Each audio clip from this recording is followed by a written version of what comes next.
Hey everyone, welcome to the Mogul Book Club. Each month we share an audiobook dedicated to helping you level up your mindset, increase your self-belief, co-create your world and find overall balance. This month we're excited to share The Power of Now by Eckhart Tolle. This transformative book has touched the lives of millions around the world, emphasizing the profound effect of living in the present moment. In The Power of Now, you'll discover the illusion of time. Understand that the past and future are illusions created by the mind. True life exists only in the present moment. The power of presence. Learn how to access the power of presence, which brings clarity, peace, and joy into your life. Freedom from the mind. Gain tools to observe and detach from your thoughts, helping you to quiet the mind and reduce stress. The pain body. Discover the concept of the pain body, an accumulation of past emotional pain, and learn how to dissolve it through presence. Acceptance and surrender. Embrace the present moment and practice acceptance and surrender, leading to inner peace and liberation. Spiritual enlightenment. Explore the journey towards spiritual enlightenment and how it is rooted in the simple practice of being present. Despite being a modern book, The Power of Now offers timeless wisdom that is highly relevant in our fast-paced and often stressful lives. Tolle's insights help you to cultivate mindfulness and presence, transforming your relationship with yourself and the world around you. Now, let's dive deep into The Power of Now by Eckhart Tolle. Enjoy. The Power of Now, A Guide to Spiritual Enlightenment by Eckhart Tolle. Introduction, the origin of this book. I have little use for the past and rarely think about it. However, I would briefly like to tell you how I came to be a spiritual teacher and how this book came into existence. Until my 30th year, I lived in a state of almost continuous anxiety interspersed with periods of suicidal depression. It feels now as if I am talking about some past lifetime or somebody else's life. One night not long after my 29th birthday, I woke up in the early hours with a feeling of absolute dread. I had woken up with such a feeling many times before, but this time it was more intense than it had ever been. The silence of the night, the vague outlines of the furniture in the dark room, the distant noise of a passing train, everything felt so alien, so hostile, and so utterly meaningless that it created in me a deep loathing of the world. The most loathsome thing of all, however, was my own existence. What was the point in continuing to live with this burden of misery? Why carry on with this continuous struggle? I could feel that a deep longing for annihilation, for non-existence, was now becoming much stronger than the instinctive desire to continue to live. I cannot live with myself any longer. This was the thought that kept repeating itself in my mind. Then suddenly I became aware of what a peculiar thought it was. Am I one or two? If I cannot live with myself, there must be two of me, the I and the self that I cannot live with. Maybe, I thought, only one of them is real. I was so stunned by this strange realization that my mind stopped. I was fully conscious, but there were no more thoughts.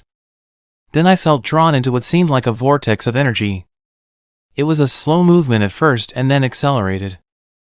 I was gripped by an intense fear, and my body started to shake. I heard the words "resist nothing" as if spoken inside my chest. I could feel myself being sucked into a void. It felt as if the void was inside myself rather than outside. Suddenly, there was no more fear, and I let myself fall into that void. I have no recollection of what happened after that. I was awakened by the chirping of a bird outside the window. I had never heard such a sound before. My eyes were still closed, and I saw the image of a precious diamond. Yes, if a diamond could make a sound, this is what it would be like. I opened my eyes. The first light of dawn was filtering through the curtains. Without any thought, I knew, that there is infinitely more to light than we realize. That soft luminosity filtering through the curtains was love itself. Tears came into my eyes. I got up and walked around the room. I recognized the room, and yet I knew that I had never truly seen it before. Everything was fresh and pristine, as if it had just come into existence. I picked up things, a pencil, an empty bottle, marveling at the beauty and aliveness of it all.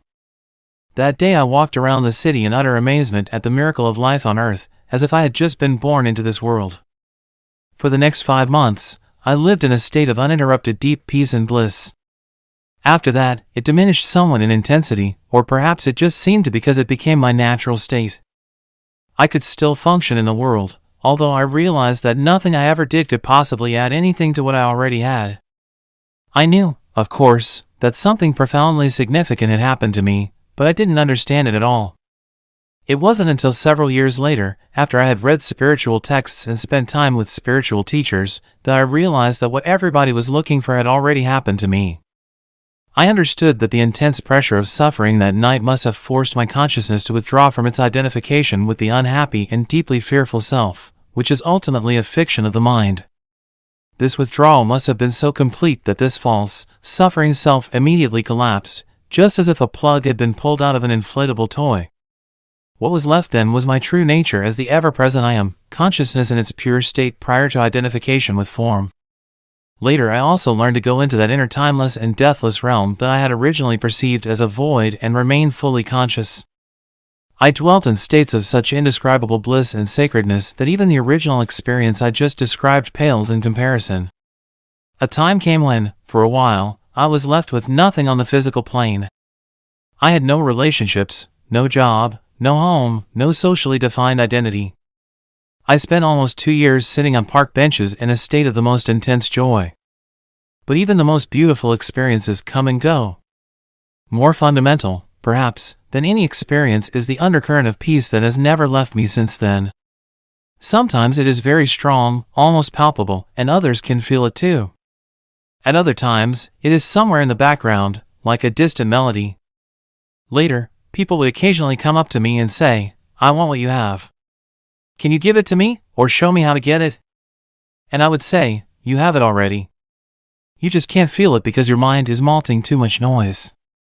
That answer later grew into the book that you are holding in your hands.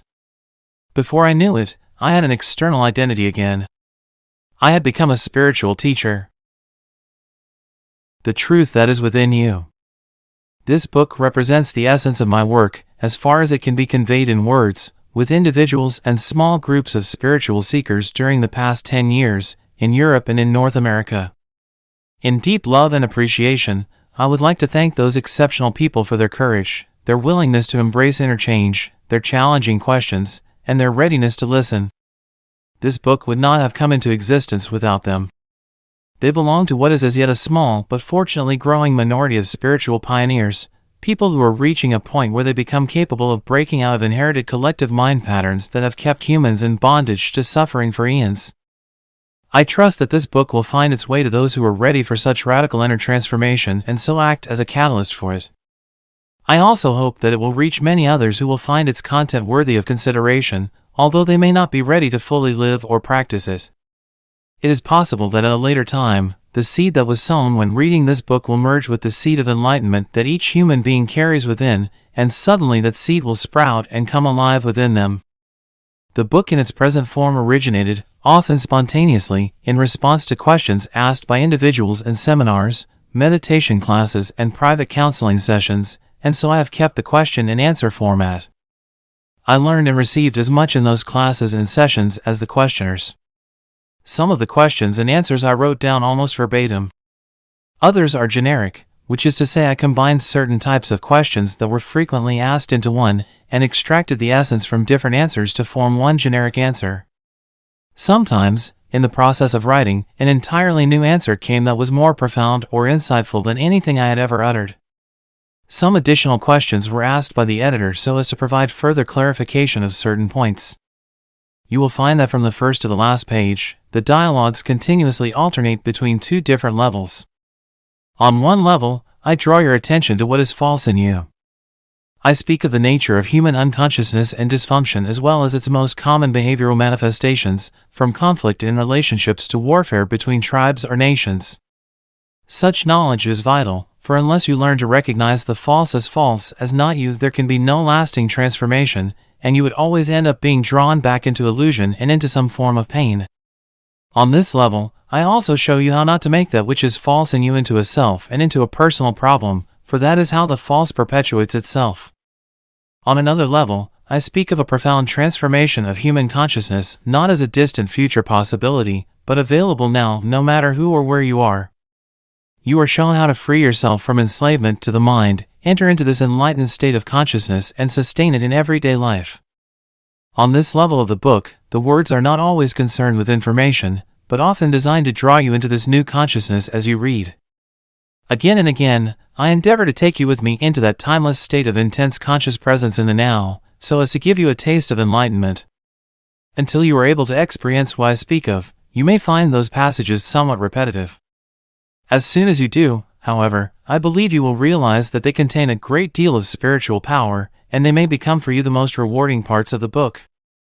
Moreover, since every person carries the seed of enlightenment within, I often address myself to the knower in you who dwells behind the thinker, the deeper self that immediately recognizes spiritual truth, resonates with it, and gains strength from it.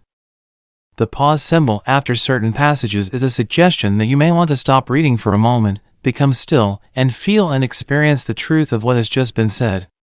There may be other places in the text where you will do this naturally and spontaneously. As you begin reading the book, the meaning of certain words, such as being or presence, may not be entirely clear to you at first. Just read on. Questions or objections may occasionally come into your mind as you read.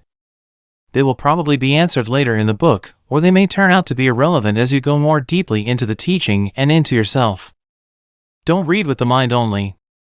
Watch out for any feeling response as you read and a sense of recognition from deep within. I cannot tell you any spiritual truth that deep within you don't know already. All I can do is remind you of what you have forgotten. Living knowledge, ancient and yet ever new, is then activated and released from within every cell of your body.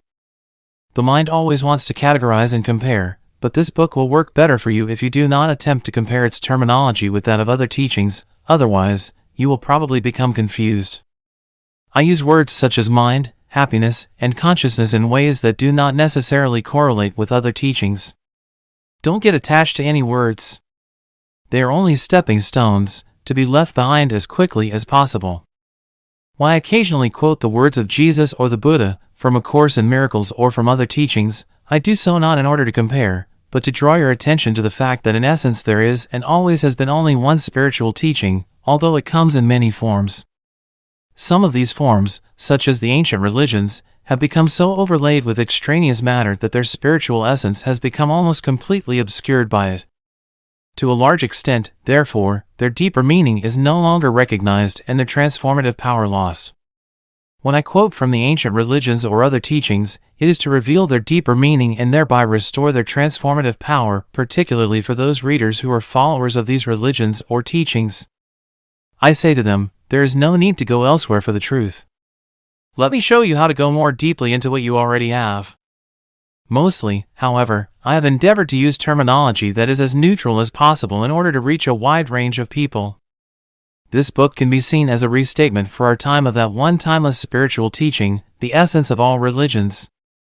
It is not derived from external sources, but from the one true source within, so it contains no theory or speculation. I speak from inner experience, and if at times I speak forcefully, it is to cut through heavy layers of mental resistance and to reach that place within you where you already know, just as I know, and where the truth is recognized when it is heard. There is then a feeling of exaltation and heightened aliveness, as something within you says, yes, I know this is true. You are not your mind. The greatest obstacle to enlightenment. Enlightenment, what is that? A beggar had been sitting by the side of a road for over 30 years. One day a stranger walked by.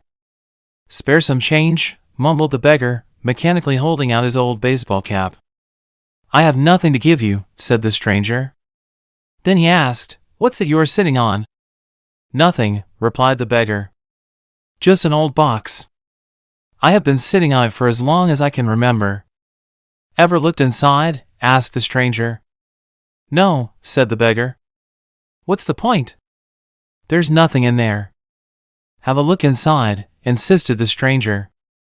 The beggar managed to pry open the lid. With astonishment, disbelief, and elation, he saw that the box was filled with gold. "I am that stranger who has nothing to give you and who is telling you to look inside." Not inside any box, as in the parable, but somewhere even closer, inside yourself. "But I am not a beggar," I can hear you say. Those who have not found their true wealth, which is the radiant joy of being and the deep, unshakable peace that comes with it, are beggars, even if they have great material wealth. They are looking outside for scraps of pleasure or fulfillment, for validation, security, or love, while they have a treasure within that not only includes all those things but is infinitely greater than anything the world can offer. The word enlightenment conjures up the idea of some superhuman accomplishment, and the ego likes to keep it that way, but it is simply your natural state of felt oneness with being. It is a state of connectedness with something immeasurable and indestructible, something that, almost paradoxically, is essentially you and yet is much greater than you. It is finding your true nature beyond name and form. The inability to feel this connectedness gives rise to the illusion of separation from yourself and from the world around you. You then perceive yourself, consciously or unconsciously, as an isolated fragment. Fear arises, and conflict within and without becomes the norm. I love the Buddha's simple definition of enlightenment as the end of suffering. There is nothing superhuman in that, is there? Of course, as a definition, it is incomplete. It only tells you what enlightenment is not, no suffering. But what's left when there is no more suffering? The Buddha is silent on that, and his silence implies that you'll have to find out for yourself. He uses a negative definition so that the mind cannot make it into something to believe in or into a superhuman accomplishment, a goal that is impossible for you to attain. Despite this precaution, the majority of Buddhists still believe that enlightenment is for the Buddha, not for them, at least not in this lifetime. You use the word being. Can you explain what you mean by that? Being is the eternal, ever-present one life beyond the myriad forms of life that are subject to birth and death. However, being is not only beyond but also deep within every form as its innermost invisible and indestructible essence. This means that it is accessible to you now as your own deepest self, your true nature. But don't seek to grasp it with your mind. Don't try to understand it. You can know it only when the mind is still. When you are present, when your attention is fully and intensely in the now, being can be felt, but it can never be understood mentally. To regain awareness of being and to abide in that state of feeling realization is enlightenment. When you say being, are you talking about God? If you are, then why don't you say it? The word God has become empty of meaning through thousands of years of misuse. I use it sometimes, but I do so sparingly. By misuse, I mean that people who have never even glimpsed the realm of the sacred, the infinite vastness behind that word, use it with great conviction, as if they knew what they are talking about. Or they argue against it, as if they knew what it is that they are denying. This misuse gives rise to absurd beliefs, assertions, and egoic delusions, such as my or our God is the only true God, and your God is false, or Nietzsche's famous statement God is dead. The word God has become a closed concept. The moment the word is uttered, a mental image is created, no longer, perhaps, of an old man with a white beard, but still a mental representation of someone or something outside you, and, yes, almost inevitably a male someone or something. Neither God nor being nor any other word can define or explain the ineffable reality behind the word, so the only important question is whether the word is a help or a hindrance in enabling you to experience that toward which it points. Does it point beyond itself to that transcendental reality, or does it lend itself too easily to becoming no more than an idea in your head that you believe in, a mental idol? The word being explains nothing, but nor does God. Being, however, has the advantage that it is an open concept. It does not reduce the infinite invisible to a finite entity. It is impossible to form a mental image of it. Nobody can claim exclusive possession of being.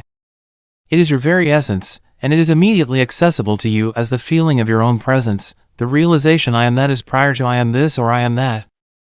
So it is only a small step from the word being to the experience of being. What is the greatest obstacle to experiencing this reality? Identification with your mind, which causes thought to become compulsive. Not to be able to stop thinking is a dreadful affliction, but we don't realize this because almost everybody is suffering from it, so it is considered normal. This incessant mental noise prevents you from finding that realm of inner stillness that is inseparable from being. It also creates a false mind-made self that casts a shadow of fear and suffering. We will look at all that in more detail later. The philosopher Descartes believed that he had found the most fundamental truth when he made his famous statement, I think, therefore I am. He had, in fact, given expression to the most basic error, to equate thinking with being and identity with thinking. The compulsive thinker, which means almost everyone, lives in a state of apparent separateness, in an insanely complex world of continuous problems and conflict, a world that reflects the ever-increasing fragmentation of the mind. Enlightenment is a state of wholeness, of being at one and therefore at peace. At one with life in its manifested aspect, the world, as well as with your deepest self and life unmanifested, at one with being. Enlightenment is not only the end of suffering and of continuous conflict within and without, but also the end of the dreadful enslavement to incessant thinking. What an incredible liberation this is! Identification with your mind creates an opaque screen of concepts, labels, images, words, judgments, and definitions that blocks all true relationship. It comes between you and yourself, between you and your fellow man and woman, between you and nature, between you and God. It is this screen of thought that creates the illusion of separateness, the illusion that there is you and a totally separate other. You then forget the essential fact that, underneath the level of physical appearances and separate forms, you are one with all that is. By forget, I mean that you can no longer feel this oneness as self-evident reality. You may believe it to be true, but you no longer know it to be true. A belief may be comforting. Only through your own experience, however, does it become liberating. Thinking has become a disease. Disease happens when things get out of balance. For example, there is nothing wrong with cells dividing and multiplying in the body, but when this process continues in disregard of the total organism, cells proliferate and we have disease. Note, the mind is a superb instrument if used rightly. Used wrongly, however, it becomes very destructive. To put it more accurately, it is not so much that you use your mind wrongly, you usually don't use it at all. It uses you. This is the disease. You believe that you are your mind. This is the delusion. The instrument has taken you over. I don't quite agree. It is true that I do a lot of aimless thinking, like most people, but I can still choose to use my mind to get and accomplish things, and I do that all the time.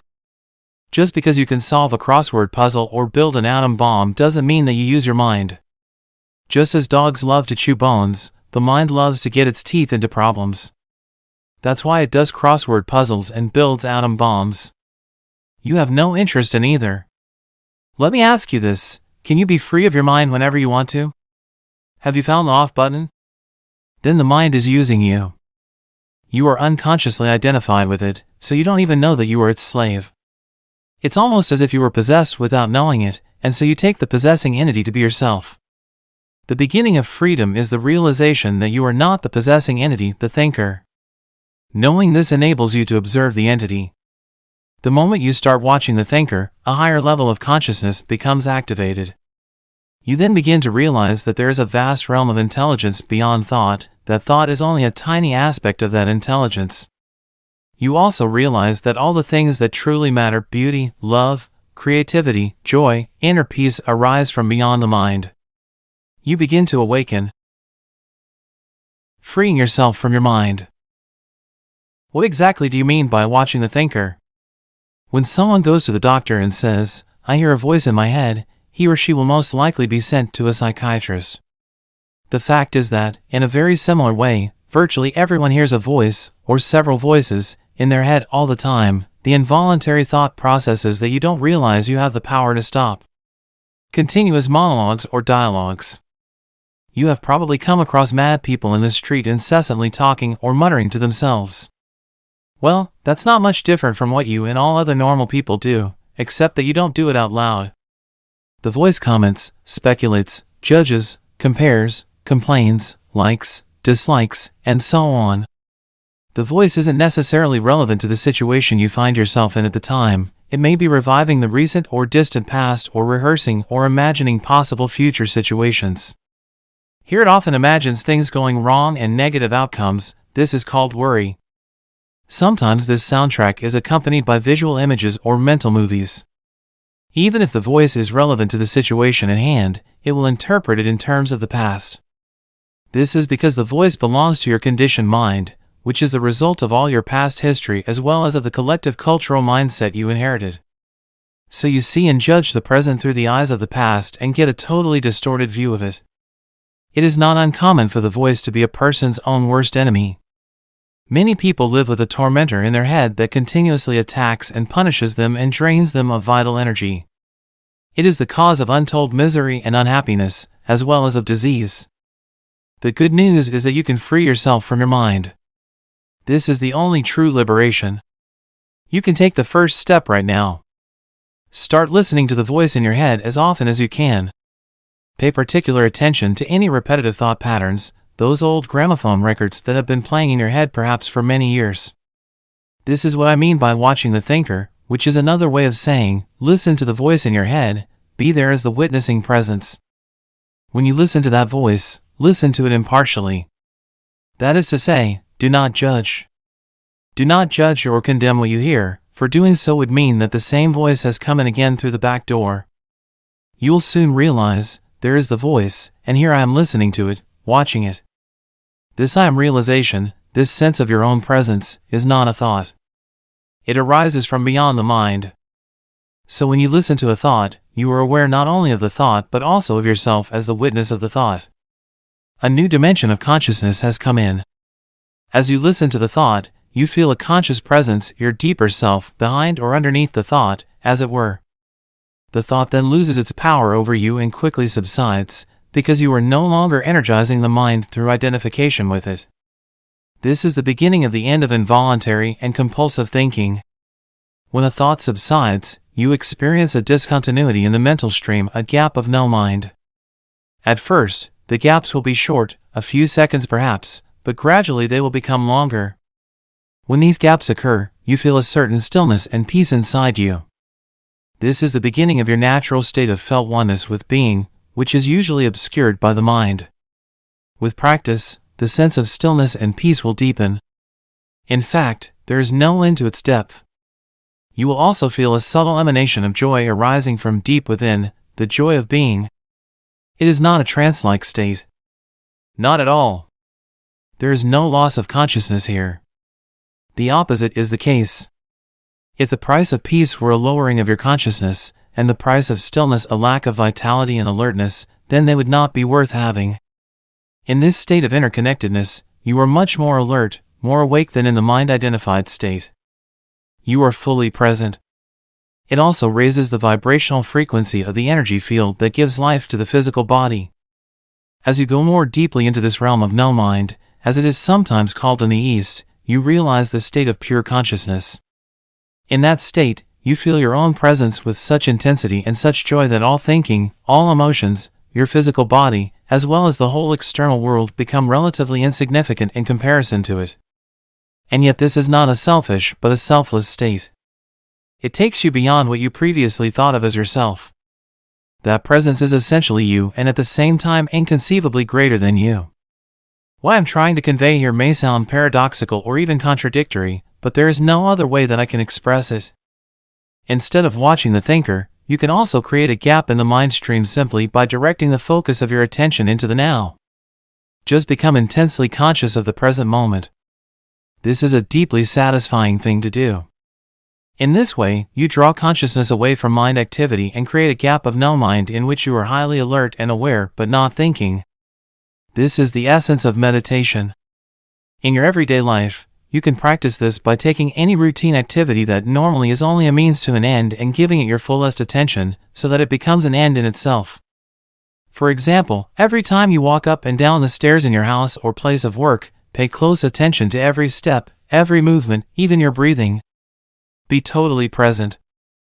Or when you wash your hands, pay attention to all the sense perceptions associated with the activity, the sound and feel of the water, the movement of your hands, the scent of the soap, and so on. Or when you get into your car, after you close the door, pause for a few seconds and observe the flow of your breath. Become aware of a silent but powerful sense of presence. There is one certain criterion by which you can measure your success in this practice, the degree of peace that you feel within. So the single most vital step on your journey toward enlightenment is this: learn to disidentify from your mind. Every time you create a gap in the stream of mind, the light of your consciousness grows stronger. One day you may catch yourself smiling at the voice in your head, as you would smile at the antics of a child. This means that you no longer take the content of your mind all that seriously, as your sense of self does not depend on it. Enlightenment, rising above thought. Isn't thinking essential in order to survive in this world? Your mind is an instrument, a tool. It is there to be used for a specific task, and when the task is completed, you lay it down.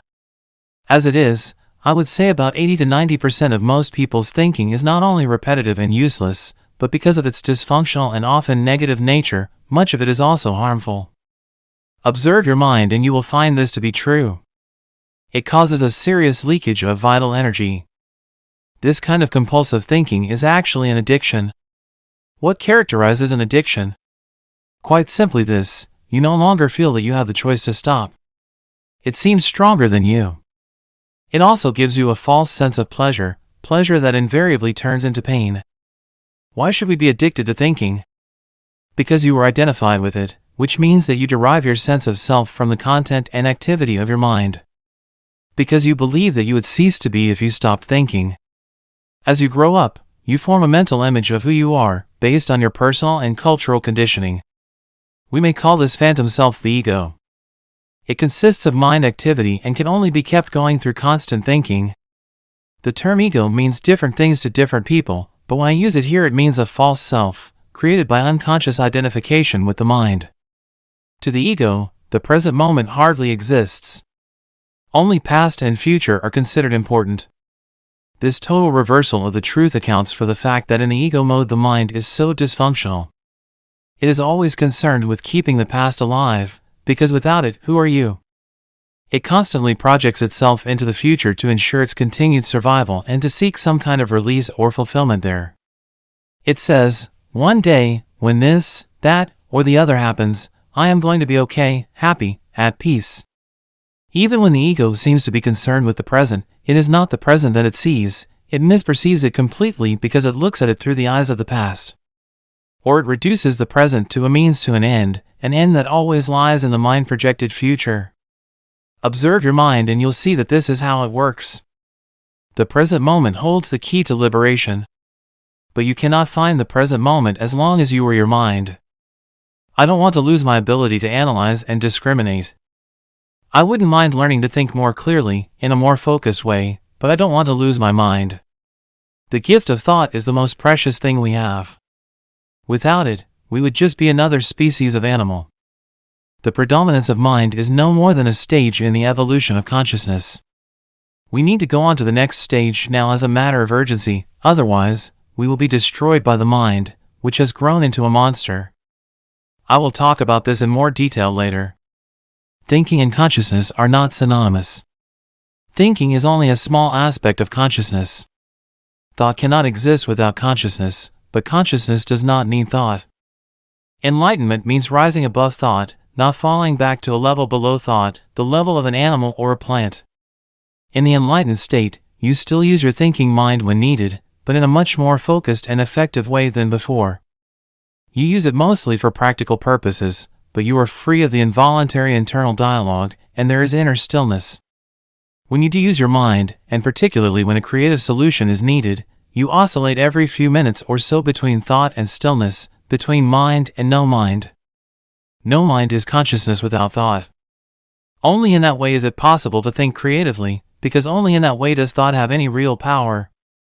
Thought alone, when it is no longer connected with the much vaster realm of consciousness, quickly becomes barren, insane, destructive. The mind is essentially a survival machine. Attack and defense against other minds, gathering, storing, and analyzing information, this is what it is good at, but it is not at all creative.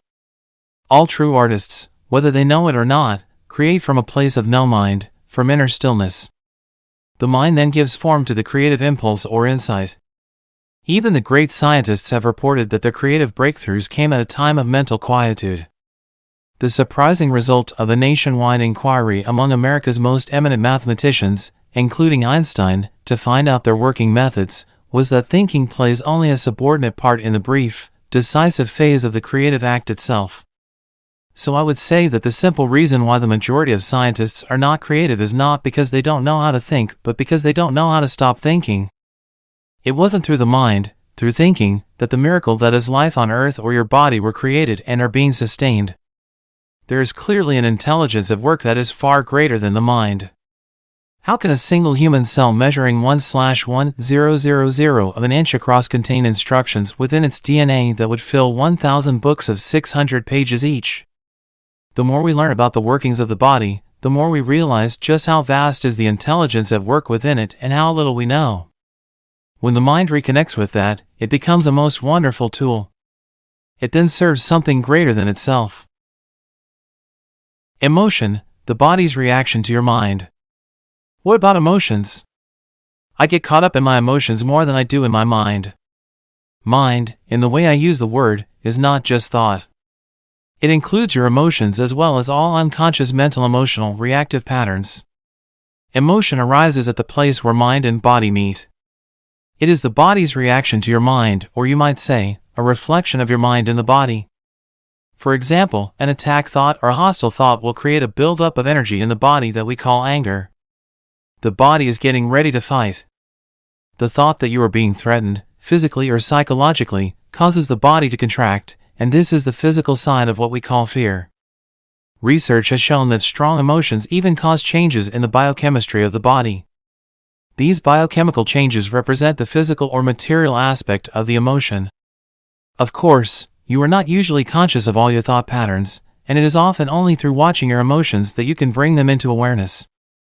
The more you are identified with your thinking, your likes and dislikes, judgments and interpretations, which is to say the less present you are as the watching consciousness, the stronger the emotional energy charge will be, whether you are aware of it or not.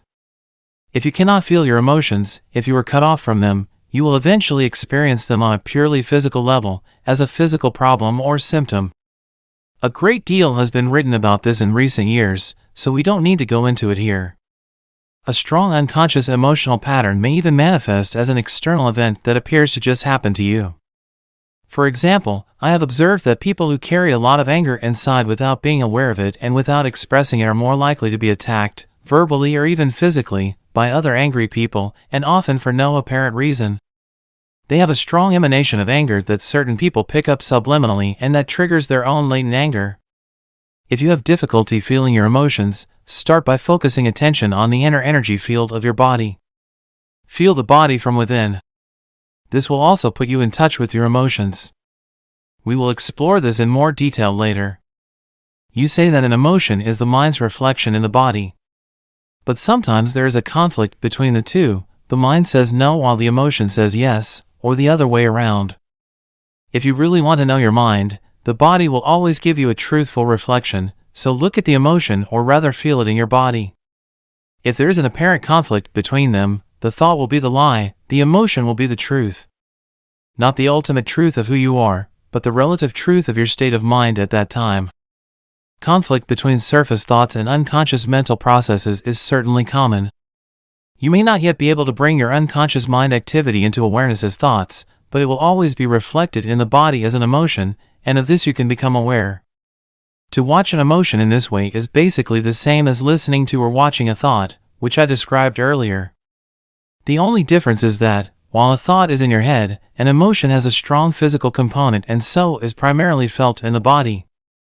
You can then allow the emotion to be there without being controlled by it. You no longer are the emotion, you are the watcher, the observing presence. If you practice this, all that is unconscious in you will be brought into the light of consciousness. So observing our emotions is as important as observing our thoughts? Yes. Make it a habit to ask yourself, what's going on inside me at this moment? That question will point you in the right direction. But don't analyze, just watch. Focus your attention within. Feel the energy of the emotion. If there is no emotion present, take your attention more deeply into the inner energy field of your body. It is the doorway into being.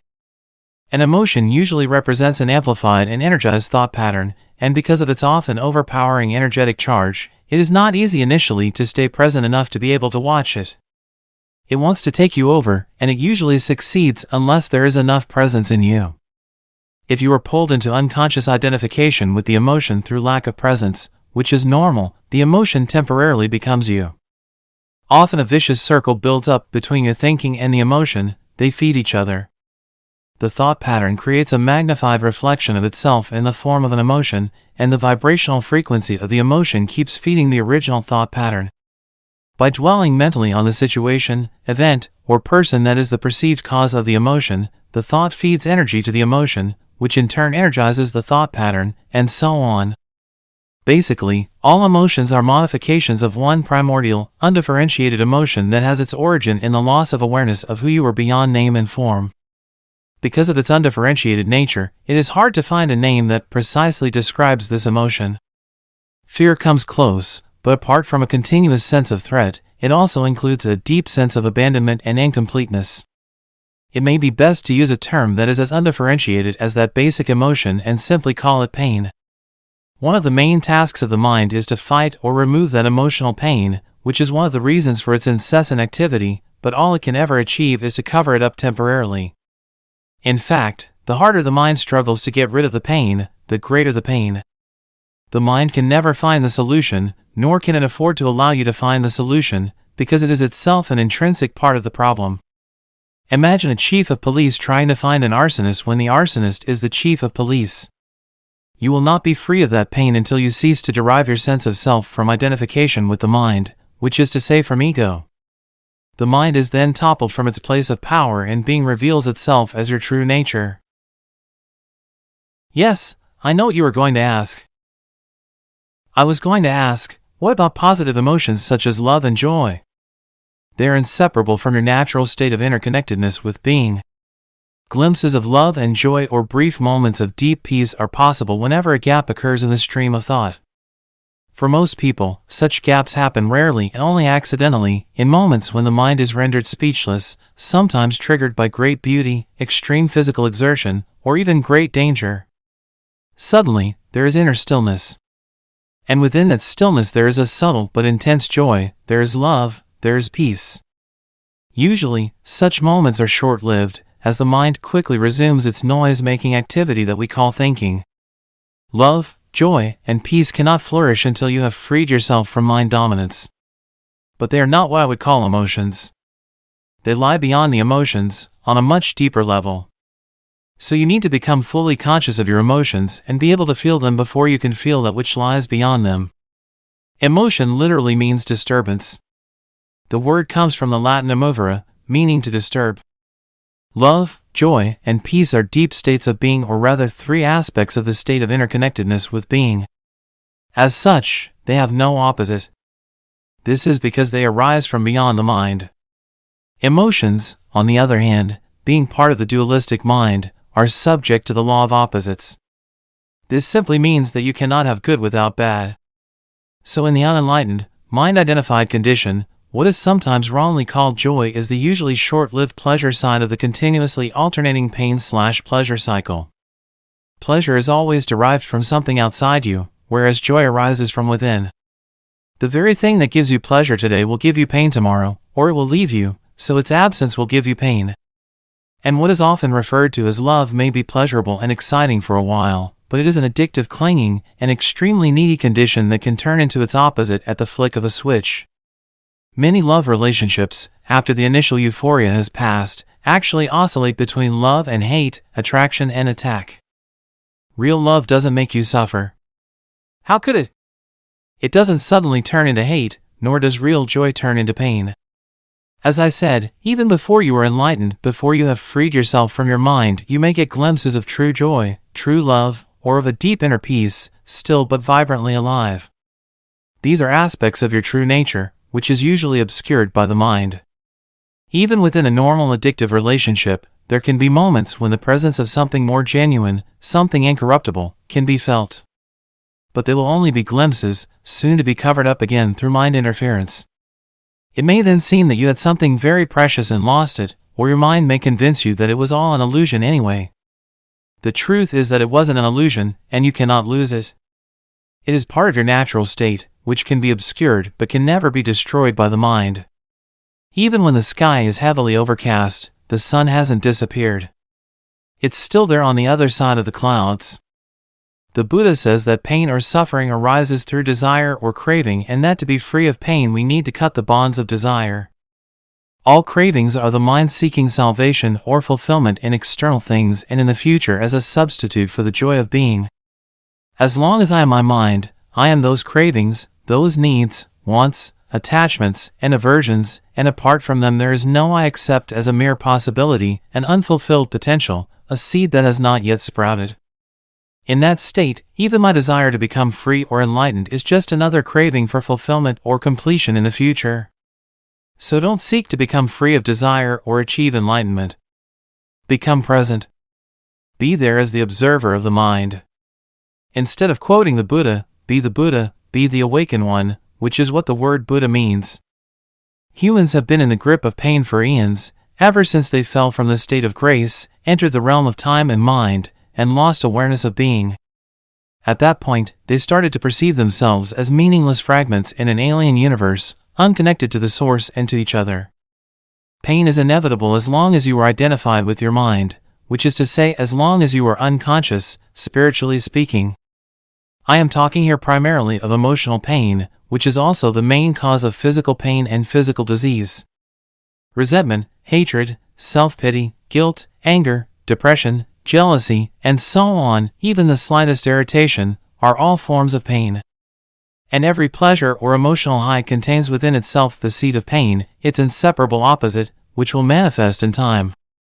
Anybody who has ever taken drugs to get high will know that the high eventually turns into a low, that the pleasure turns into some form of pain. Many people also know from their own experience how easily and quickly an intimate relationship can turn from a source of pleasure to a source of pain. Seen from a higher perspective, both the negative and the positive polarities are faces of the same coin, are both part of the underlying pain that is inseparable from the mind-identified egoic state of consciousness.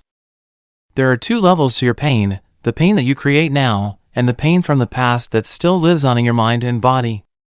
Ceasing to create pain in the present and dissolving past pain, this is what I want to talk about now. Consciousness, the way out of pain. Create no more pain in the present. Nobody's life is entirely free of pain and sorrow. Isn't it a question of learning to live with them rather than trying to avoid them? The greater part of human pain is unnecessary. It is self-created as long as the unobserved mind runs your life. The pain that you create now is always some form of non-acceptance, some form of unconscious resistance to what is. On the level of thought, the resistance is some form of judgment. On the emotional level, it is some form of negativity. The intensity of the pain depends on the degree of resistance to the present moment, and this in turn depends on how strongly you are identified with your mind.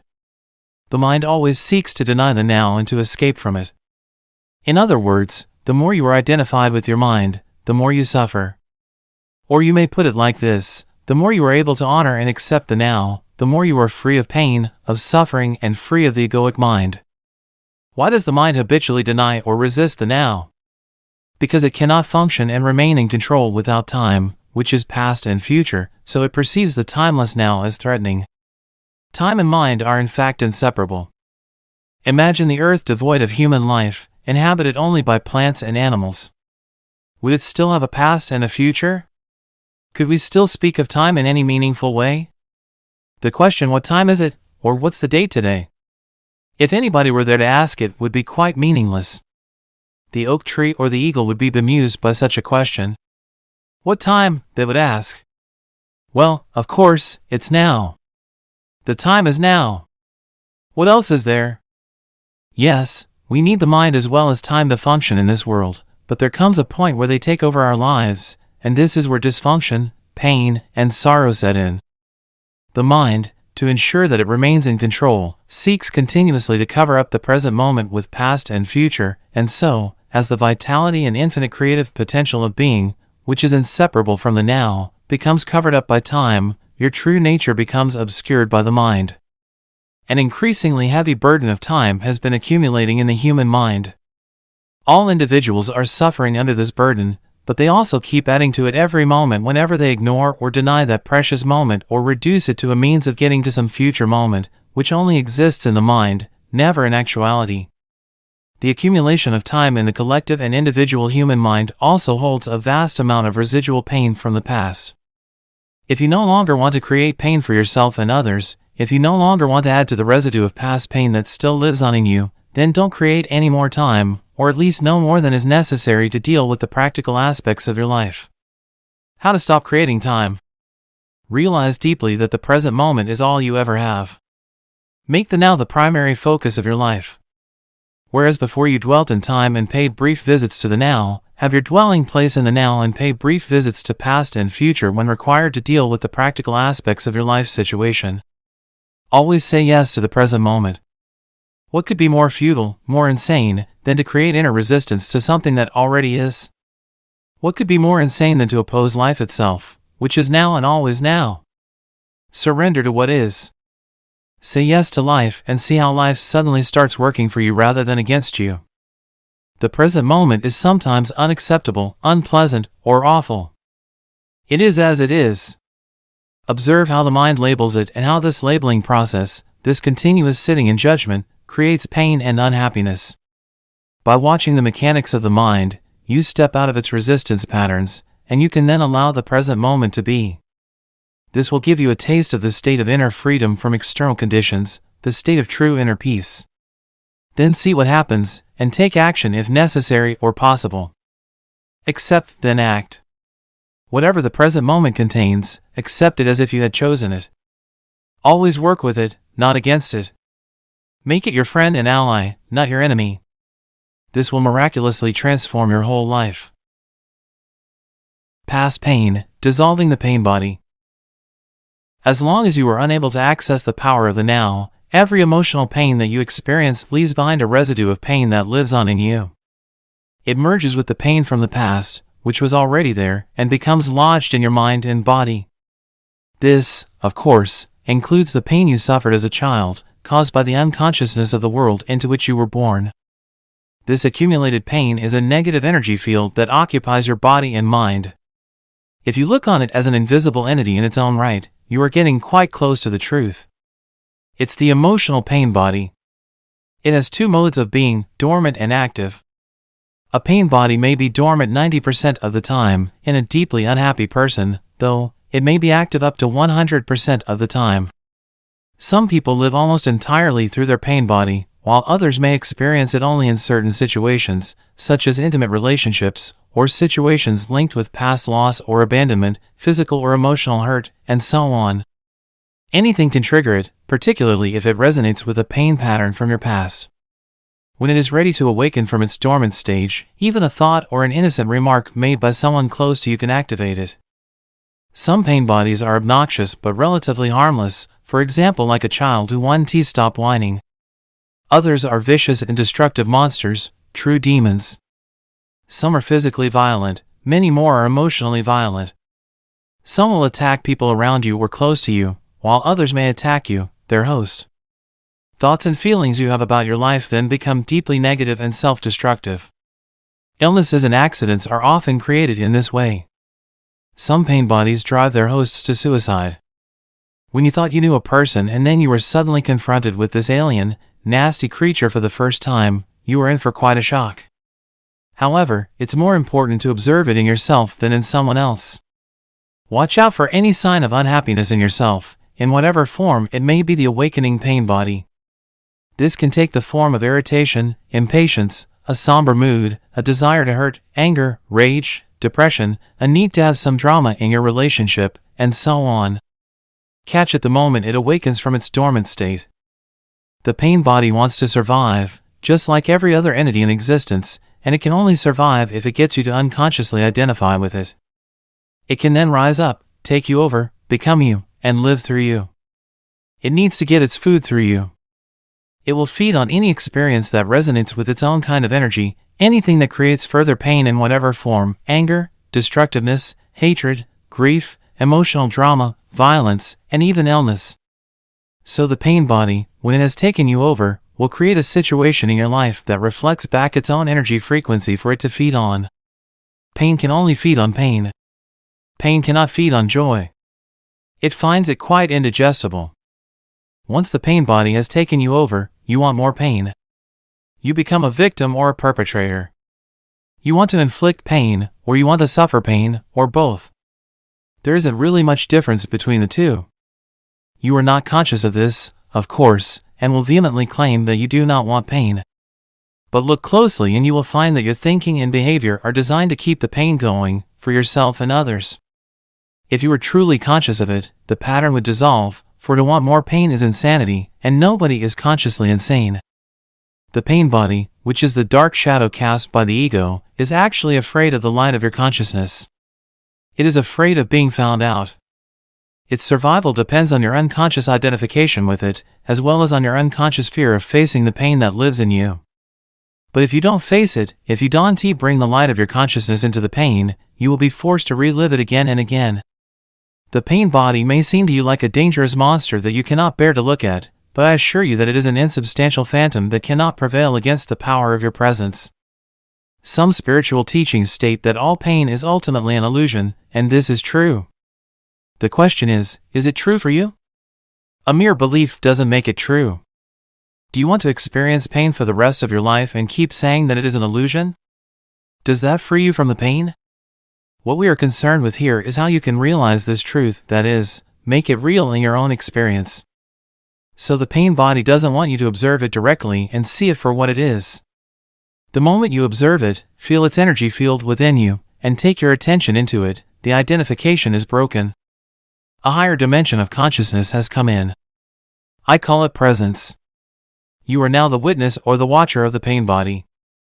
This means that it cannot use you anymore by pretending to be you, and it can no longer replenish itself through you. You have found your own innermost strength. You have accessed the power of now. What happens to the pain body when we become conscious enough to break our identification with it? Unconsciousness creates it, consciousness transmutes it into itself. St. Paul expressed this universal principle beautifully: everything is shown up by being exposed to the light, and whatever is exposed to the light itself becomes light. Just as you cannot fight the darkness, you cannot fight the pain body. Trying to do so would create inner conflict and thus further pain. Watching it is enough. Watching it implies accepting it as part of what is at that moment. The pain body consists of trapped life energy that has split off from your total energy field and has temporarily become autonomous through the unnatural process of mind identification. It has turned in on itself and become anti-life, like an animal trying to devour its own tail. Why do you think our civilization has become so life-destructive? But even the life-destructive forces are still life energy. When you start to disidentify and become the watcher, the pain body will continue to operate for a while and will try to trick you into identifying with it again. Although you are no longer energizing it through your identification, it has a certain momentum, just like a spinning wheel that will keep turning for a while even when it is no longer being propelled. At this stage, it may also create physical aches and pains in different parts of the body, but they won't last. Stay present, stay conscious. Be the ever-alert guardian of your inner space. You need to be present enough to be able to watch the pain body directly and feel its energy. It then cannot control your thinking. The moment your thinking is aligned with the energy field of the pain body, you are identified with it and again feeding it with your thoughts. For example, if anger is the predominant energy vibration of the pain body and you think angry thoughts, dwelling on what someone did to you or what you are going to do to him or her, then you have become unconscious, and the pain body has become you. Where there is anger, there is always pain underneath. Or when a dark mood comes upon you and you start getting into a negative mind pattern and thinking how dreadful your life is, your thinking has become aligned with the pain body, and you have become unconscious and vulnerable to the pain body's attack. Unconscious, the way that I use the word here, means to be identified with some mental or emotional pattern. It implies a complete absence of the watcher. Sustained conscious attention severs the link between the pain body and your thought processes and brings about the process of transmutation. It is as if the pain becomes fuel for the flame of your consciousness, which then burns more brightly as a result. This is the esoteric meaning of the ancient art of alchemy. The transmutation of base metal into gold, of suffering into consciousness. The split within is healed, and you become whole again. Your responsibility then is not to create further pain. Let me summarize the process. Focus attention on the feeling inside you. Know that it is the pain body. Accept that it is there. Don't think about it, don't let the feeling turn into thinking. Don't judge or analyze. Don't make an identity for yourself out of it. Stay present, and continue to be the observer of what is happening inside you. Become aware not only of the emotional pain but also of the one who observes, the silent watcher. This is the power of the now, the power of your own conscious presence. Then see what happens. For many women, the pain body awakens particularly at the time preceding the menstrual flow. I will talk about this and the reason for it in more detail later. Right now, let me just say this: if you are able to stay alert and present at that time and watch whatever you feel within, rather than be taken over by it, it affords an opportunity for the most powerful spiritual practice, and a rapid transmutation of all past pain becomes possible. Ego identification with the pain body. The process that I have just described is profoundly powerful yet simple. It could be taught to a child, and hopefully one day it will be one of the first things children learn in school. Once you have understood the basic principle of being present as the watcher of what happens inside you, and you understand it by experiencing it, you have at your disposal the most potent transformational tool. This is not to deny that you may encounter intense inner resistance to disidentifying from your pain. This will be the case particularly if you have lived closely identified with your emotional pain body for most of your life and the whole or a large part of your sense of self is invested in it. What this means is that you have made an unhappy self out of your pain body and believe that this mind-made fiction is who you are. In that case, unconscious fear of losing your identity will create strong resistance to any disidentification. In other words, you would rather be in pain, be the pain body, than take a leap into the unknown and risk losing the familiar unhappy self. If this applies to you, observe the resistance within yourself. Observe the attachment to your pain. Be very alert. Observe the peculiar pleasure you derive from being unhappy. Observe the compulsion to talk or think about it. The resistance will cease if you make it conscious. You can then take your attention into the pain body, stay present as the witness, and so initiate its transmutation. Only you can do this. Nobody can do it for you. But if you are fortunate enough to find someone who is intensely conscious, if you can be with them and join them in a state of presence, that can be helpful and will accelerate things. In this way, your own light will quickly grow stronger. When a log that has only just started to burn is placed next to one that is burning fiercely, and after a while they are separated again, the first log will be burning with much greater intensity. After all, it is the same fire. To be such a fire is one of the functions of a spiritual teacher. Some therapists may also be able to fulfill that function, provided that they have gone beyond the level of mind and can create and sustain a state of intense conscious presence while they are working with you. The origin of fear. You mentioned fear as being part of our basic underlying emotional pain. How does fear arise, and why is there so much of it in people's lives? And isn't a certain amount of fear just healthy self-protection?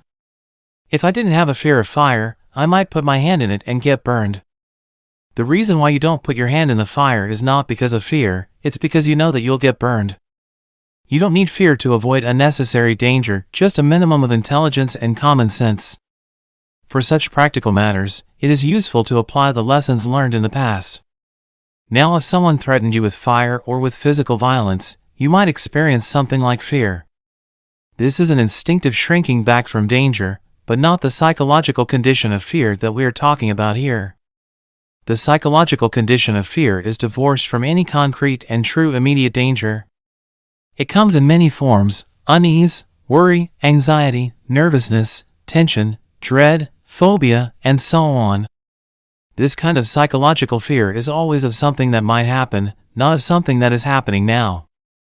You are in the here and now, while your mind is in the future. This creates an anxiety gap. And if you are identified with your mind and have lost touch with the power and simplicity of the now, that anxiety gap will be your constant companion.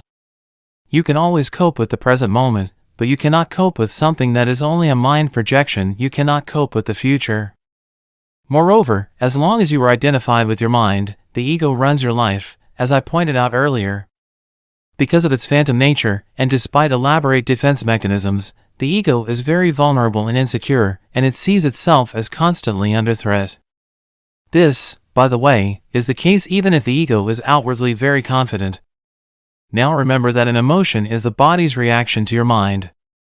What message is the body receiving continuously from the ego, the false, mind-made self? Danger, I am under threat.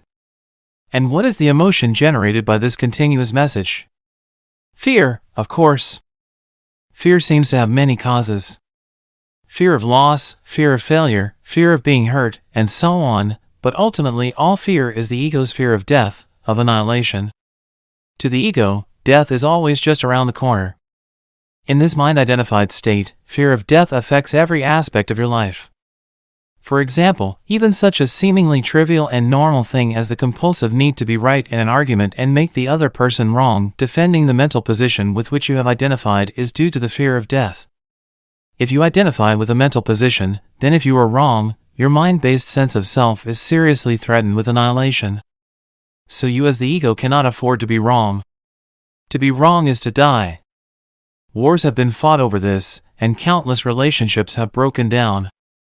Once you have disidentified from your mind, whether you are right or wrong makes no difference to your sense of self at all, so the forcefully compulsive and deeply unconscious need to be right, which is a form of violence, will no longer be there.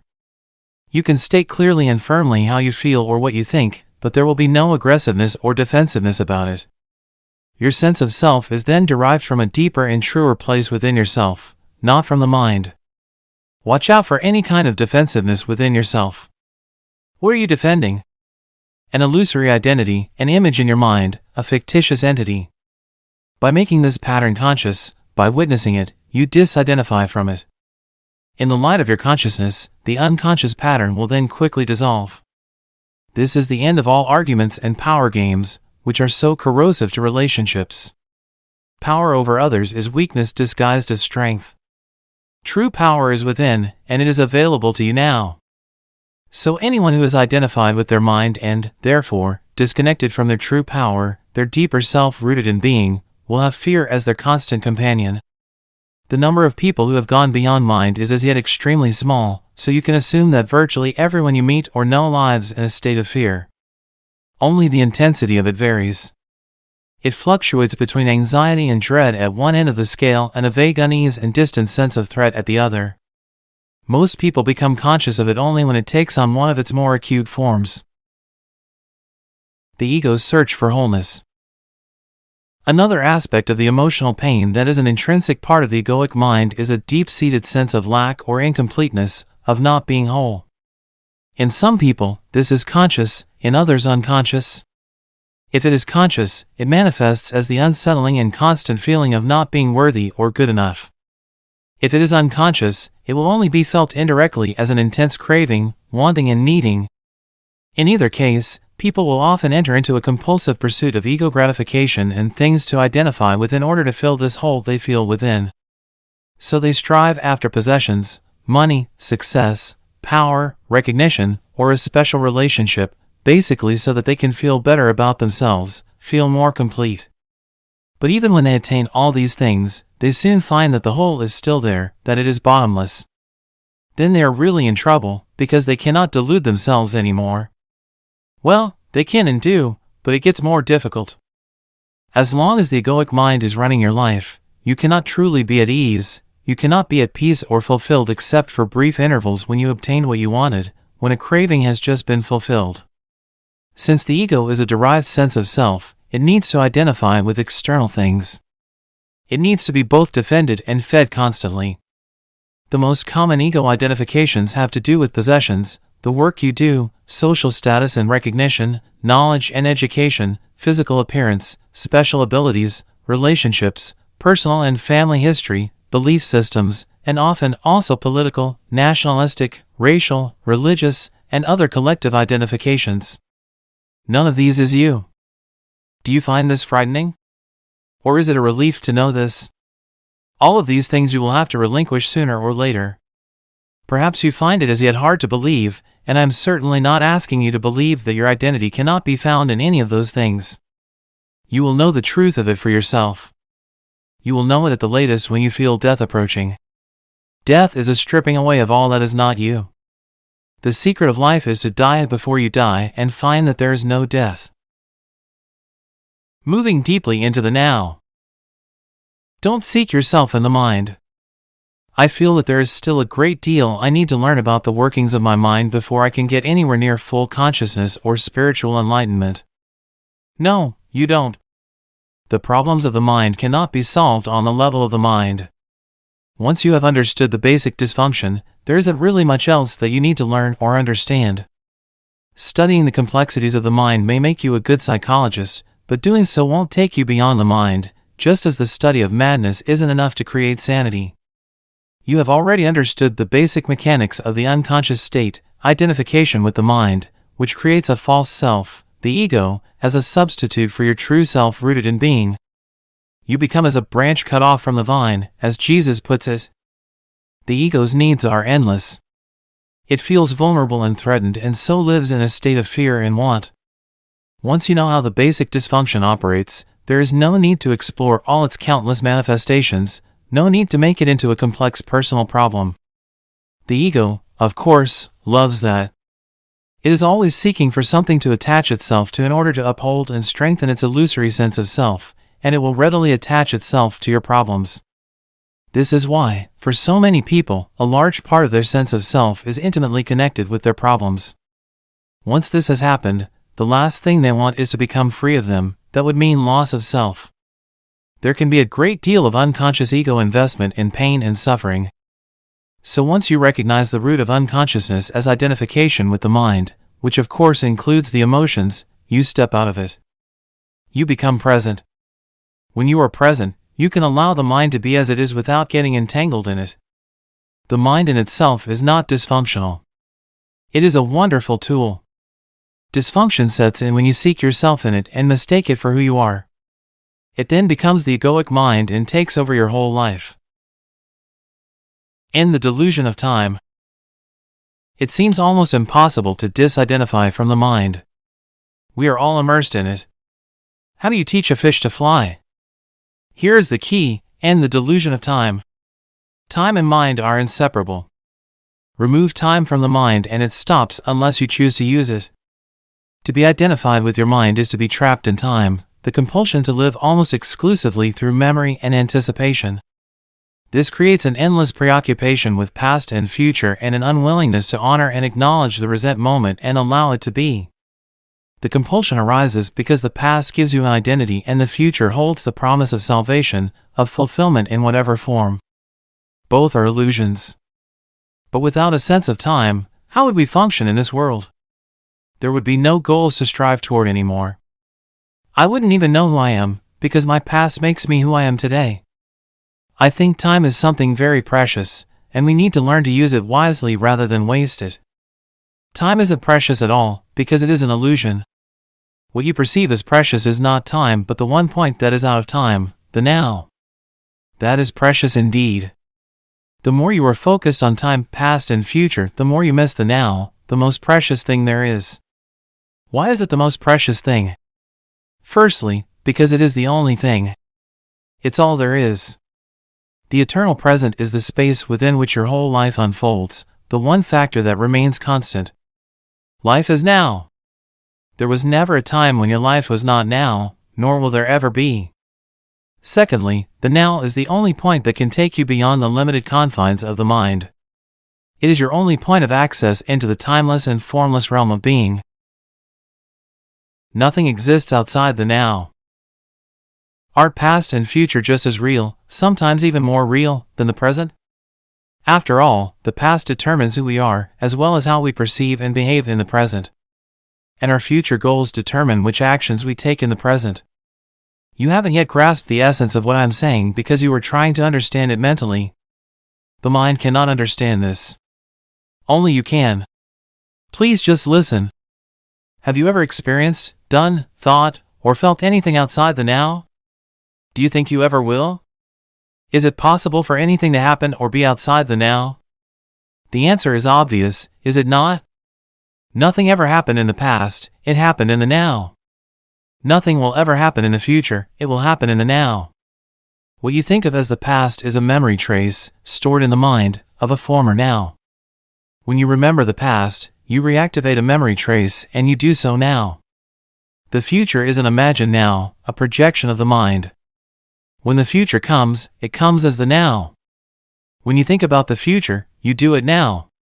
Past and future obviously have no reality of their own. Just as the moon has no light of its own, but can only reflect the light of the sun, so are past and future only pale reflections of the light, power, and reality of the eternal present. Their reality is borrowed from the now. The essence of what I am saying here cannot be understood by the mind. The moment you grasp it, there is a shift in consciousness from mind to being, from time to presence. Suddenly, everything feels alive, radiates energy, emanates being. The key to the spiritual dimension.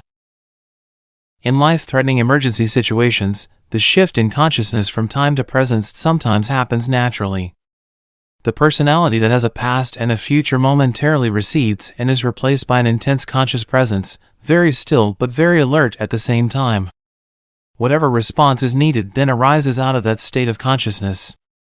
The reason why some people love to engage in dangerous activities, such as mountain climbing, car racing, and so on, although they may not be aware of it, is that it forces them into the now, that intensely alive state that is free of time, free of problems, free of thinking, free of the burden of the personality.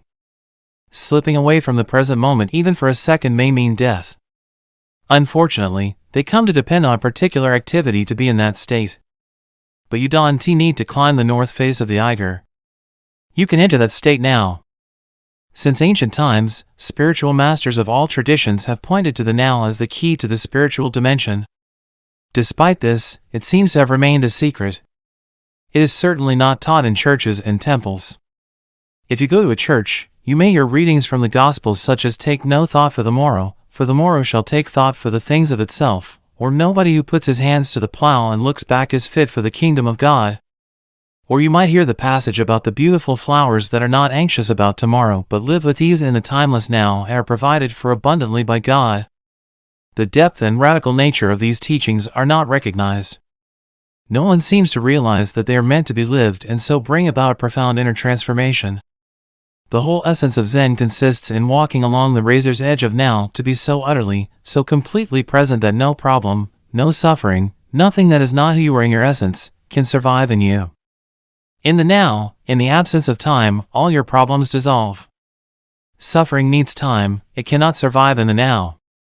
The great Zen master Rinzai, in order to take his students' attention away from time, would often raise his finger and slowly ask, "What, at this moment, is lacking?" A powerful question that does not require an answer on the level of the mind. It is designed to take your attention deeply into the now. A similar question in the Zen tradition is this: if not now, when? The now is also central to the teaching of Sufism, the mystical branch of Islam. Sufis have a saying, "The Sufi is the son of time present." And Rumi, the great poet and teacher of Sufism, declares, "Past and future veiled God from our sight, burn up both of them with fire." Meister Eckhart, the 13th century spiritual teacher, summed it all up beautifully: time is what keeps the light from reaching us. There is no greater obstacle to God than time. Accessing the power of the now. A moment ago, when you talked about the eternal present and the unreality of past and future, I found myself looking at that tree outside the window. I had looked at it a few times before, but this time it was different. The external perception had not changed much, except that the colors seemed brighter and more vibrant. But there was now an added dimension to it. This is hard to explain. I don't know how, but one was aware of something invisible that I felt was the essence of that tree, its inner spirit, if you like. And somehow I was part of that. I realize now that I hadn't truly seen the tree before, just a flat and dead image of it. When I look at the tree now, some of that awareness is still present, but I can feel it slipping away. You see, the experience is already receding into the past. Can something like this ever be more than a fleeting glimpse? You were free of time for a moment. You moved into the now and therefore perceived the tree without the screen of mind. The awareness of being became part of your perception. With the timeless dimension comes a different kind of knowing, one that does not kill the spirit that lives within every creature and everything. A knowing that does not destroy the sacredness and mystery of life, but contains a deep love and reverence for all that is. A knowing of which the mind knows nothing. The mind cannot know the tree. It can only know facts or information about the tree. My mind cannot know you, only labels, judgments, facts, and opinions about you. Being alone knows directly. There is a place for mind and mind knowledge. It is in the practical realm of day-to-day living. However, when it takes over all aspects of your life, including your relationships with other human beings and with nature, it becomes a monstrous parasite that, unchecked, may well end up killing all life on the planet and finally itself by killing its host. You have had a glimpse of how the timeless can transform your perceptions. But an experience is not enough, no matter how beautiful or profound. What is needed and what we are concerned with is a permanent shift in consciousness. So break the old pattern of present moment denial and present moment resistance. Make it your practice to withdraw attention from past and future whenever they are not needed. Step out of the time dimension as much as possible in everyday life. If you find it hard to enter the now directly, start by observing the habitual tendency of your mind to want to escape from the now. You will observe that the future is usually imagined as either better or worse than the present. If the imagined future is better, it gives you hope or pleasurable anticipation. If it is worse, it creates anxiety. Both are illusory. Through self-observation, more presence comes into your life automatically. The moment you realize you are not present, you are present. Whenever you are able to observe your mind, you are no longer trapped in it. Another factor has come in, something that is not of the mind, the witnessing presence. Be present as the watcher of your mind, of your thoughts and emotions, as well as your reactions in various situations. Be at least as interested in your reactions as in the situation or person that causes you to react. Notice also how often your attention is in the past or future. Don't judge or analyze what you observe. Watch the thought, feel the emotion, observe the reaction. Don't make a personal problem out of them. You will then feel something more powerful than any of those things that you observe, the still, observing presence itself behind the content of your mind, the silent watcher. Intense presence is needed when certain situations trigger a reaction with a strong emotional charge, such as when your self-image is threatened, a challenge comes into your life that triggers fear, things go wrong, or an emotional complex from the past is brought up. In those instances, the tendency is for you to become unconscious. The reaction or emotion takes you over, you become it. You act it out. You justify, make wrong, attack, defend, except that it isn't you, it's the reactive pattern, the mind in its habitual survival mode. Identification with the mind gives it more energy, observation of the mind withdraws energy from it. Identification with the mind creates more time, observation of the mind opens up the dimension of the timeless. The energy that is withdrawn from the mind turns into presence. Once you can feel what it means to be present, it becomes much easier to simply choose to step out of the time dimension whenever time is not needed for practical purposes and move more deeply into the now. This does not impair your ability to use time, past or future, when you need to refer to it for practical matters. Nor does it impair your ability to use your mind. In fact, it enhances it. When you use your mind, it will be sharper, more focused. Letting go of psychological time. Learn to use time in the practical aspects of your life. We may call this clock time, but immediately return to present moment awareness when those practical matters have been dealt with. In this way, there will be no build-up of psychological time, which is identification with the past and continuous compulsive projection into the future. Clock time is not just making an appointment or planning a trip. It includes learning from the past so that we don't repeat the same mistakes over and over. Setting goals and working toward them. Predicting the future by means of patterns and laws, physical, mathematical, and so on, learn from the past and taking appropriate action on the basis of our predictions. But even here, within the sphere of practical living, where we cannot do without reference to past and future, the present moment remains the essential factor. Any lesson from the past becomes relevant and is applied now. Any planning as well as working toward achieving a particular goal is done now. The enlightened person's main focus of attention is always the now, but they are still peripherally aware of time. In other words, they continue to use clock time but are free of psychological time. Be alert as you practice this so that you do not unwittingly transform clock time into psychological time. For example, if you made a mistake in the past and learn from it now, you are using clock time. On the other hand, if you dwell on it mentally, and self-criticism, remorse, or guilt come up, then you are making the mistake into me and mine, you make it part of your sense of self, and it has become psychological time, which is always linked to a false sense of identity. Non-forgiveness necessarily implies a heavy burden of psychological time. If you set yourself a goal and work toward it, you are using clock time. You are aware of where you want to go, but you honor and give your fullest attention to the step that you are taking at this moment. If you then become excessively focused on the goal, perhaps because you are seeking happiness, fulfillment, or a more complete sense of self in it, the now is no longer honored. It becomes reduced to a mere stepping stone to the future, with no intrinsic value. Clock time then turns into psychological time. Your life's journey is no longer an adventure, just an obsessive need to arrive, to attain, to make it.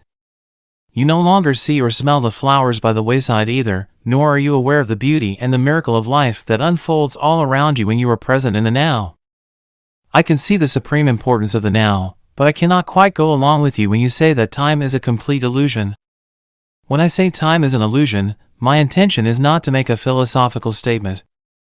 I am just reminding you of a simple fact, a fact so obvious that you may find it hard to grasp and may even find it meaningless, but once fully realized, it can cut like a sword through all the mind-created layers of complexity and problems.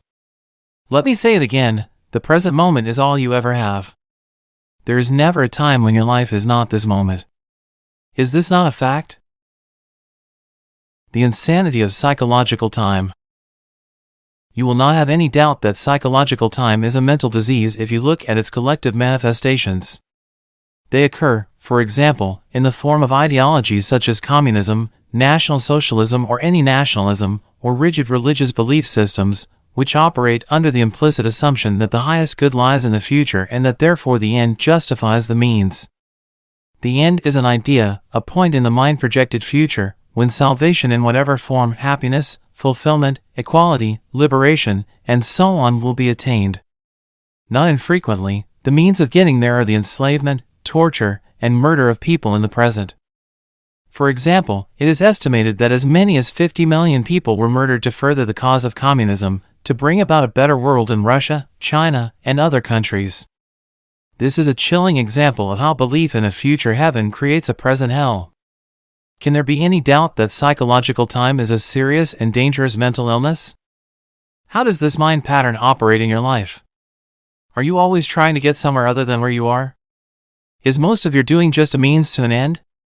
Is fulfillment always just around the corner or confined to short-lived pleasures, such as sex, food, drink, drugs, or thrills and excitement? Are you always focused on becoming, achieving, and attaining, or alternatively chasing some new thrill or pleasure? Do you believe that if you acquire more things you will become more fulfilled, good enough, or psychologically complete? Are you waiting for a man or woman to give meaning to your life?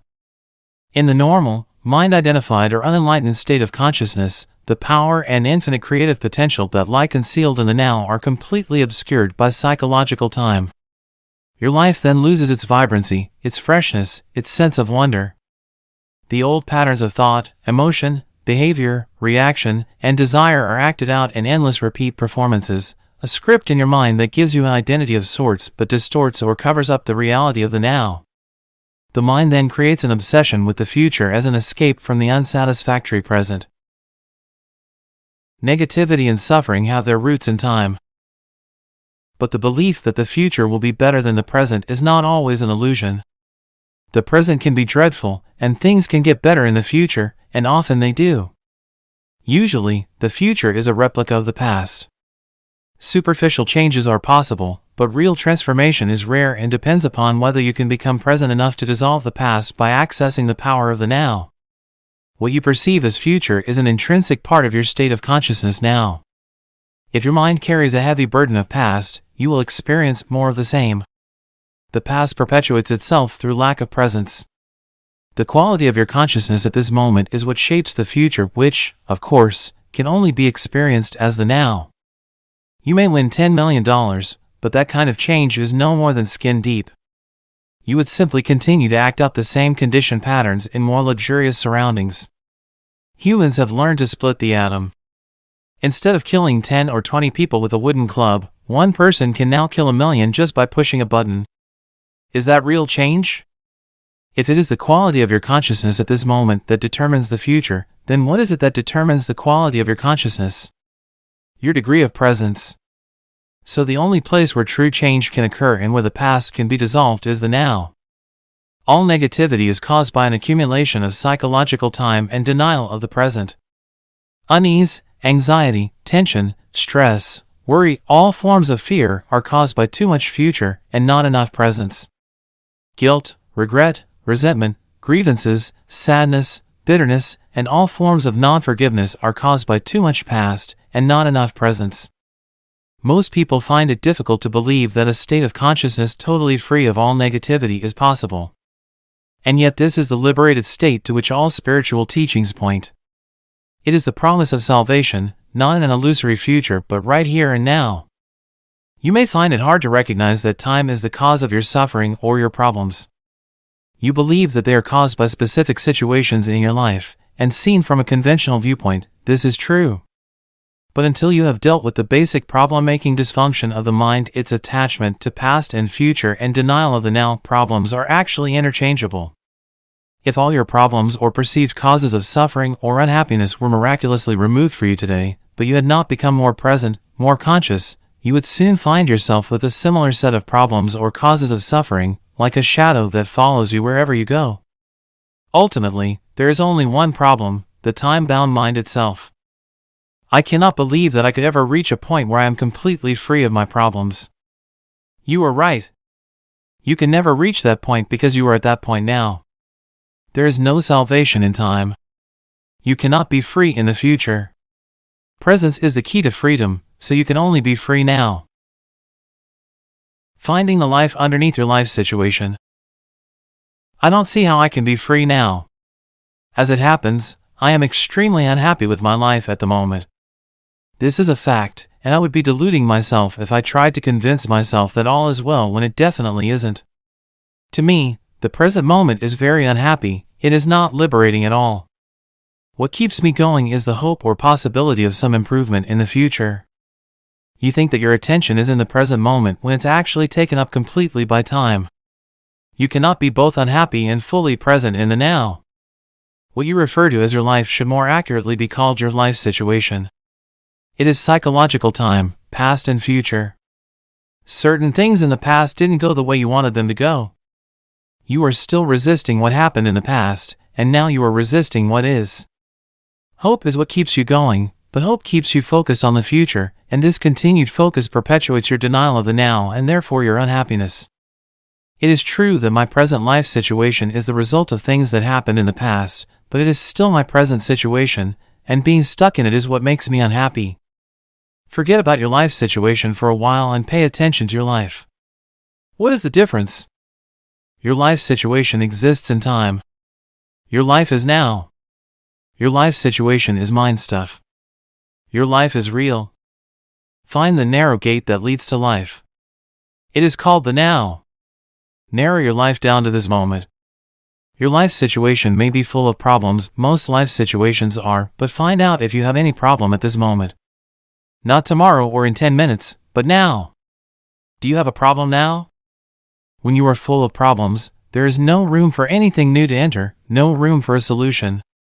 So whenever you can, make some room, create some space, so that you find the life underneath your life situation. Use your senses fully. Be where you are. Look around. Just look, don't interpret. See the light, shapes, colors, textures. Be aware of the silent presence of each thing.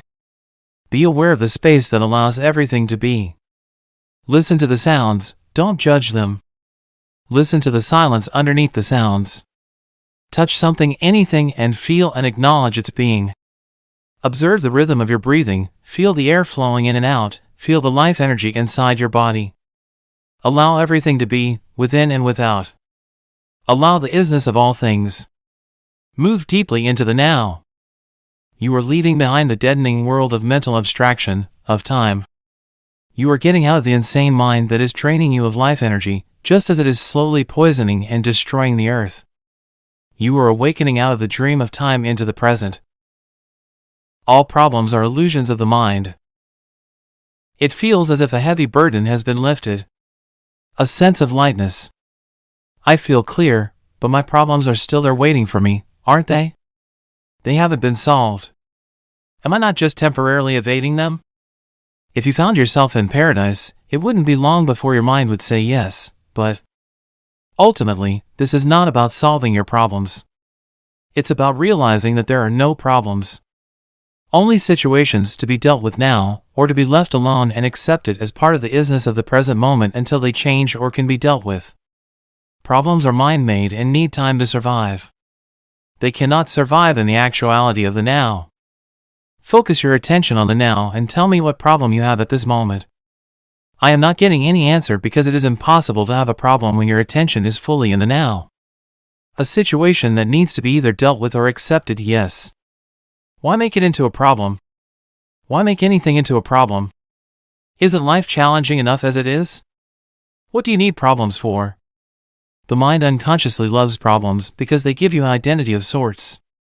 This is normal, and it is insane.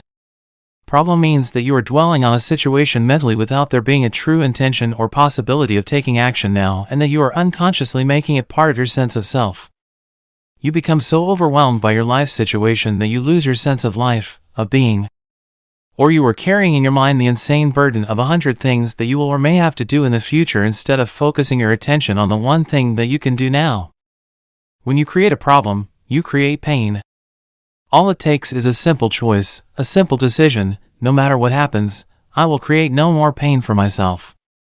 I will create no more problems. Although it is a simple choice, it is also very radical. You won't make that choice unless you are truly fed up with suffering, unless you have truly had enough. And you won't be able to go through with it unless you access the power of the now. If you create no more pain for yourself, then you create no more pain for others. You also no longer contaminate the beautiful earth, your inner space, and the collective human psyche with the negativity of problem making. If you have ever been in a life or death emergency situation, you will know that it wasn't a problem. The mind didn't have time to fool around and make it into a problem. In a true emergency, the mind stops, you become totally present in the now, and something infinitely more powerful takes over. This is why there are many reports of ordinary people suddenly becoming capable of incredibly courageous deeds. In any emergency, either you survive or you don't. Either way, it is not a problem. Some people get angry when they hear me say that problems are illusions. I am threatening to take away their sense of who they are. They have invested much time in a false sense of self.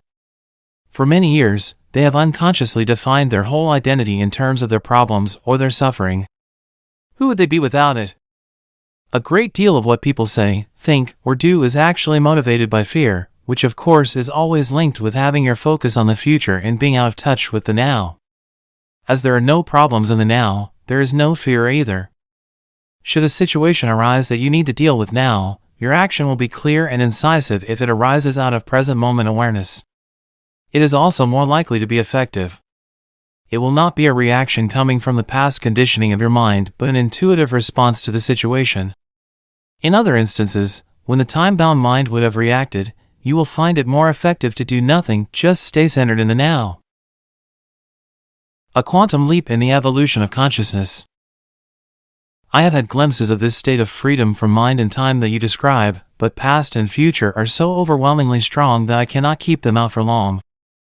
The time-bound mode of consciousness is deeply embedded in the human psyche. But what we are doing here is part of a profound transformation that is taking place in the collective consciousness of the planet and beyond, the awakening of consciousness from the dream of matter, form, and separation. The ending of time. We are breaking mind patterns that have dominated human life for eons. Mind patterns that have created unimaginable suffering on a vast scale.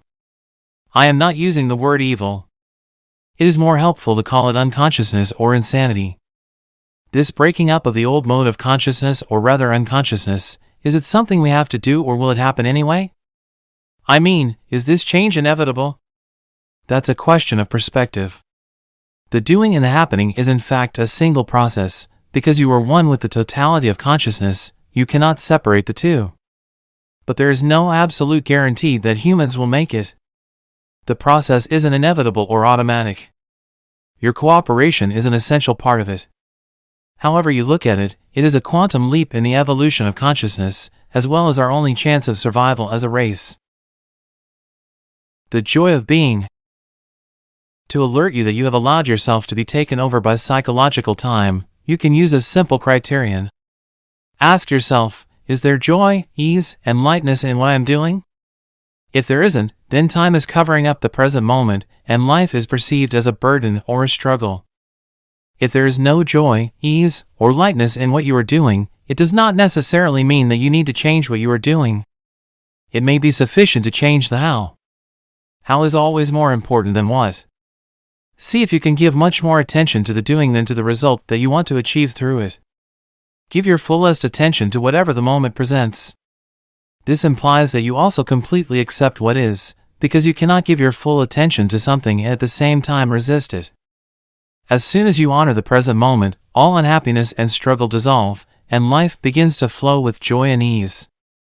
When you act out of present moment awareness, whatever you do becomes imbued with a sense of quality, care, and love, even the most simple action. So do not be concerned with the fruit of your action, just give attention to the action itself. The fruit will come of its own accord. This is a powerful spiritual practice. In the Bhagavad Gita, one of the oldest and most beautiful spiritual teachings in existence, non-attachment to the fruit of your action is called karma yoga. It is described as the path of consecrated action. When the compulsive striving away from the now ceases, the joy of being flows into everything you do. The moment your attention turns to the now, you feel a presence, a stillness, a peace. You no longer depend on the future for fulfillment and satisfaction, you don't look to it for salvation. Therefore, you are not attached to the results. Neither failure nor success has the power to change your inner state of being. You have found the life underneath your life situation. In the absence of psychological time, your sense of self is derived from being, not from your personal past. Therefore, the psychological need to become anything other than who you are already is no longer there. In the world, on the level of your life situation, you may indeed become wealthy, knowledgeable, successful, free of this or that, but in the deeper dimension of being you are complete and whole now. In that state of wholeness, would we still be able or willing to pursue external goals? Of course, but you will not have illusory expectations that anything or anybody in the future will save you or make you happy. As far as your life situation is concerned, there may be things to be attained or acquired. That's the world of form, of gain and loss. Yet on a deeper level you are already complete, and when you realize that, there is a playful, joyous energy behind what you do. Being free of psychological time, you no longer pursue your goals with grim determination, driven by fear, anger, discontent, or the need to become someone. Nor will you remain inactive through fear of failure, which to the ego is loss of self. When your deeper sense of self is derived from being, when you are free of becoming as a psychological need, neither your happiness nor your sense of self depends on the outcome, and so there is freedom from fear. You don't seek permanency where it cannot be found, in the world of form, of gain and loss, birth and death. You don't demand that situations, conditions, places, or people should make you happy, and then suffer when they don't live up to your expectations. Everything is honored, but nothing matters. Forms are born and die, yet you are aware of the eternal underneath the forms. You know that nothing real can be threatened. When this is your state of being, how can you not succeed? You have succeeded already. Mind strategies for avoiding the now. Loss of now, the core delusion. Even if I completely accept that ultimately time is an illusion, what difference is that going to make in my life? I still have to live in a world that is completely dominated by time. Intellectual agreement is just another belief and won't make much difference to your life. To realize this truth, you need to live it. When every cell of your body is so present that it feels vibrant with life, and when you can feel that life every moment as the joy of being, then it can be said that you are free of time. But I still have to pay the bills tomorrow, and I'm still going to grow old and die just like everybody else. So how can I ever say that I am free of time? Tomorrow's bills are not the problem. The dissolution of the physical body is not a problem. Loss of now is the problem, or rather, the core delusion that turns a mere situation, event, or emotion into a personal problem and into suffering. Loss of now is loss of being. To be free of time is to be free of the psychological need of past for your identity and future for your fulfillment. It represents the most profound transformation of consciousness that you can imagine. In some rare cases, this shift in consciousness happens dramatically and radically, once and for all. When it does, it usually comes about through total surrender in the midst of intense suffering. Most people, however, have to work at it. When you have had your first few glimpses of the timeless state of consciousness, you begin to move back and forth between the dimensions of time and presence. First, you become aware of just how rarely your attention is truly in the now. But to know that you are not present is a great success, that knowing is presence even if initially it only lasts for a couple of seconds of clock time before it is lost again. Then, with increasing frequency, you choose to have the focus of your consciousness in the present moment rather than in the past or future, and whenever you realize that you had lost the now, you are able to stay in it not just for a couple of seconds, but for longer periods as perceived from the external perspective of clock time. So before you are firmly established in this state of presence, which is to say before you are fully conscious, you shift back and forth for a while between consciousness and unconsciousness, between the state of presence and the state of mind identification. You lose the now, and you return to it, again and again. Eventually, presence becomes your predominant state. For most people, presence is experienced either never at all or only accidentally and briefly on rare occasions without being recognized for what it is.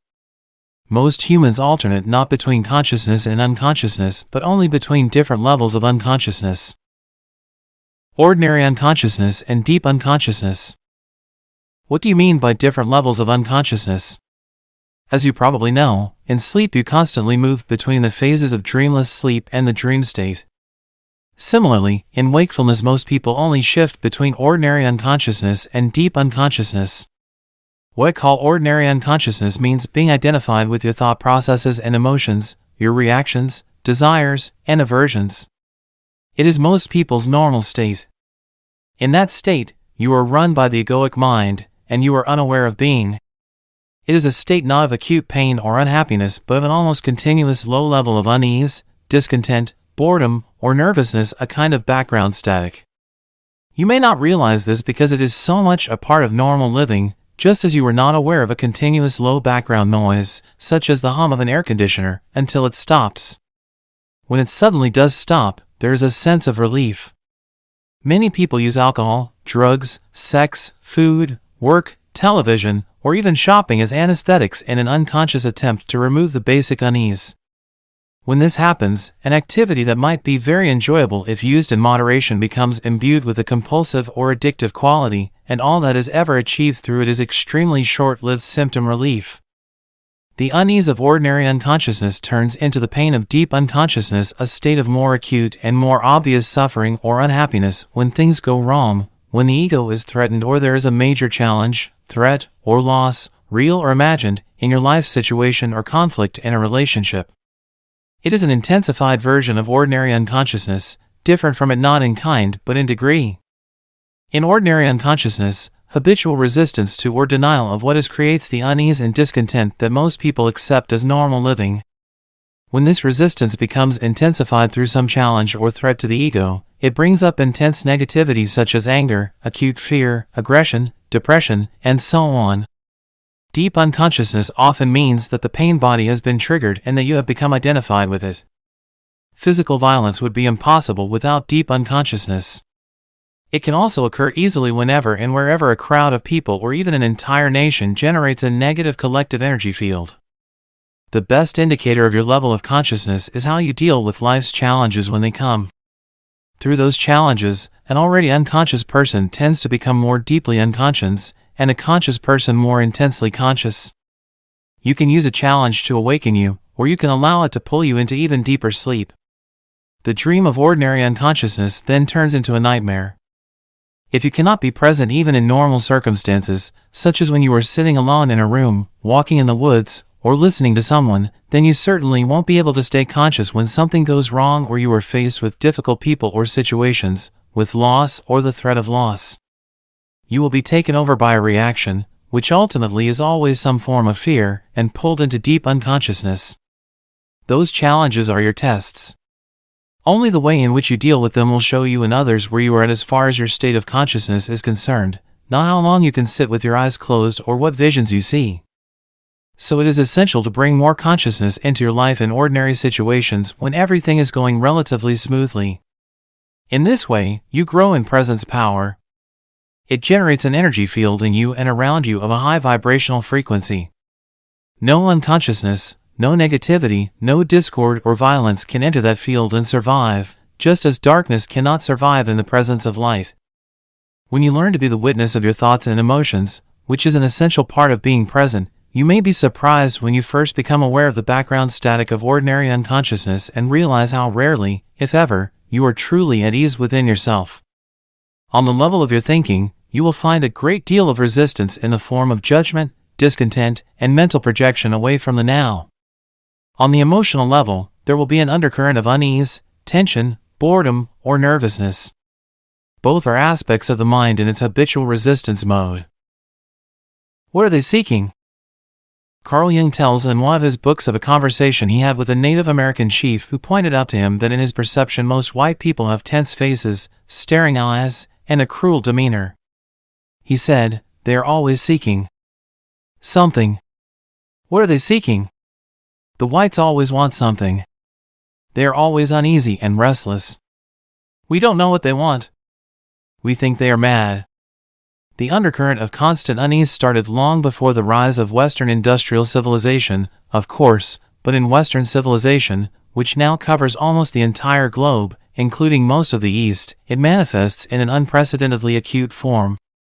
It was already there at the time of Jesus, and it was there 600 years before that at the time of Buddha, and long before that. Why are you always anxious? Jesus asked his disciples. Can anxious thought add a single day to your life? And the Buddha taught that the root of suffering is to be found in our constant wanting and craving. Resistance to the now as a collective dysfunction is intrinsically connected to loss of awareness of being and forms the basis of our dehumanized industrial civilization. Freud, by the way, also recognized the existence of this undercurrent of unease and wrote about it in his book Civilization and Its Discontents, but he did not recognize the true root of the unease and failed to realize that freedom from it is possible. This collective dysfunction has created a very unhappy and extraordinarily violent civilization that has become a threat not only to itself but also to all life on the planet. Dissolving ordinary unconsciousness. So how can we be free of this affliction? Make it conscious. Observe the many ways in which unease, discontent, and tension arise within you through unnecessary judgment, resistance to what is, and denial of the now. Anything unconscious dissolves when you shine the light of consciousness on it. Once you know how to dissolve ordinary unconsciousness, the light of your presence will shine brightly, and it will be much easier to deal with deep unconsciousness whenever you feel its gravitational pull. However, ordinary unconsciousness may not be easy to detect initially because it is so normal. Make it a habit to monitor your mental-emotional state through self-observation. Am I at ease at this moment? Is a good question to ask yourself frequently. Or you can ask, what's going on inside me at this moment? Be at least as interested in what goes on inside you as what happens outside. If you get the inside right, the outside will fall into place. Primary reality is within, secondary reality without. But don't answer these questions immediately. Direct your attention inward. Have a look inside yourself. What kind of thoughts is your mind producing? What do you feel? Direct your attention into the body. Is there any tension? Once you detect that there is a low level of unease, the background static, see in what way you are avoiding, resisting, or denying life by denying the now. There are many ways in which people unconsciously resist the present moment. One will give you a few examples. With practice, your power of self-observation, of monitoring your inner state, will become sharpened. Freedom from unhappiness. Do you resent doing what you are doing? It may be your job, or you may have agreed to do something and are doing it, but part of you resents and resists it. Are you carrying unspoken resentment toward a person close to you? Do you realize that the energy you thus emanate is so harmful in its effects that you are in fact contaminating yourself as well as those around you? Have a good look inside. Is there even the slightest trace of resentment, unwillingness? If there is, observe it on both the mental and the emotional levels. What thoughts is your mind creating around this situation? Then look at the emotion, which is the body's reaction to those thoughts. Feel the emotion. Does it feel pleasant or unpleasant? Is it an energy that you would actually choose to have inside you? Do you have a choice? Maybe you are being taken advantage of, maybe the activity you are engaged in is tedious, maybe someone close to you is dishonest, irritating, or unconscious, but all this is irrelevant. Whether your thoughts and emotions about this situation are justified or not makes no difference. The fact is that you are resisting what is. You are making the present moment into an enemy. You are creating unhappiness, conflict between the inner and the outer. Your unhappiness is polluting not only your own inner being and those around you but also the collective human psyche of which you are an inseparable part. The pollution of the planet is only an outward reflection of an inner psychic pollution, millions of unconscious individuals not taking responsibility for their inner space. Either stop doing what you are doing, speak to the person concerned and express fully what you feel, or drop the negativity that your mind has created around the situation and that serves no purpose whatsoever except to strengthen a false sense of self. Recognizing its futility is important. Negativity is never the optimum way of dealing with any situation. In fact, in most cases it keeps you stuck in it, blocking real change. Anything that is done with negative energy will become contaminated by it and in time give rise to more pain, more unhappiness. Furthermore, any negative inner state is contagious. Unhappiness spreads more easily than a physical disease. Through the law of resonance, it triggers and feeds latent negativity in others, unless they are immune, that is, highly conscious. Are you polluting the world or cleaning up the mess? You are responsible for your inner space, nobody else is, just as you are responsible for the planet. As within, so without. If humans clear inner pollution, then they will also cease to create outer pollution. How can we drop negativity, as you suggest? By dropping it. How do you drop a piece of hot coal that you are holding in your hand? How do you drop some heavy and useless baggage that you are carrying? By recognizing that you don't want to suffer the pain or carry the burden anymore and then letting go of it. Deep unconsciousness, such as the pain body, or other deep pain, such as the loss of a loved one, usually needs to be transmuted through acceptance combined with the light of your presence, your sustained attention. Many patterns in ordinary unconsciousness, on the other hand, can simply be dropped once you know that you don't want them and don't need them anymore, once you realize that you have a choice, that you are not just a bundle of conditioned reflexes. All this implies that you are able to access the power of now. Without it, you have no choice. If you call some emotions negative, aren't you creating a mental polarity of good and bad, as you explained earlier? No. The polarity was created at an earlier stage when your mind judged the present moment as bad. This judgment then created the negative emotion. But if you call some emotions negative, aren't you really saying that they shouldn't be there, that it's not okay to have those emotions? My understanding is that we should give ourselves permission to have whatever feelings come up, rather than judge them as bad or say that we shouldn't have them. It's okay to feel resentful, it's okay to be angry, irritated, moody, or whatever. Otherwise, we get into repression, inner conflict, or denial. Everything is okay as it is. Of course.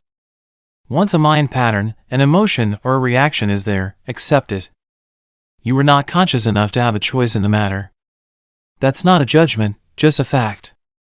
If you had a choice, or realized that you do have a choice, would you choose suffering or joy, ease or unease, peace or conflict? Would you choose a thought or feeling that cuts you off from your natural state of well-being, the joy of life within? Any such feeling one call negative, which simply means bad. Not in the sense that you shouldn't have done that, but just plain factual bad, like feeling sick in the stomach. How is it possible that humans killed in excess of 100 million fellow humans in the 20th century alone? Humans inflicting pain of such magnitude on one another is beyond anything you can imagine. And that's not taking into account the mental, emotional, and physical violence, the torture, pain, and cruelty they continue to inflict on each other as well as on other sentient beings on a daily basis. Do they act in this way because they are in touch with their natural state, the joy of life within? Of course not. Only people who are in a deeply negative state, who feel very bad indeed, would create such a reality as a reflection of how they feel. Now they are engaged in destroying nature and the planet that sustains them. Unbelievable but true. Humans are a dangerously insane and very sick species.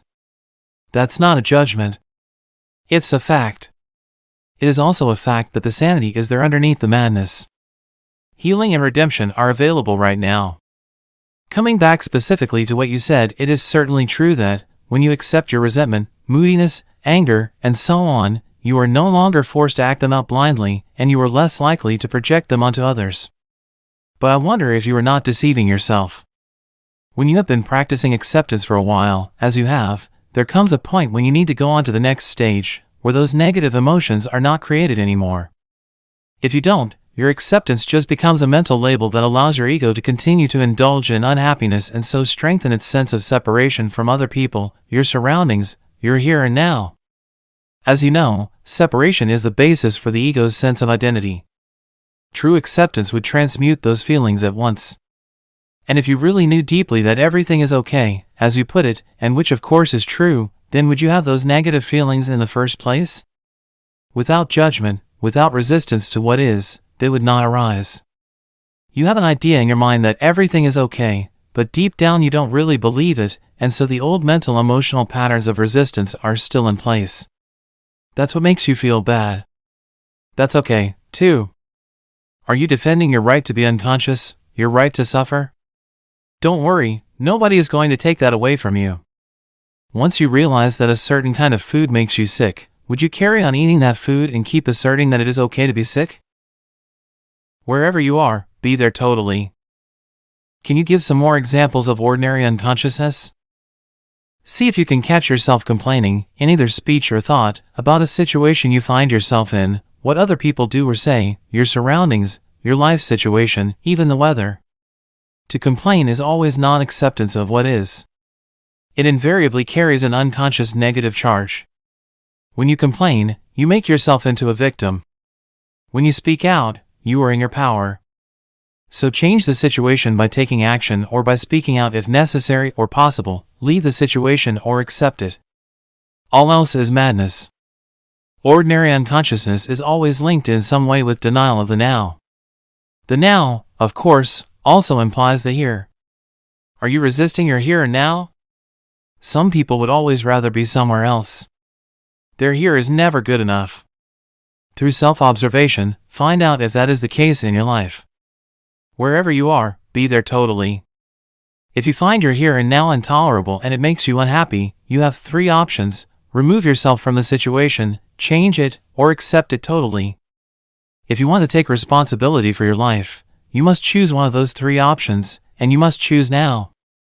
Then accept the consequences. No excuses. No negativity. No psychic pollution. Keep your inner space clear. If you take any action, leaving or changing your situation, drop the negativity first, if at all possible. Action arising out of insight into what is required is more effective than action arising out of negativity. Any action is often better than no action, especially if you have been stuck in an unhappy situation for a long time. If it is a mistake, at least you learn something, in which case it's no longer a mistake. If you remain stuck, you learn nothing. Is fear preventing you from taking action? Acknowledge the fear, watch it, take your attention into it, be fully present with it. Doing so cuts the link between the fear and your thinking. Don't let the fear rise up into your mind. Use the power of the now. Fear cannot prevail against it. If there is truly nothing that you can do to change your here and now, and you can't remove yourself from the situation, then accept your here and now totally by dropping all inner resistance. The false, unhappy self that loves feeling miserable, resentful, or sorry for itself can then no longer survive. This is called surrender. Surrender is not weakness. There is great strength in it. Only a surrendered person has spiritual power. Through surrender, you will be free internally of the situation. You may then find that the situation changes without any effort on your part. In any case, you are free. Or is there something that you should be doing but are not doing it? Get up and do it now. Alternatively, completely accept your inactivity, laziness, or passivity at this moment, if that is your choice. Go into it fully. Enjoy it. Be as lazy or inactive as you can. If you go into it fully and consciously, you will soon come out of it. Or maybe you won't. Either way, there is no inner conflict, no resistance, no negativity. Are you stressed? Are you so busy getting to the future that the present is reduced to a means of getting there? Stress is caused by being here but wanting to be there, or being in the present but wanting to be in the future. It's a split that tears you apart inside. To create and live with such an inner split is insane. The fact that everyone else is doing it doesn't make it any less insane. If you have to, you can move fast, work fast, or even run, without projecting yourself into the future and without resisting the present. As you move, work, run, do it totally. Enjoy the flow of energy, the high energy of that moment. Now you are no longer stressed, no longer splitting yourself in two. Just moving, running, working, and enjoying it. Or you can drop the whole thing and sit on a park bench. But when you do, watch your mind. It may say, you should be working. You are wasting time. Observe the mind. Smile at it. Does the past take up a great deal of your attention? Do you frequently talk and think about it either positively or negatively? The great things that you have achieved, your adventures or experiences, or your victim story and the dreadful things that were done to you, or maybe what you did to someone else? Are your thought processes creating guilt, pride, resentment, anger, regret, or self-pity?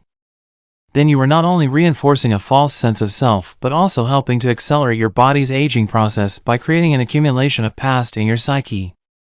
Verify this for yourself by observing those around you who have a strong tendency to hold on to the past.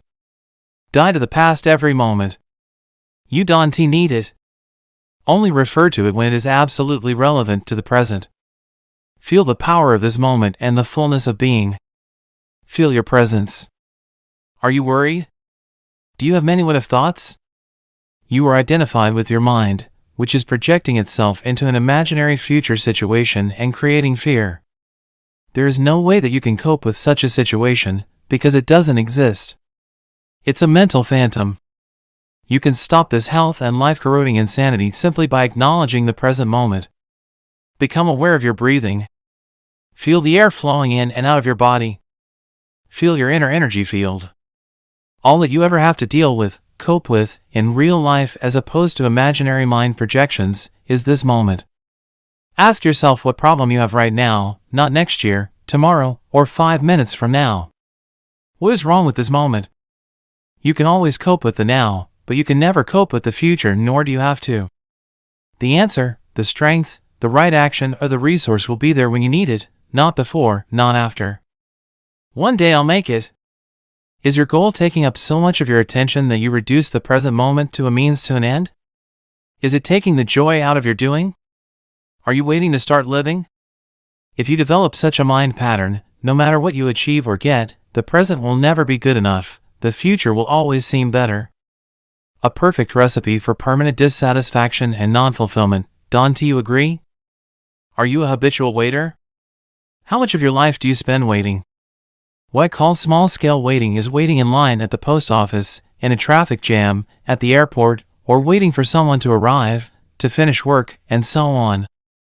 Large-scale waiting is waiting for the next vacation, for a better job, for the children to grow up, for a truly meaningful relationship, for success, to make money, to be important, to become enlightened.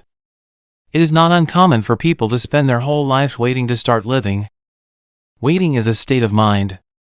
Basically, it means that you want the future, you don't want the present. You don't want what you've got, and you want what you haven't got. With every kind of waiting, you unconsciously create inner conflict between your here and now, where you don't want to be, and the projected future, where you want to be. This greatly reduces the quality of your life by making you lose the present. There is nothing wrong with striving to improve your life situation. You can improve your life situation, but you cannot improve your life. Life is primary. Life is your deepest inner being. It is already whole, complete, perfect. Your life situation consists of your circumstances and your experiences. There is nothing wrong with setting goals and striving to achieve things. The mistake lies in using it as a substitute for the feeling of life, for being. The only point of access for that is the now. You are then like an architect who pays no attention to the foundation of a building but spends a lot of time working on the superstructure. For example, many people are waiting for prosperity. It cannot come in the future. When you honor, acknowledge, and fully accept your present reality where you are, who you are, what you are doing right now, when you fully accept what you have got, you are grateful for what you have got, grateful for what is, grateful for being. Gratitude for the present moment and the fullness of life now is true prosperity. It cannot come in the future. Then, in time, that prosperity manifests for you in various ways. If you are dissatisfied with what you have got, or even frustrated or angry about your present lack, that may motivate you to become rich, but even if you do make millions, you will continue to experience the inner condition of lack, and deep down you will continue to feel unfulfilled. You may have many exciting experiences that money can buy, but they will come and go and always leave you with an empty feeling and the need for further physical or psychological gratification. You won't abide in being and so feel the fullness of life. Now that alone is true prosperity. So give up waiting as a state of mind. When you catch yourself slipping into waiting, snap out of it. Come into the present moment. Just be, and enjoy being. If you are present, there is never any need for you to wait for anything. So next time somebody says, "Sorry to have kept you waiting," you can reply, "That's all right, I wasn't waiting. I was just standing here enjoying myself, enjoying myself." These are just a few of the habitual mind strategies for denying the present moment that are part of ordinary unconsciousness. They are easy to overlook because they are so much a part of normal living, the background static of perpetual discontent. But the more you practice monitoring your inner mental emotional state, the easier it will be to know when you have been trapped in past or future, which is to say unconscious, and to awaken out of the dream of time into the present. But beware, the false, unhappy self, based on mind identification, lives on time. It knows that the present moment is its own death and so feels very threatened by it. It will do all it can to take you out of it. It will try to keep you trapped in time. The inner purpose of your life's journey. I can see the truth of what you are saying, but I still think that we must have purpose on our life's journey, otherwise we just drift, and purpose means future, doesn't it? How do we reconcile that with living in the present? When you are on a journey, it is certainly helpful to know where you are going or at least the general direction in which you are moving, but don't forget, the only thing that is ultimately real about your journey is the step that you are taking at this moment. That's all there ever is. Your life's journey has an outer purpose and an inner purpose. The outer purpose is to arrive at your goal or destination, to accomplish what you set out to do, to achieve this or that, which, of course, implies future. But if your destination, or the steps you are going to take in the future, take up so much of your attention that they become more important to you than the step you are taking now, then you completely miss the journey's inner purpose, which has nothing to do with where you are going or what you are doing, but everything to do with how. It has nothing to do with future, but everything to do with the quality of your consciousness at this moment. The outer purpose belongs to the horizontal dimension of space and time. The inner purpose concerns a deepening of your being in the vertical dimension of the timeless now. Your outer journey may contain 1,000,000 steps, your inner journey only has one, the step you are taking right now. As you become more deeply aware of this one step, you realize that it already contains within itself all the other steps as well as the destination. This one step then becomes transformed into an expression of perfection, an act of great beauty and quality. It will have taken you into being, and the light of being will shine through it. This is both the purpose and the fulfillment of your inner journey, the journey into yourself. Does it matter whether we achieve our outer purpose, whether we succeed or fail in the world? It will matter to you as long as you haven't realized your inner purpose. After that, the outer purpose is just a game that you may continue to play simply because you enjoy it. It is also possible to fail completely in your outer purpose and at the same time totally succeed in your inner purpose. Or the other way around, which is actually more common, outer riches and inner poverty, or to gain the world and lose your soul, as Jesus puts it. Ultimately, of course, every outer purpose is doomed to fail sooner or later, simply because it is subject to the law of impermanence of all things. The sooner you realize that your outer purpose cannot give you lasting fulfillment, the better. When you have seen the limitations of your outer purpose, you give up your unrealistic expectation that it should make you happy, and you make it subservient to your inner purpose. The past cannot survive in your presence. You mentioned that thinking or talking about the past unnecessarily is one of the ways in which we avoid the present. But apart from the past that we remember and perhaps identify with, isn't there another level of past within us that is much more deep-seated? I am talking about the unconscious past that conditions our lives, especially through early childhood experiences, perhaps even past life experiences. And then there is our cultural conditioning, which has to do with where we live geographically and the historical time period in which we live. All these things determine how we see the world, how we react, what we think, what kind of relationships we have, how we live our lives. How could we ever become conscious of all that or get rid of it? How long would that take? And even if we did, what would there be left? What is left when illusion ends? There is no need to investigate the unconscious past in you except as it manifests at this moment as a thought, an emotion, a desire, a reaction, or an external event that happens to you. Whatever you need to know about the unconscious past in you, the challenges of the present will bring it out. If you delve into the past, it will become a bottomless pit. There is always more. You may think that you need more time to understand the past or become free of it, in other words, that the future will eventually free you of the past. This is a delusion. Only the present can free you of the past. More time cannot free you of time. Access the power of now. That is the key. What is the power of now? None other than the power of your presence, your consciousness liberated from thought forms. So deal with the past on the level of the present. The more attention you give to the past, the more you energize it, and the more likely you are to make a self out of it. Don't misunderstand, attention is essential, but not to the past as past. Give attention to the present, give attention to your behavior, to your reactions, moods, thoughts, emotions, fears, and desires as they occur in the present. There's the past in you. If you can be present enough to watch all those things, not critically or analytically but non-judgmentally, then you are dealing with the past and dissolving it through the power of your presence. You cannot find yourself by going into the past. You find yourself by coming into the present. Isn't it helpful to understand the past and so understand why we do certain things, react in certain ways, or why we unconsciously create our particular kind of drama, patterns in relationships, and so on? As you become more conscious of your present reality, you may suddenly get certain insights as to why your conditioning functions in those particular ways, for example, why your relationships follow certain patterns, and you may remember things that happened in the past or see them more clearly. That is fine and can be helpful, but it is not essential. What is essential is your conscious presence. That dissolves the past. That is the transformative agent. So don't seek to understand the past, but be as present as you can. The past cannot survive in your presence. It can only survive in your absence. The state of presence. It's not what you think it island. You keep talking about the state of presence as the key. I think I understand it intellectually, but I don't know if I have ever truly experienced it. I wonder, is it what I think it is, or is it something entirely different? It's not what you think it is. You can't think about presence, and the mind can't understand it. Understanding presence is being present.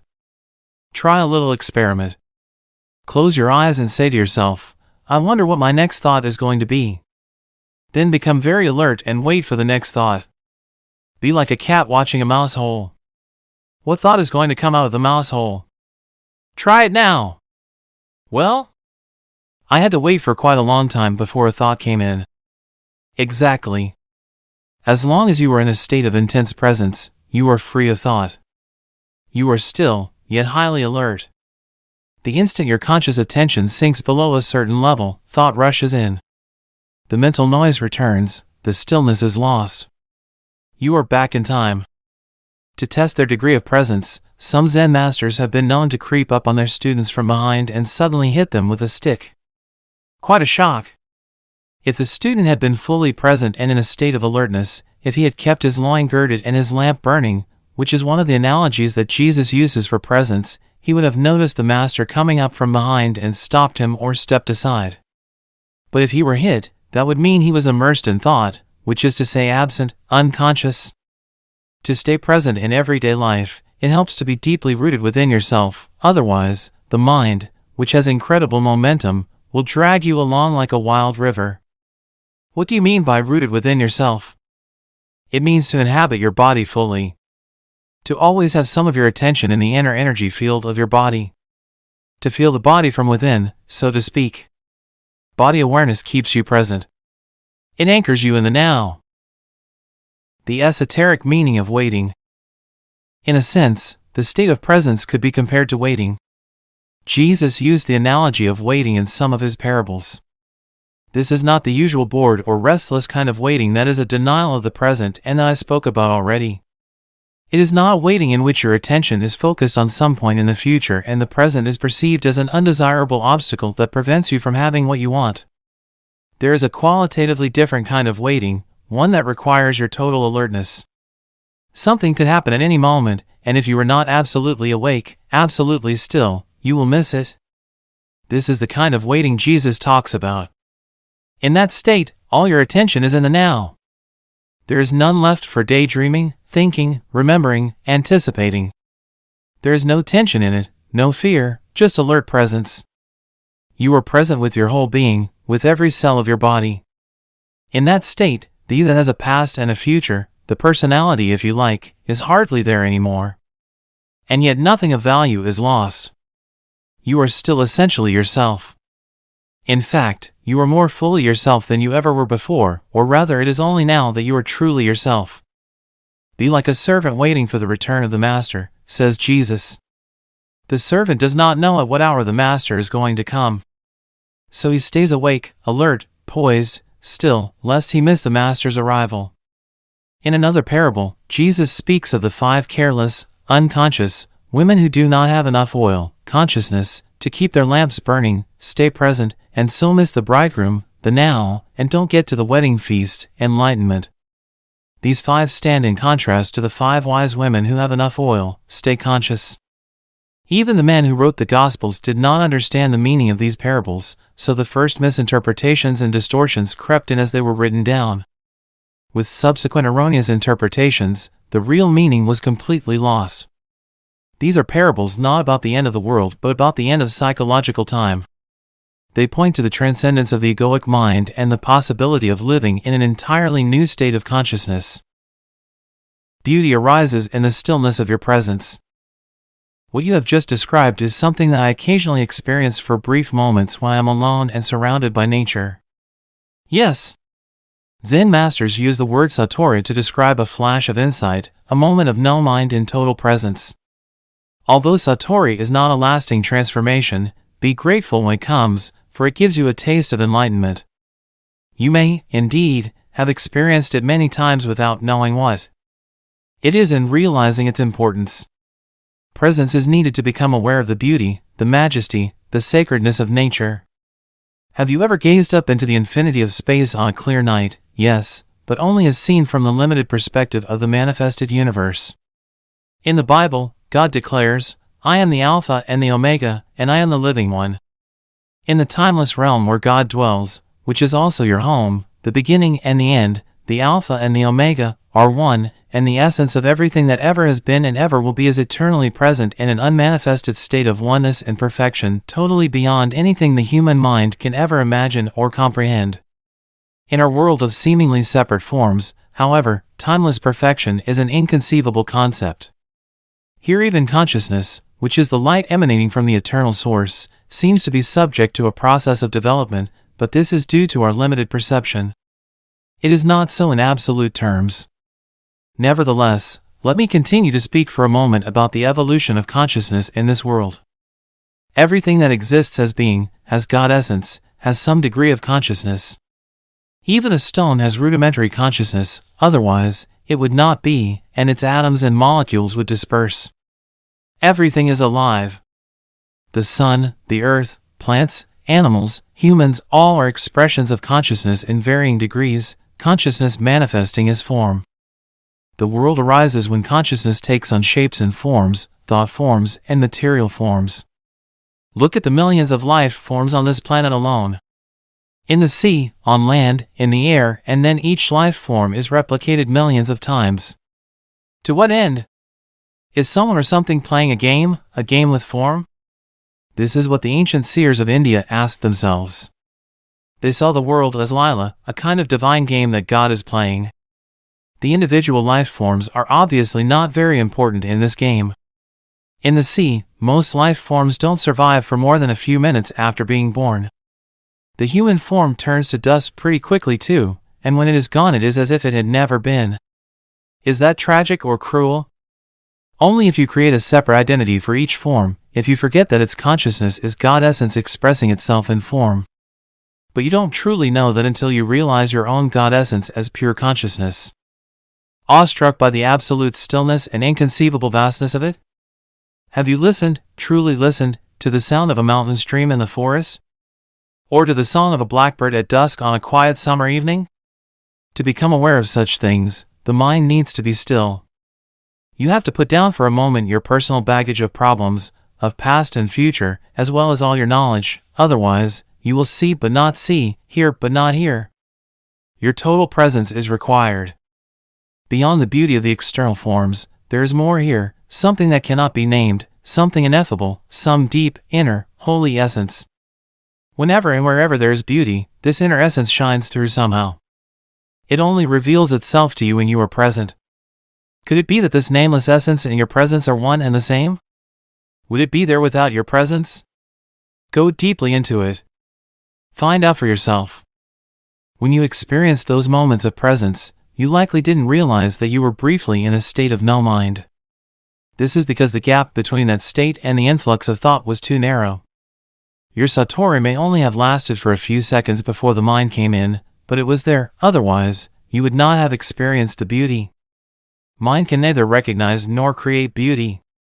Only for a few seconds, while you were completely present, was that beauty or that sacredness there. Because of the narrowness of that gap and a lack of vigilance and alertness on your part, you were probably unable to see the fundamental difference between the perception, the thoughtless awareness of beauty, and the naming and interpreting of it as thought. The time gap was so small that it seemed to be a single process. The truth is, however, that the moment thought came in, all you had was a memory of it. The wider the time gap between perception and thought, the more depth there is to you as a human being, which is to say the more conscious you are. Many people are so imprisoned in their minds that the beauty of nature does not really exist for them. They might say, "What a pretty flower," but that's just a mechanical mental labeling. Because they are not still, not present, they don't truly see the flower, don't feel its essence, its holiness, just as they don't know themselves, don't feel their own essence, their own holiness. Because we live in such a mind-dominated culture, most modern art, architecture, music, and literature are devoid of beauty, of inner essence, with very few exceptions. The reason is that the people who create those things cannot even for a moment free themselves from their mind. So they are never in touch with that place within where true creativity and beauty arise. The mind left to itself creates monstrosities, and not only in art galleries. Look at our urban landscapes and industrial wastelands. No civilization has ever produced so much ugliness. Realizing pure consciousness. Is presence the same as being? When you become conscious of being, what is really happening is that being becomes conscious of itself. When being becomes conscious of itself, that's presence. Since being, consciousness, and life are synonymous, we could say that presence means consciousness becoming conscious of itself, or life attaining self-consciousness. But don't get attached to the words, and don't make an effort to understand this. There is nothing that you need to understand before you can become present. I do understand what you just said, but it seems to imply that being, the ultimate transcendental reality, is not yet complete, that it is undergoing a process of development. Does God need time for personal growth? If a fish is born in your aquarium and you call it John, write out a birth certificate, tell him about his family history, and 2 minutes later he gets eaten by another fish, that's tragic. But it's only tragic because you projected a separate self where there was none. You got hold of a fraction of a dynamic process, a molecular dance, and made a separate entity out of it. Consciousness takes on the disguise of forms until they reach such complexity that it completely loses itself in them. In present-day humans, consciousness is completely identified with its disguise. It only knows itself as form and therefore lives in fear of the annihilation of its physical or psychological form. This is the egoic mind, and this is where considerable dysfunction sets in. It now looks as if something had gone very wrong somewhere along the line of evolution. But even this is part of Lila, the divine game. Finally, the pressure of suffering created by this apparent dysfunction forces consciousness to disidentify from form and awakens it from its dream of form. It regains self-consciousness, but it is at a far deeper level than when it lost it. This process is explained by Jesus in his parable of the lost son, who leaves his father's home, squanders his wealth, becomes destitute, and is then forced by his suffering to return home. When he does, his father loves him more than before. The son's state is the same as it was before, yet not the same. It has an added dimension of depth. The parable describes a journey from unconscious perfection, through apparent imperfection and evil to conscious perfection. Can you now see the deeper and wider significance of becoming present as the watcher of your mind? Whenever you watch the mind, you withdraw consciousness from mind forms, which then becomes what we call the watcher or the witness. Consequently, the watcher, pure consciousness beyond form, becomes stronger, and the mental formations become weaker. When we talk about watching the mind, we are personalizing an event that is truly of cosmic significance. Through you, consciousness is awakening out of its dream of identification with form and withdrawing from form. This foreshadows, but is already part of, an event that is probably still in the distant future as far as chronological time is concerned. The event is called the end of the world. When consciousness frees itself from its identification with physical and mental forms, it becomes what we may call pure or enlightened consciousness, or presence. This has already happened in a few individuals, and it seems destined to happen soon on a much larger scale, although there is no absolute guarantee that it will happen. Most humans are still in the grip of the egoic mode of consciousness, identified with their mind and run by their mind. If they do not free themselves from their mind in time, they will be destroyed by it. They will experience increasing confusion, conflict, violence, illness, despair, madness. Egoic mind has become like a sinking ship. If you don't get off, you will go down with it. The collective egoic mind is the most dangerously insane and destructive entity ever to inhabit this planet. What do you think will happen on this planet if human consciousness remains unchanged? Already for most humans, the only respite they find from their own minds is to occasionally revert to a level of consciousness below thought. Everyone does that every night during sleep. But this also happens to some extent through sex, alcohol, and other drugs that suppress excessive mind activity. If it weren't for alcohol, tranquilizers, antidepressants, as well as the illegal drugs, which are all consumed in vast quantities, the insanity of the human mind would become even more glaringly obvious than it is already. I believe that, if deprived of their drugs, a large part of the population would become a danger to themselves and others. These drugs, of course, simply keep you stuck in dysfunction.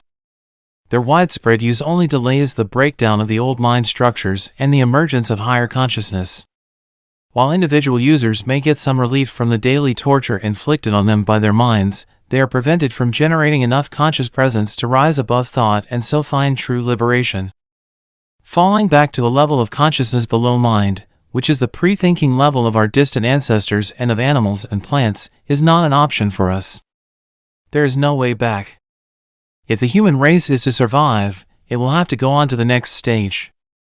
Consciousness is evolving throughout the universe in billions of forms. So even if we didn't make it, this wouldn't matter on a cosmic scale. No gain in consciousness is ever lost, so it would simply express itself through some other form. But the very fact that I am speaking here and you are listening or reading this is a clear sign that the new consciousness is gaining a foothold on the planet. There is nothing personal in this. I am not teaching you. You are consciousness, and you are listening to yourself. There is an Eastern saying, the teacher and the taught together create the teaching. In any case, the words in themselves are not important. They are not the truth, they only point to it. I speak from presence, and as I speak, you may be able to join me in that state.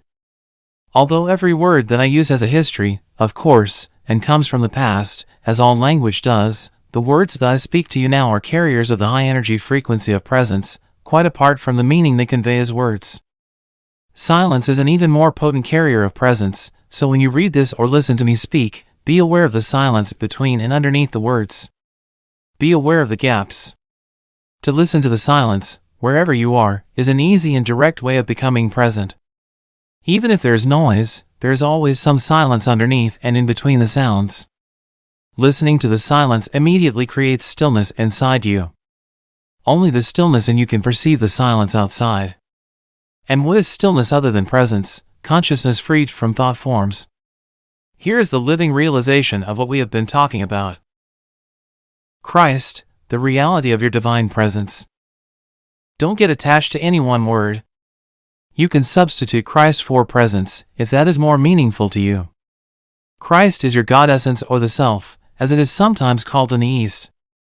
The only difference between Christ and presence is that Christ refers to your indwelling divinity regardless of whether you are conscious of it or not, whereas presence means your awakened divinity or God essence. Many misunderstandings and false beliefs about Christ will clear if you realize that there is no past or future in Christ.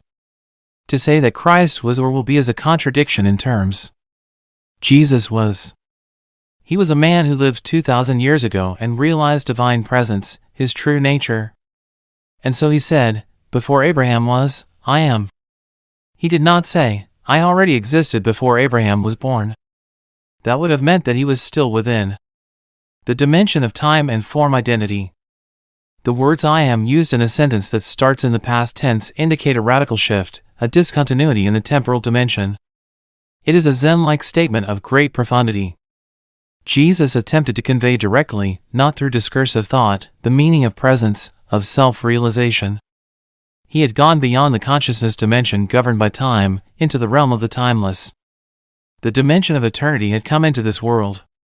Eternity, of course, does not mean endless time, but no time. Thus, the man Jesus became Christ, a vehicle for pure consciousness. And what is God's self-definition in the Bible?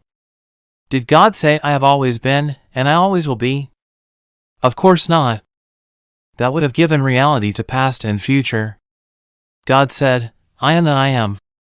No time here, just presence. The second coming of Christ is a transformation of human consciousness, a shift from time to presence, from thinking to pure consciousness, not the arrival of some man or woman.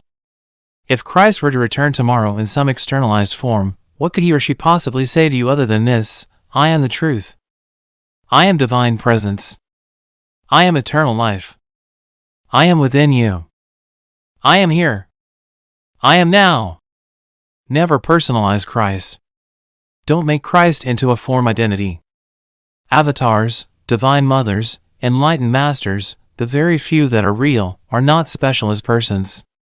Without a false self to uphold, defend, and feed, they are more simple, more ordinary than the ordinary man or woman. Anyone with a strong ego would regard them as insignificant or, more likely, not see them at all. If you are drawn to an enlightened teacher, it is because there is already enough presence in you to recognize presence in another. There were many people who did not recognize Jesus or the Buddha, as there are and always have been many people who are drawn to false teachers. Egos are drawn to bigger egos. Darkness cannot recognize light. Only light can recognize light. So don't believe that the light is outside you or that it can only come through one particular form. If only your master is an incarnation of God, then who are you? Any kind of exclusivity is identification with form, and identification with form means ego, no matter how well disguised. Use the master's presence to reflect your own identity beyond name and form back to you and to become more intensely present yourself. You will soon realize that there is no mine or yours in presence. Presence is one. Group work can also be helpful for intensifying the light of your presence. A group of people coming together in a state of presence generates a collective energy field of great intensity. It not only raises the degree of presence of each member of the group but also helps to free the collective human consciousness from its current state of mind dominance. This will make the state of presence increasingly more accessible to individuals. However, unless at least one member of the group is already firmly established in it and thus can hold the energy frequency of that state, the egoic mind can easily reassert itself and sabotage the group's endeavors. Although group work is invaluable, it is not enough, and you must not come to depend on it. Nor must you come to depend on a teacher or a master, except during the transitional period, when you are learning the meaning and practice of presence. The inner body. Being is your deepest self. You spoke earlier about the importance of having deep roots within or inhabiting the body. Can you explain what you meant by that? The body can become a point of access into the realm of being. Let's go into that more deeply now. I am still not quite sure if I fully understand what you mean by being. Water? What do you mean by that? I don't understand it. This is what a fish would say if it had a human mind. Please stop trying to understand being. You have already had significant glimpses of being, but the mind will always try to squeeze it into a little box and then put a label on it. It cannot be done. It cannot become an object of knowledge. In being, subject and object merge into one. Being can be felt as the ever-present I am that is beyond name and form. To feel and thus to know that you are and to abide in that deeply rooted state is enlightenment, is the truth that Jesus says will make you free. Free from what? free from the illusion that you are nothing more than your physical body and your mind. This illusion of the self, as the Buddha calls it, is the core error. Free from fear in its countless disguises as the inevitable consequence of that illusion, the fear that is your constant tormentor as long as you derive your sense of self only from this ephemeral and vulnerable form. And free from sin, which is the suffering you unconsciously inflict on yourself and others as long as this illusory sense of self governs what you think, say, and do. Look beyond the words. I don't like the words in. It implies that I am being judged and found guilty. I can understand that. Over the centuries, many erroneous views and interpretations have accumulated around words such as sin, due to ignorance, misunderstanding, or a desire to control, but they contain an essential core of truth. If you are unable to look beyond such interpretations and so cannot recognize the reality to which the word points, then don't use it. Don't get stuck on the level of words. A word is no more than a means to an end. It's an abstraction. Not unlike a signpost, it points beyond itself. The word honey isn't honey. You can study and talk about honey for as long as you like, but you won't really know it until you taste it. After you have tasted it, the word becomes less important to you. You won't be attached to it anymore. Similarly, you can talk or think about God continuously for the rest of your life, but does that mean you know or have even glimpsed the reality to which the word points? It really is no more than an obsessive attachment to a signpost, a mental idol. The reverse also applies. If, for whatever reason, you dislike the word honey, that might prevent you from ever tasting it. If you had a strong aversion to the word God, which is a negative form of attachment, you may be denying not just the word but also the reality to which it points. You would be cutting yourself off from the possibility of experiencing that reality. All this is, of course, intrinsically connected with being identified with your mind. So, if a word doesn't work for you anymore, then drop it and replace it with one that does work. If you don't like the word sin, then call it unconsciousness or insanity. That may get you closer to the truth, the reality behind the word, than a long misused word like sin, and leaves little room for guilt. I don't like those words either. They imply that there is something wrong with me. I am being judged. Of course there is something wrong with you and you are not being judged. I don't mean to offend you personally, but do you not belong to the human race that has killed over 100 million members of their own species in the 20th century alone? You mean guilt by association? It is not a question of guilt. But as long as you are run by the egoic mind, you are part of the collective insanity. Perhaps you haven't looked very deeply into the human condition in its state of dominance by the egoic mind. Open your eyes and see the fear, the despair, the greed, and the violence that are all pervasive. See the heinous cruelty and suffering on an unimaginable scale that humans have inflicted and continue to inflict on each other as well as on other life forms on the planet. You don't need to condemn. Just observe. That is sin. That is insanity. That is unconsciousness. Above all, don't forget to observe your own mind. Seek out the root of the insanity there. Finding your invisible and indestructible reality. You said that identification with our physical form is part of the illusion, so how can the body, the physical form, bring you to a realization of being? The body that you can see and touch cannot take you into being. But that visible and tangible body is only an outer shell, or rather a limited and distorted perception of a deeper reality. In your natural state of connectedness with being, this deeper reality can be felt every moment as the invisible inner body, the animating presence within you. So to inhabit the body is to feel the body from within, to feel the life inside the body and thereby come to know that you are beyond the outer form. But that is only the beginning of an inward journey that will take you ever more deeply into a realm of great stillness and peace, yet also of great power and vibrant life. At first, you may only get fleeting glimpses of it, but through them you will begin to realize that you are not just a meaningless fragment in an alien universe, briefly suspended between birth and death, allowed a few short-lived pleasures followed by pain and ultimate annihilation. Underneath your outer form, you are connected with something so vast, so immeasurable and sacred, that it cannot be conceived or spoken of, yet I am speaking of it now. I am speaking of it not to give you something to believe in but to show you how you can know it for yourself. You are cut off from being as long as your mind takes up all your attention. When this happens, and it happens continuously for most people, you are not in your body. The mind absorbs all your consciousness and transforms it into mind stuff. You cannot stop thinking. Compulsive thinking has become a collective disease. Your whole sense of who you are is then derived from mind activity. Your identity, as it is no longer rooted in being, becomes a vulnerable and ever-needy mental construct, which creates fear as the predominant underlying emotion. The one thing that truly matters is then missing from your life: awareness of your deeper self, your invisible and indestructible reality. To become conscious of being, you need to reclaim consciousness from the mind. This is one of the most essential tasks on your spiritual journey. It will free vast amounts of consciousness that previously had been trapped in useless and compulsive thinking.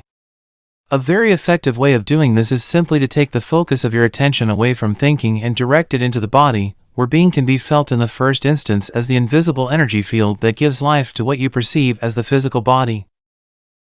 Connecting with the inner body. Please try it now. You may find it helpful to close your eyes for this practice. Later on, when being in the body has become natural and easy, this will no longer be necessary. Direct your attention into the body. Feel it from within. Is it alive? Is there life in your hands, arms, legs, and feet, in your abdomen, your chest? Can you feel the subtle energy field that pervades the entire body and gives vibrant life to every organ and every cell? Can you feel it simultaneously in all parts of the body as a single field of energy? Keep focusing on the feeling of your inner body for a few moments. Do not start to think about it. Feel it. The more attention you give it, the clearer and stronger this feeling will become. It will feel as if every cell is becoming more alive, and if you have a strong visual sense, you may get an image of your body becoming luminous. Although such an image can help you temporarily, pay more attention to the feeling than to any image that may arise. An image, no matter how beautiful or powerful, is already defined in form, so there is less scope for penetrating more deeply. The feeling of your inner body is formless, limitless, and unfathomable. You can always go into it more deeply. If you cannot feel very much at this stage, pay attention to whatever you can feel. Perhaps there is just a slight tingling in your hands or feet. That's good enough for the moment. Just focus on the feeling. Your body is coming alive. Later, we will practice some more. Please open your eyes now, but keep some attention in the inner energy field of the body even as you look around the room. The inner body lies at the threshold between your form identity and your essence identity, your true nature. Never lose touch with it. Transformation through the body. Why have most religions condemned or denied the body? It seems that spiritual seekers have always regarded the body as a hindrance or even as sinful. Why have so few seekers become finders? On the level of the body, humans are very close to animals. All the basic bodily functions, pleasure, pain, breathing, eating, drinking, defecating, sleeping, the drive to find a mate and procreate, and of course birth and death, we share with the animals. A long time after their fall from a state of grace and oneness into illusion, humans suddenly woke up in what seemed to be an animal body, and they found this very disturbing. Don't fool yourself. You were no more than an animal. This seemed to be the truth that was staring them in the face. But it was too disturbing a truth to tolerate. Adam and Eve saw that they were naked, and they became afraid. Unconscious denial of their animal nature set in very quickly. The threat that they might be taken over by powerful instinctual drives and revert back to complete unconsciousness was indeed a very real one. Shame and taboos appeared around certain parts of the body and bodily functions, especially sexuality. The light of their consciousness was not yet strong enough to make friends with their animal nature, to allow it to be and even enjoy that aspect of themselves, let alone to go deeply into it to find the divine hidden within it, the reality within the illusion. So they did what they had to do. They began to disassociate from their body. They now saw themselves as having a body, rather than just being it. When religions arose, this disassociation became even more pronounced as the you are not your body belief. Countless people in East and West throughout the ages have tried to find God, salvation, or enlightenment through denial of the body. This took the form of denial of sense pleasures and of sexuality in particular, fasting, and other ascetic practices. They even inflicted pain on the body in an attempt to weaken or punish it because they regarded it as sinful. In Christianity, this used to be called mortification of the flesh. Others tried to escape from the body by entering trance states or seeking out-of-the-body experiences. Many still do.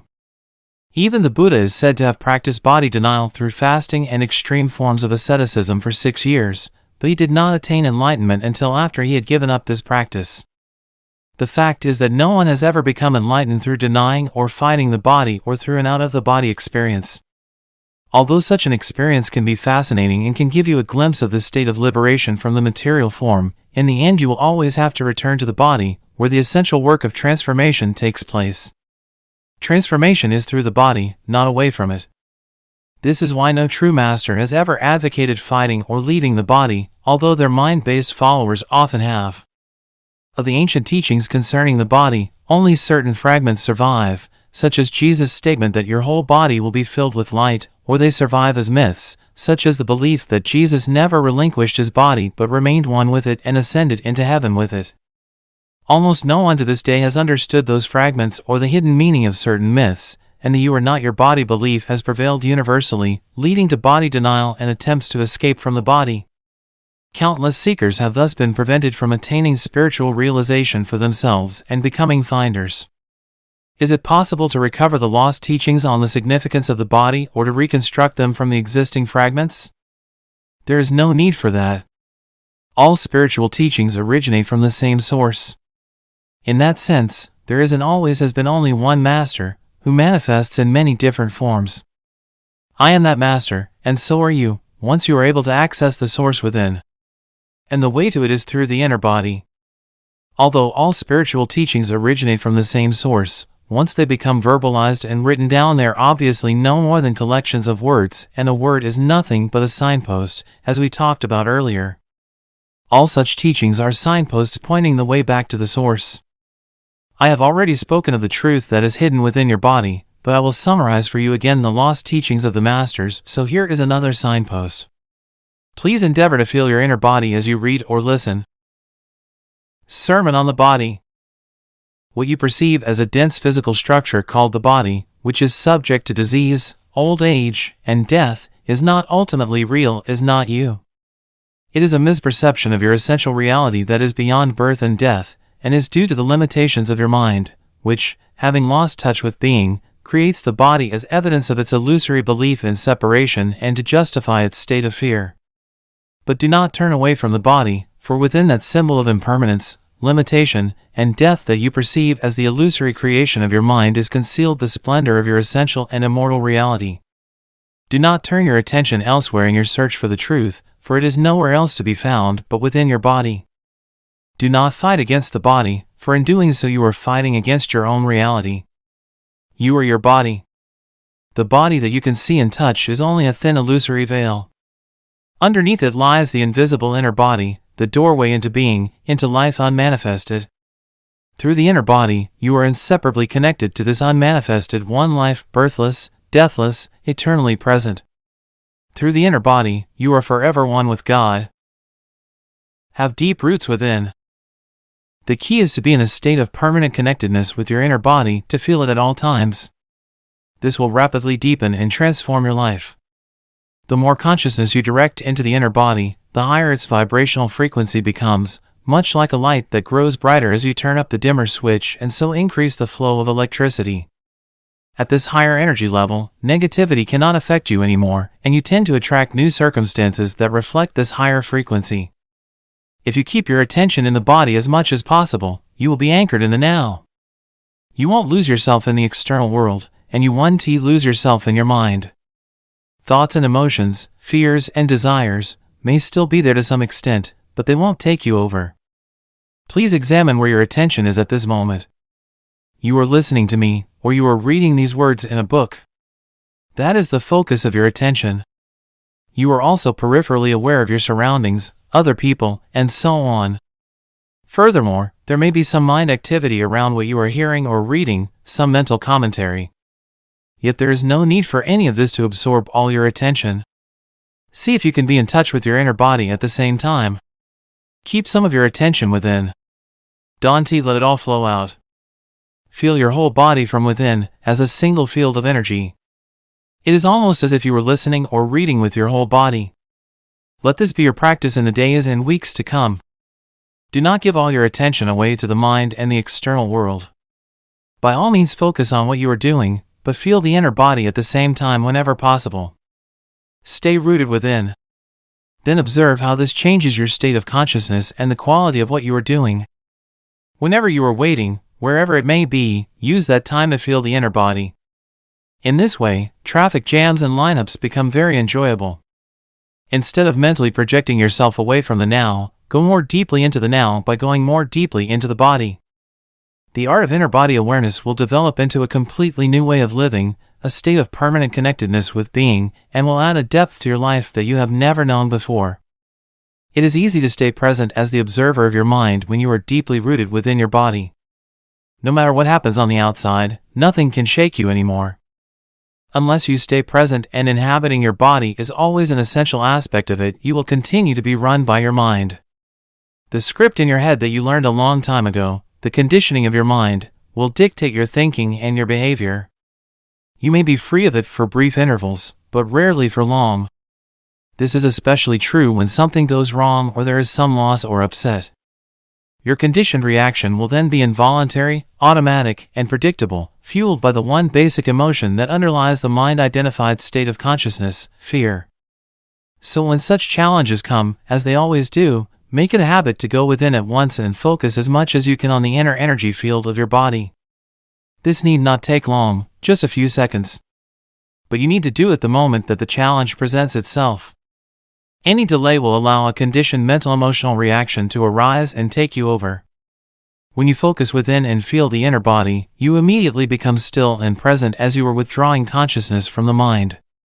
If a response is required in that situation, it will come up from this deeper level. Just as the sun is infinitely brighter than a candle flame, there is infinitely more intelligence in being than in your mind. As long as you are in conscious contact with your inner body, you are like a tree that is deeply rooted in the earth, or a building with a deep and solid foundation. The latter analogy is used by Jesus in the generally misunderstood parable of the two men who build a house.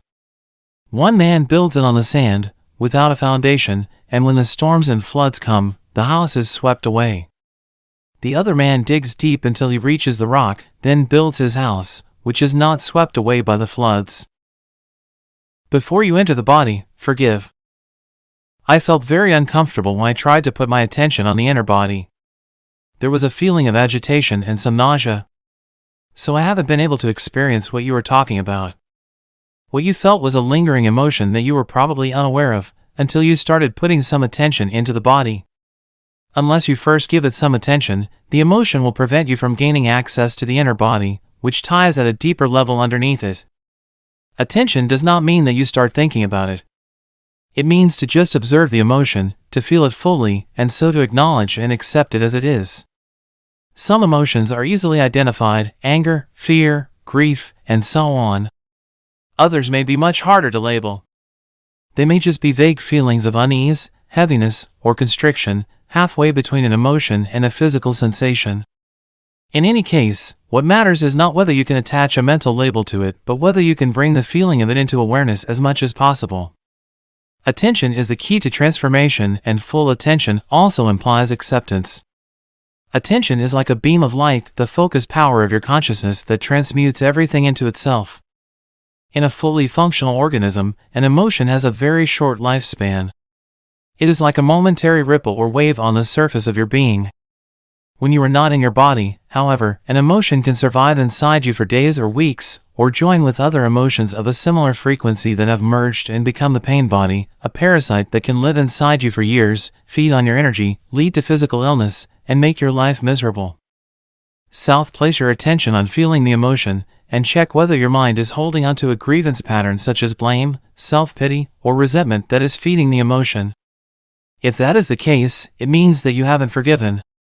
Non-forgiveness is often toward another person or yourself, but it may just as well be toward any situation or condition, past, present, or future, that your mind refuses to accept. Yes, there can be non-forgiveness even with regard to the future. This is the mind's refusal to accept uncertainty, to accept that the future is ultimately beyond its control.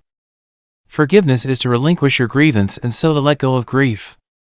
It happens naturally once you realize that your grievance serves no purpose except to strengthen a false sense of self. Forgiveness is to offer no resistance to life, to allow life to live through you. The alternatives are pain and suffering, a greatly restricted flow of life energy, and in many cases physical disease. The moment you truly forgive, you have reclaimed your power from the mind. Non-forgiveness is the very nature of the mind, just as the mind-made false self, the ego, cannot survive without strife and conflict. The mind cannot forgive. Only you can. You become present, you enter your body, you feel the vibrant peace and stillness that emanate from being. That is why Jesus said, before you enter the temple, forgive. Your link with the unmanifested. What is the relationship between presence and the inner body? Presence is pure consciousness, consciousness that has been reclaimed from the mind, from the world of form. The inner body is your link with the unmanifested, and in its deepest aspect is the unmanifested, the source from which consciousness emanates as light emanates from the sun. Awareness of the inner body is consciousness remembering its origin and returning to the source. Is the unmanifested the same as being? Yes. The word unmanifested attempts, by way of negation, to express that which cannot be spoken, thought, or imagined. It points to what it is by saying what it is not. Being, on the other hand, is a positive term. Please don't get attached to either of these words or start believing in them. They are no more than signposts. You said that presence is consciousness that has been reclaimed from the mind. Who does the reclaiming? You do. But since in your essence you are consciousness, we might as well say that it is an awakening of consciousness from the dream of form. This does not mean that your own form will instantly vanish in an explosion of light. You can continue in your present form yet be aware of the formless and deathless deep within you. I must admit that this is way beyond my comprehension, and yet on some deeper level I seem to know what you are talking about. It's more like a feeling than anything else. Am I deceiving myself? No, you are not. Feeling will get you closer to the truth of who you are than thinking. I cannot tell you anything that deep within you don't already know. When you have reached a certain stage of interconnectedness, you recognize the truth when you hear it. If you haven't reached that stage yet, the practice of body awareness will bring about the deepening that is necessary. Slowing down the aging process. In the meantime, awareness of the inner body has other benefits in the physical realm. One of them is a significant slowing down of the aging of the physical body. Whereas the outer body normally appears to grow old and wither fairly quickly, the inner body does not change with time, except that you may feel it more deeply and become it more fully. If you are 20 years old now, the energy field of your inner body will feel just the same when you are 80. It will be just as vibrantly alive. As soon as your habitual state changes from being out of the body and trapped in your mind to being in the body and present in the now, your physical body will feel lighter, clearer, more alive. As there is more consciousness in the body, its molecular structure actually becomes less dense. More consciousness means a lessening of the illusion of materiality. When you become identified more with the timeless inner body than with the outer body, when presence becomes your normal mode of consciousness and past and future no longer dominate your attention, you do not accumulate time anymore in your psyche and in the cells of the body. The accumulation of time as the psychological burden of past and future greatly impairs the cell's capacity for self-renewal. So if you inhabit the inner body, the outer body will grow old at a much slower rate, and even when it does, your timeless essence will shine through the outer form, and you will not give the appearance of an old person. Is there any scientific evidence for this? Try it out and you will be the evidence. Strengthening the immune system. Another benefit of this practice in the physical realm is a great strengthening of the immune system which occurs when you inhabit the body.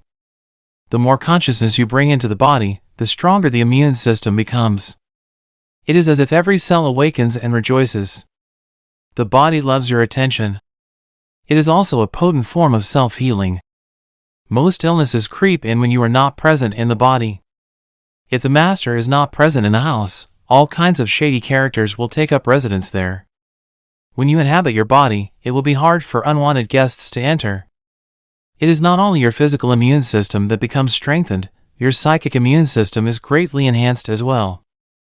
The latter protects you from the negative mental-emotional force fields of others, which are highly contagious. Inhabiting the body protects you not by putting up a shield, but by raising the frequency vibration of your total energy field, so that anything that vibrates at a lower frequency, such as fear, anger, depression, and so on, now exists in what is virtually a different order of reality. It doesn't enter your field of consciousness anymore, or if it does, you don't need to offer any resistance to it because it passes right through you. Please don't just accept or reject what I am saying. Put it to the test. There is a simple but powerful self-healing meditation that you can do whenever you feel the need to boost your immune system. It is particularly effective if used when you feel the first symptoms of an illness, but it also works with illnesses that are already entrenched if you use it at frequent intervals and with an intense focus. It will also counteract any disruption of your energy field by some form of negativity. However, it is not a substitute for the moment-to-moment practice of being in the body, otherwise, its effect will only be temporary. Here it is. When you are unoccupied for a few minutes, and especially last thing at night before falling asleep and first thing in the morning before getting up, flood your body with consciousness. Close your eyes. Lie flat on your back. Choose different parts of your body to focus your attention on briefly at first: hands, feet, arms, legs, abdomen, chest, head, and so on. Feel the life energy inside those parts as intensely as you can. Stay with each part for 15 seconds or so. Then let your attention run through the body like a wave a few times, from feet to head and back again. This need only take a minute or so. After that, feel the inner body in its totality, as a single field of energy. Hold that feeling for a few minutes. Be intensely present during that time, present in every cell of your body. Don't be concerned if the mind occasionally succeeds in drawing your attention out of the body and you lose yourself in some thought. As soon as you notice that this has happened, just return your attention to the inner body. Let the breath take you into the body. At times, when my mind has been very active, it has acquired such momentum that make it impossible to take my attention away from it and feel the inner body. This happens particularly when I get into a worry or anxiety pattern. Do you have any suggestions? If at any time you are finding it hard to get in touch with the inner body, it is usually easier to focus on your breathing first. Conscious breathing, which is a powerful meditation in its own right, will gradually put you in touch with the body. Follow the breath with your attention as it moves in and out of your body. Breathe into the body, and feel your abdomen expanding and contracting slightly with each inhalation and exhalation. If you find it easy to visualize, close your eyes and see yourself surrounded by light or immersed in a luminous substance, a sea of consciousness. Then breathe in that light. Feel that luminous substance filling up your body and malting it luminous also. Then gradually focus more on the feeling. You are now in your body. Don't get attached to any visual image. Creative use of mind. If you need to use your mind for a specific purpose, use it in conjunction with your inner body. Only if you are able to be conscious without thought can you use your mind creatively, and the easiest way to enter that state is through your body. Whenever an answer, a solution, or a creative idea is needed, stop thinking for a moment by focusing attention on your inner energy field. Become aware of the stillness. When you resume thinking, it will be fresh and creative. In any thought activity, make it a habit to go back and forth every few minutes or so between thinking and an inner kind of listening, an inner stillness. We could say, don't just think with your head, think with your whole body. The art of listening. When listening to another person, don't just listen with your mind, listen with your whole body. Feel the energy field of your inner body as you listen. That takes attention away from thinking and creates a still space that enables you to truly listen without the mind interfering. You are giving the other person space to be. It is the most precious gift you can give. Most people don't know how to listen because the major part of their attention is taken up by thinking. They pay more attention to that than to what the other person is saying, and none at all to what really matters, the being of the other person underneath the words and the mind.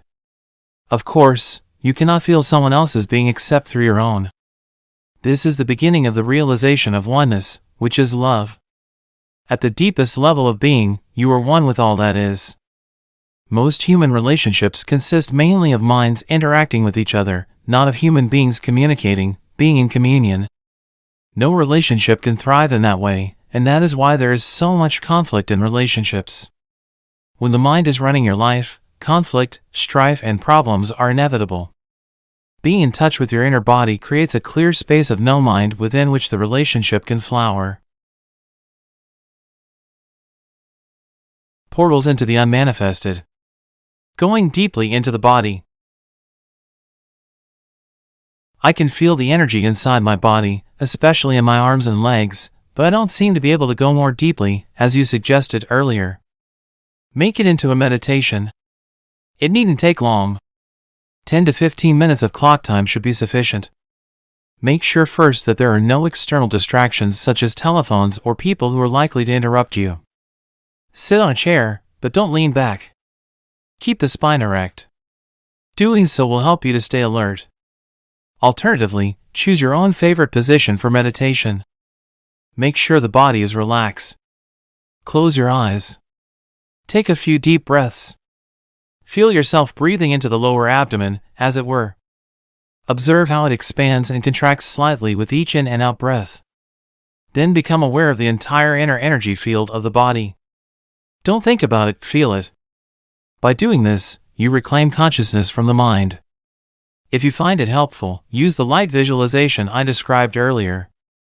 When you can feel the inner body clearly as a single field of energy, let go, if possible, of any visual image and focus exclusively on the feeling. If you can, also drop any mental image you may still have of the physical body. All that is left then is an all-encompassing sense of presence or beingness, and the inner body is felt to be without a boundary. Then take your attention even more deeply into that feeling. Become one with it.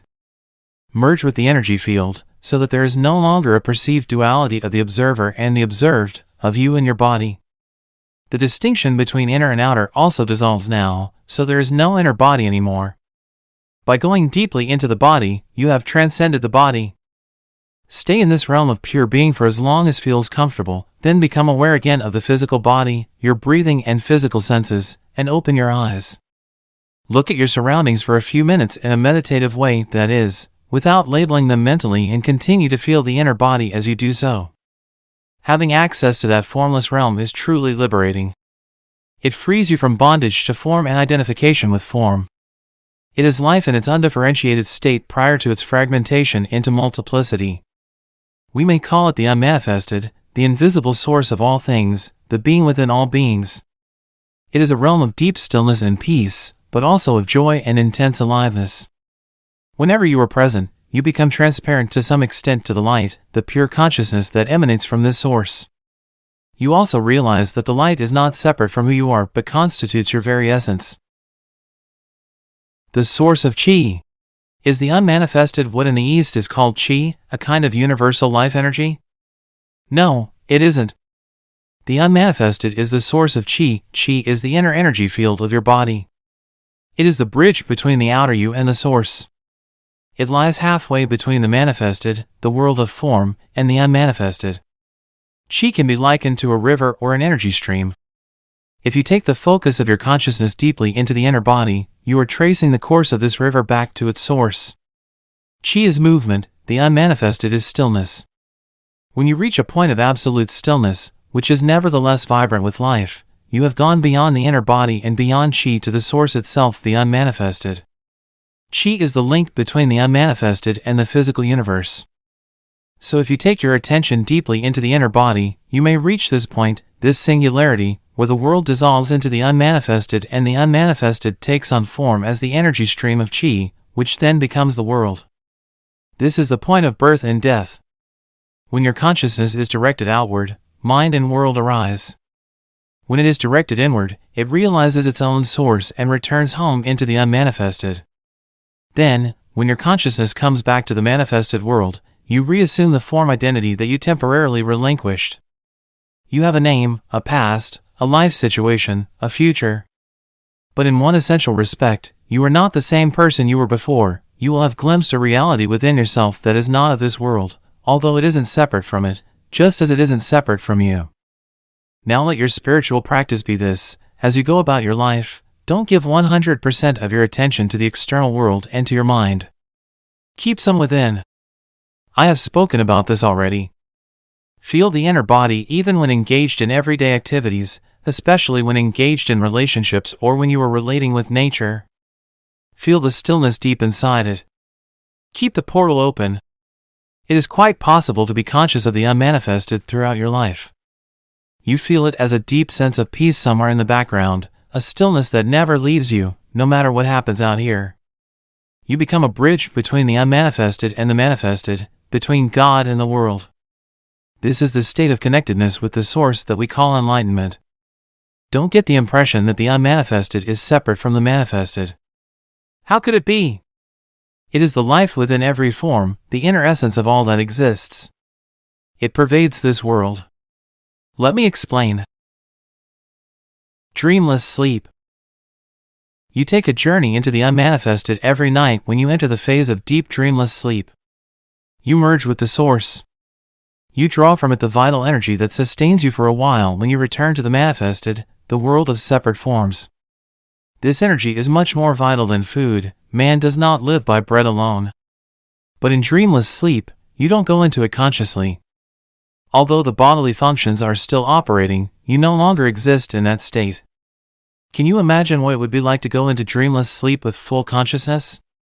It is impossible to imagine it, because that state has no content.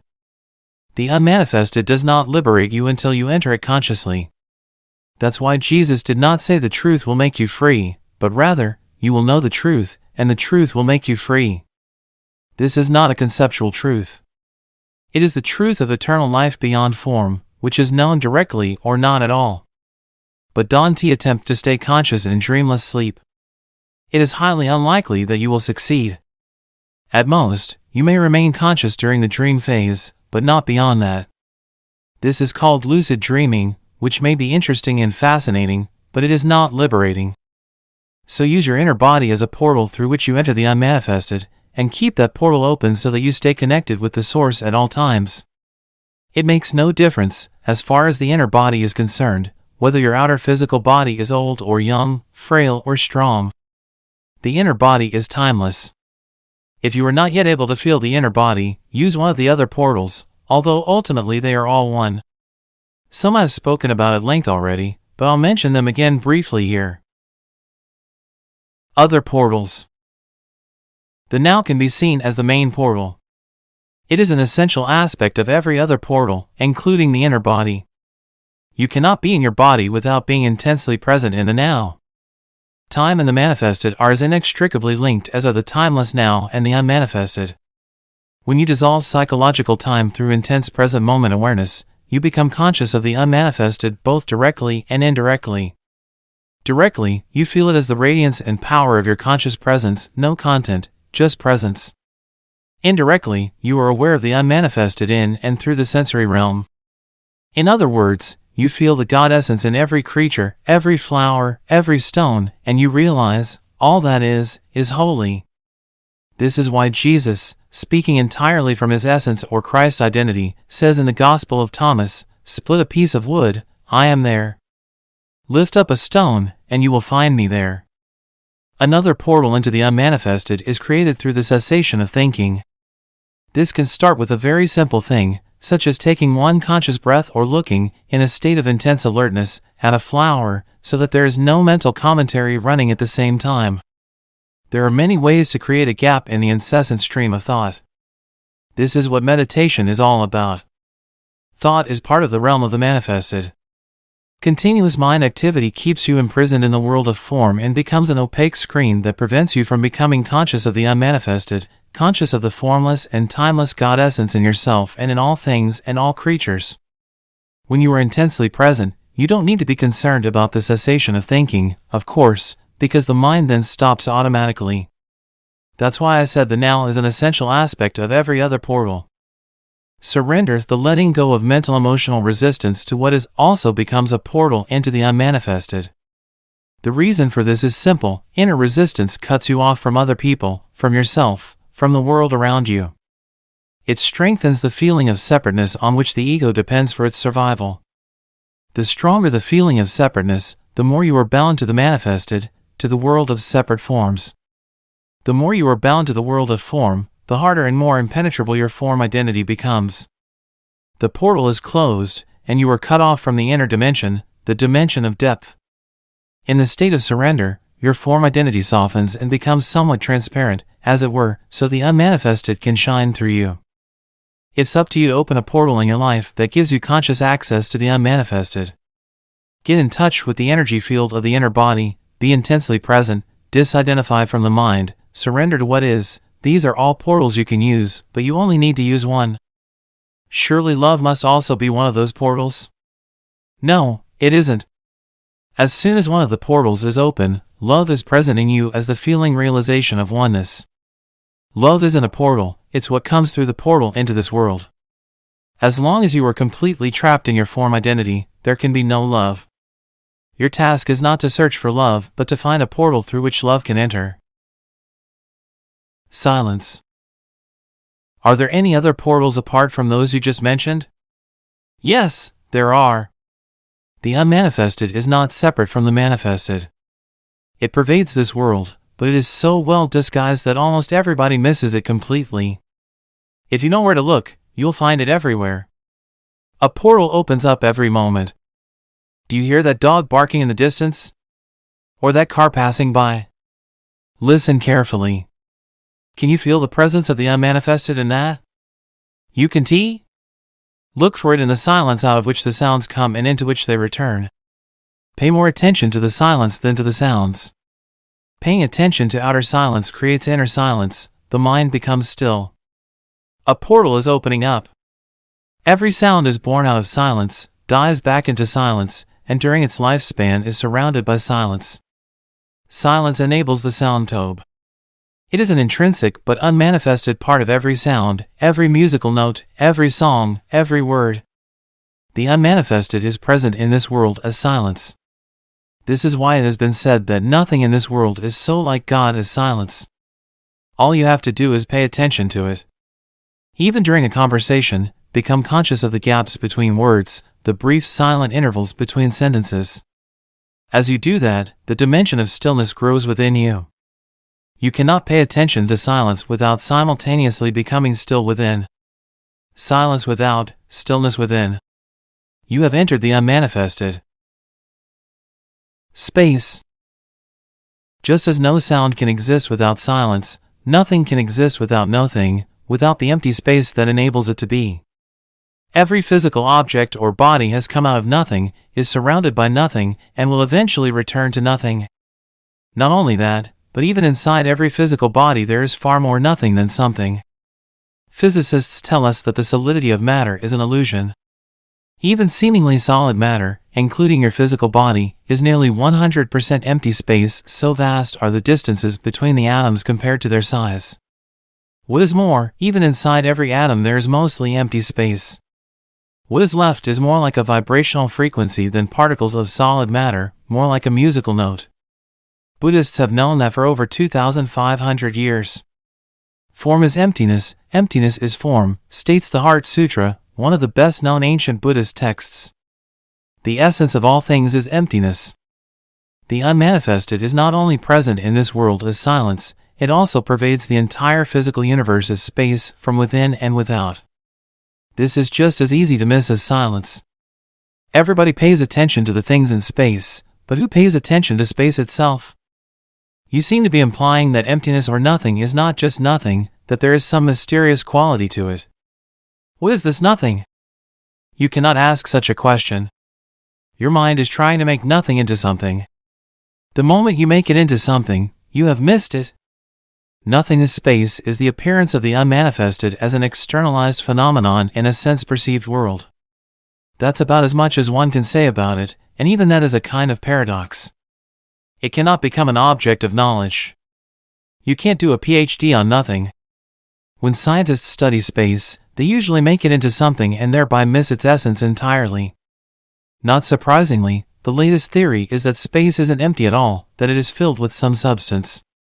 Once you have a theory, it's not too hard to find evidence to substantiate it, at least until some other theory comes along. Nothing can only become a portal into the unmanifested for you if you don't try to grasp or understand it. Isn't that what we are doing here? Not at all. I am giving you pointers to show you how you can bring the dimension of the unmanifested into your life. We are not trying to understand it. There is nothing to understand. Space has no existence.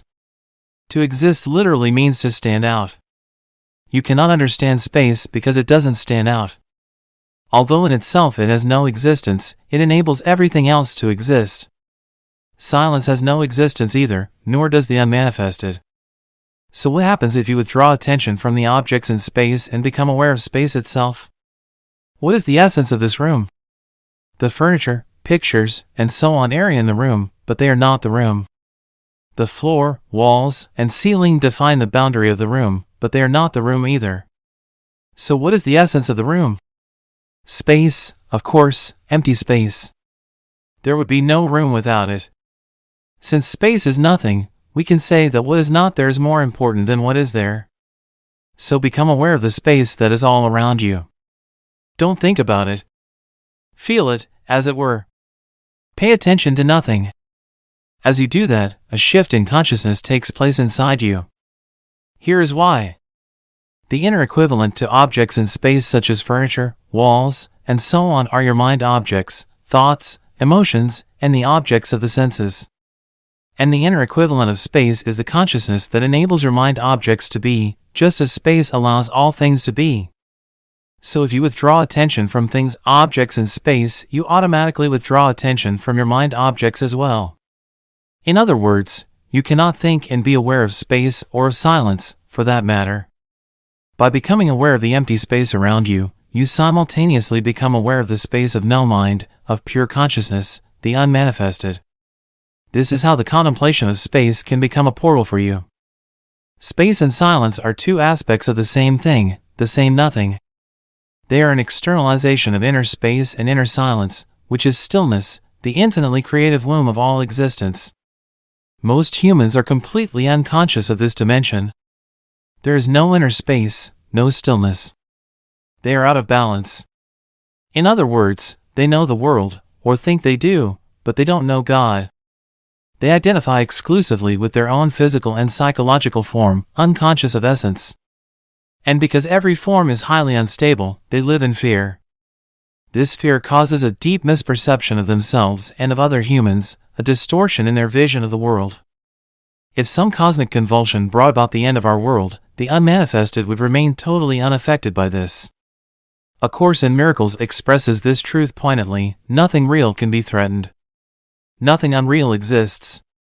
Herein lies the peace of God. If you remain in conscious connection with the unmanifested, you value, love, and deeply respect the manifested in every life form in it as an expression of the one life beyond form. You also know that every form is destined to dissolve again and that ultimately nothing out here matters all that much. You have overcome the world, in the words of Jesus, or, as the Buddha put it, you have crossed over to the other shore. The true nature of space and time. Now consider this: if there were nothing but silence, it wouldn't exist for you, you wouldn't know what it is. Only when sound appears does silence come into being. Similarly, if there were only space without any objects in space, it wouldn't exist for you. Imagine yourself as a point of consciousness floating in the vastness of space, no stars, no galaxies, just emptiness. Suddenly, space wouldn't be vast anymore, it would not be there at all. There would be no speed, no movement from here to there. At least 2 points of reference are needed for distance and space to come into being. Space comes into being the moment the one becomes two, and as two become the 10,000 things, as Lao Tse calls the manifested world, space becomes more and more vast. So world and space arise simultaneously. Nothing could be without space, yet space is nothing. Before the universe came into being, before the Big Bang if you like, there wasn't a vast empty space waiting to be filled. There was no space, as there was no thing. There was only the unmanifested, the one. When the one became the 10,000 things, suddenly space seemed to be there and enabled the many to be. Where did it come from? Was it created by God to accommodate the universe? Of course not. Space is no thing, so it was never created. Go out on a clear night and look up at the sky. The thousands of stars you can see with the naked eye are no more than an infinitesimal fraction of what is there. Over 100 billion galaxies can already be detected with the most powerful telescopes, each galaxy an island universe with billions of stars. Yet what is even more awe-inspiring is the infinity of space itself, the depth and stillness that allows all of that magnificence to be. Nothing could be more awe-inspiring and majestic than the inconceivable vastness and stillness of space, and yet what is it? Emptiness, vast emptiness. What appears to us as space in our universe perceived through the mind and the senses is the unmanifested itself, externalized. It is the body of God. And the greatest miracle is this, that stillness and vastness that enables the universe to be, is not just out there in space, it is also within you.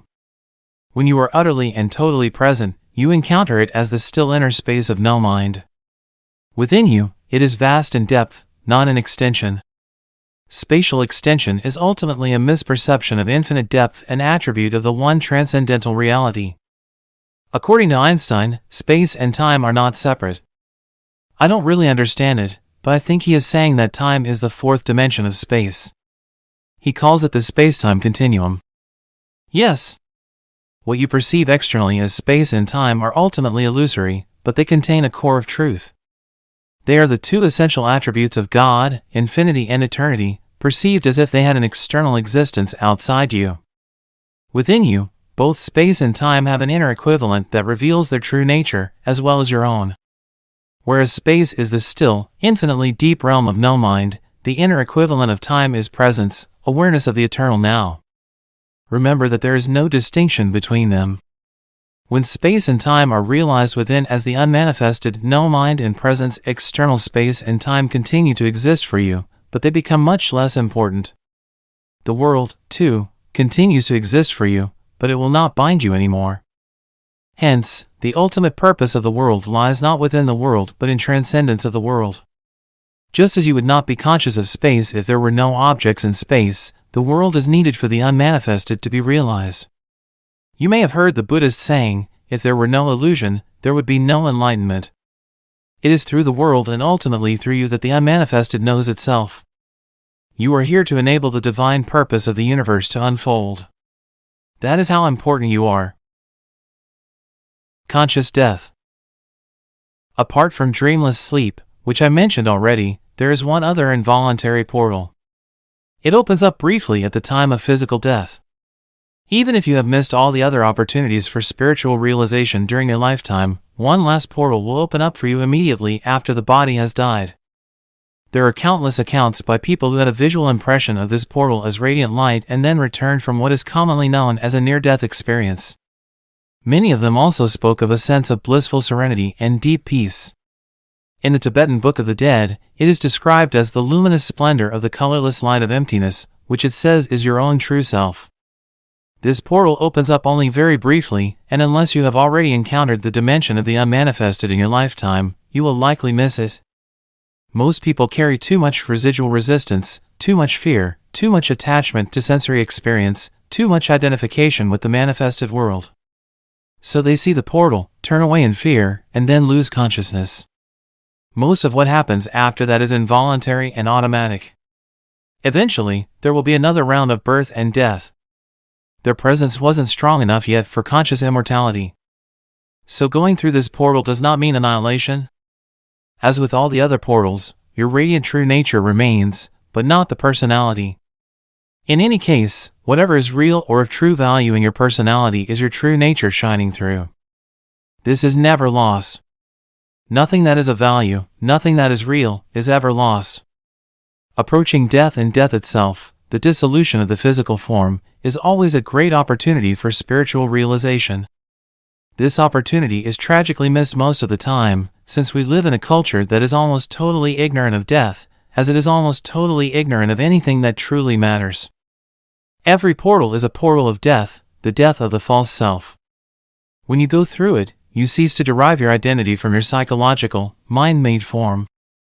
You then realize that death is an illusion, just as your identification with form was an illusion. The end of illusion, that's all that death is. It is painful only as long as you cling to illusion. Enlightened relationships. Enter the now from wherever you are. I always thought that true enlightenment is not possible except through love in a relationship between a man and a woman. Isn't this what makes us whole again? How can one's life be fulfilled until that happens? Is that true in your experience? Has this happened to you? Not yet, but how could it be otherwise?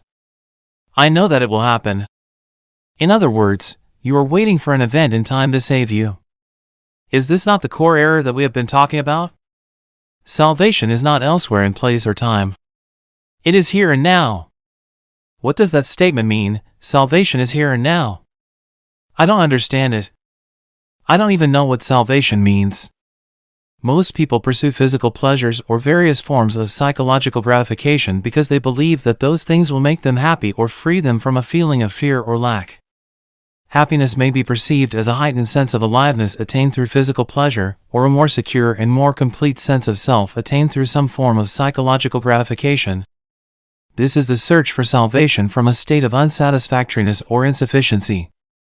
Invariably, any satisfaction that they obtain is short-lived, so the condition of satisfaction or fulfillment is usually projected once again onto an imaginary point away from the here and now. When I obtain this or am free of that, then I will be okay. This is the unconscious mindset that creates the illusion of salvation in the future. True salvation is fulfillment, peace, life in all its fullness. It is to be who you are, to feel within you the good that has no opposite, the joy of being that depends on nothing outside itself. It is felt not as a passing experience but as an abiding presence. In theistic language, it is to know God not as something outside you but as your own innermost essence. True salvation is to know yourself as an inseparable part of the timeless and formless one life from which all that exists derives its being. True salvation is a state of freedom from fear, from suffering, from a perceived state of lack and insufficiency, and therefore from all wanting, needing, grasping, and clinging. It is freedom from compulsive thinking, from negativity, and above all from past and future as a psychological need. Your mind is telling you that you cannot get there from here. Something needs to happen, or you need to become this or that before you can be free and fulfilled. It is saying, in fact, that you need time, that you need to find, sort out, do, achieve, acquire, become, or understand something before you can be free or complete. You see time as the means to salvation, whereas in truth it is the greatest obstacle to salvation. You think that you can't get there from where and who you are at this moment because you are not yet complete or good enough, but the truth is that here and now is the only point from where you can get there. You get there by realizing that you are there already. You find God the moment you realize that you don't need to seek God. So there is no only way to salvation. Any condition can be used, but no particular condition is needed. However, there is only one point of access, the now. There can be no salvation away from this moment. You are lonely and without a partner? Enter the now from there. You are in a relationship? Enter the now from there. There is nothing you can ever do or attain that will get you closer to salvation than it is at this moment. This may be hard to grasp for a mind accustomed to thinking that everything worthwhile is in the future. Nor can anything that you ever did or that was done to you in the past prevent you from saying yes to what is and taking your attention deeply into the now. You cannot do this in the future. You do it now or not at all. Love/hate relationships. Unless and until you access the consciousness frequency of presence, all relationships, and particularly intimate relationships, are deeply flawed and ultimately dysfunctional. They may seem perfect for a while, such as when you are in love, but invariably that apparent perfection gets disrupted as arguments, conflicts, dissatisfaction, and emotional or even physical violence occur with increasing frequency. It seems that most love relationships become love/hate relationships before long. Love can then turn into savage attack, feelings of hostility, or complete withdrawal of affection at the flick of a switch. This is considered normal. The relationship then oscillates for a while, a few months or a few years, between the polarities of love and hate, and it gives you as much pleasure as it gives you pain. It is not uncommon for couples to become addicted to those cycles. Their drama makes them feel alive. When a balance between the positive/negative polarities is lost and the negative, destructive cycles occur with increasing frequency and intensity, which tends to happen sooner or later, then it will not be long before the relationship finally collapses. It may appear that if you could only eliminate the negative or destructive cycles, then all would be well and the relationship would flower beautifully, but alas, this is not possible. The polarities are mutually interdependent. You cannot have one without the other. The positive already contains within itself the as yet unmanifested negative. Both are in fact different aspects of the same dysfunction. I am speaking here of what is commonly called romantic relationships, not of true love, which has no opposite because it arises from beyond the mind. Love as a continuous state is as yet very rare as conscious human beings. Brief and elusive glimpses of love, however, are possible whenever there is a gap in the stream of mind.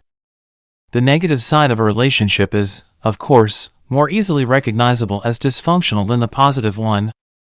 And it is also easier to recognize the source of negativity in your partner than to see it in yourself.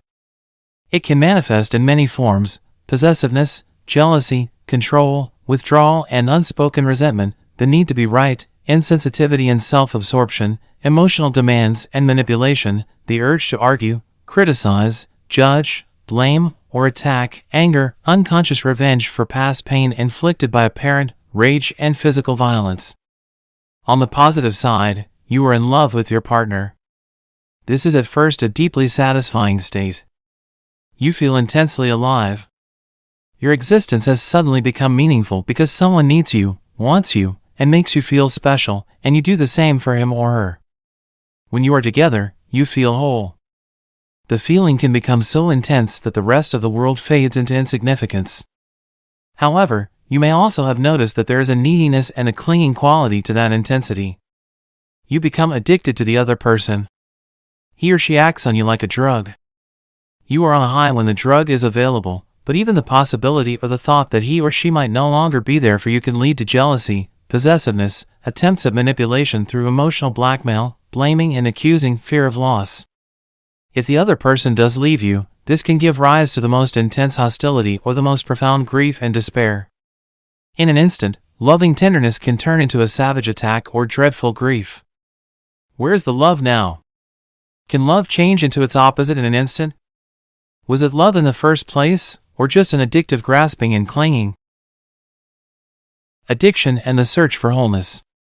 Why should we become addicted to another person? The reason why the romantic love relationship is such an intense and universally sought-after experience is that it seems to offer liberation from a deep-seated state of fear, need, lack, and incompleteness that is part of the human condition in its unredeemed and unenlightened state. There is a physical as well as a psychological dimension to this state. On the physical level, you are obviously not whole, nor will you ever be. You are either a man or a woman, which is to say, one half of the whole. On this level, the longing for wholeness, the return to oneness, manifests as male-female attraction, man's need for a woman, woman's need for a man. It is an almost irresistible urge for union with the opposite energy polarity.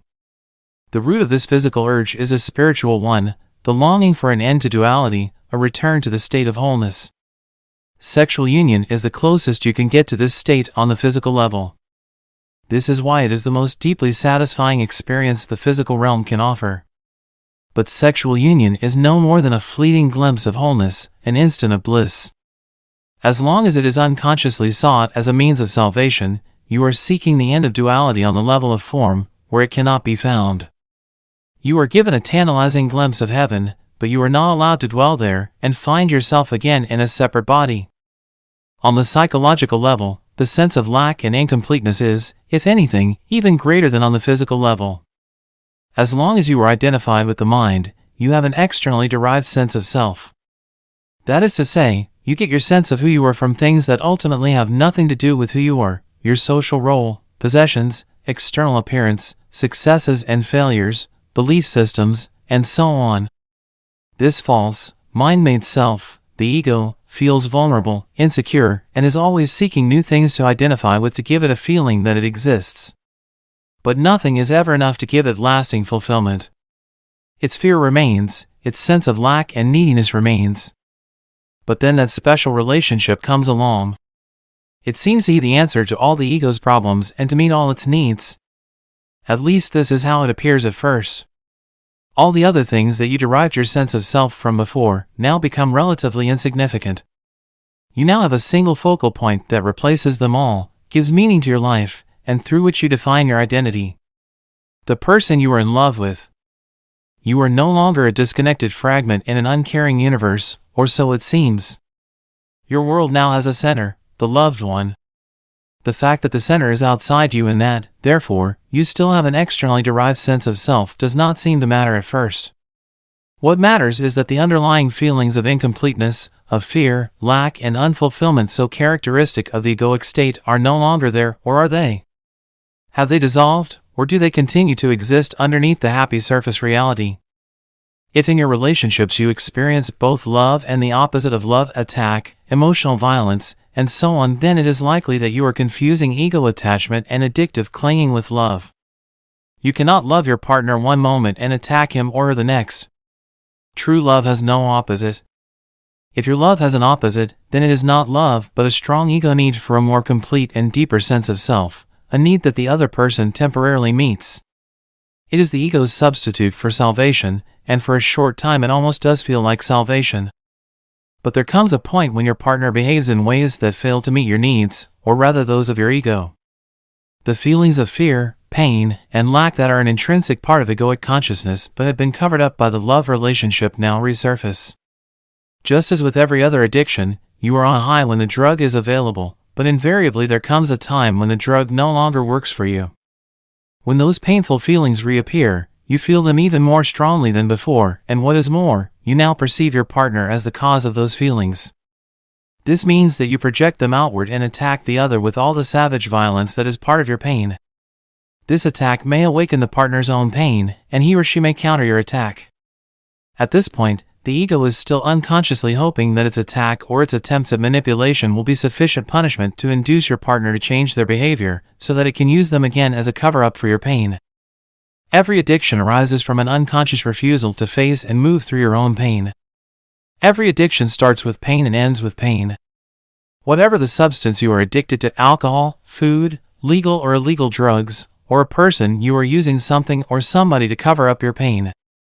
That is why, after the initial euphoria has passed, there is so much unhappiness, so much pain in intimate relationships. They do not cause pain and unhappiness. They bring out the pain and unhappiness that is already in you. Every addiction does that. Every addiction reaches a point where it does not work for you anymore, and then you feel the pain more intensely than ever. This is one reason why most people are always trying to escape from the present moment and are seeking some kind of salvation in the future.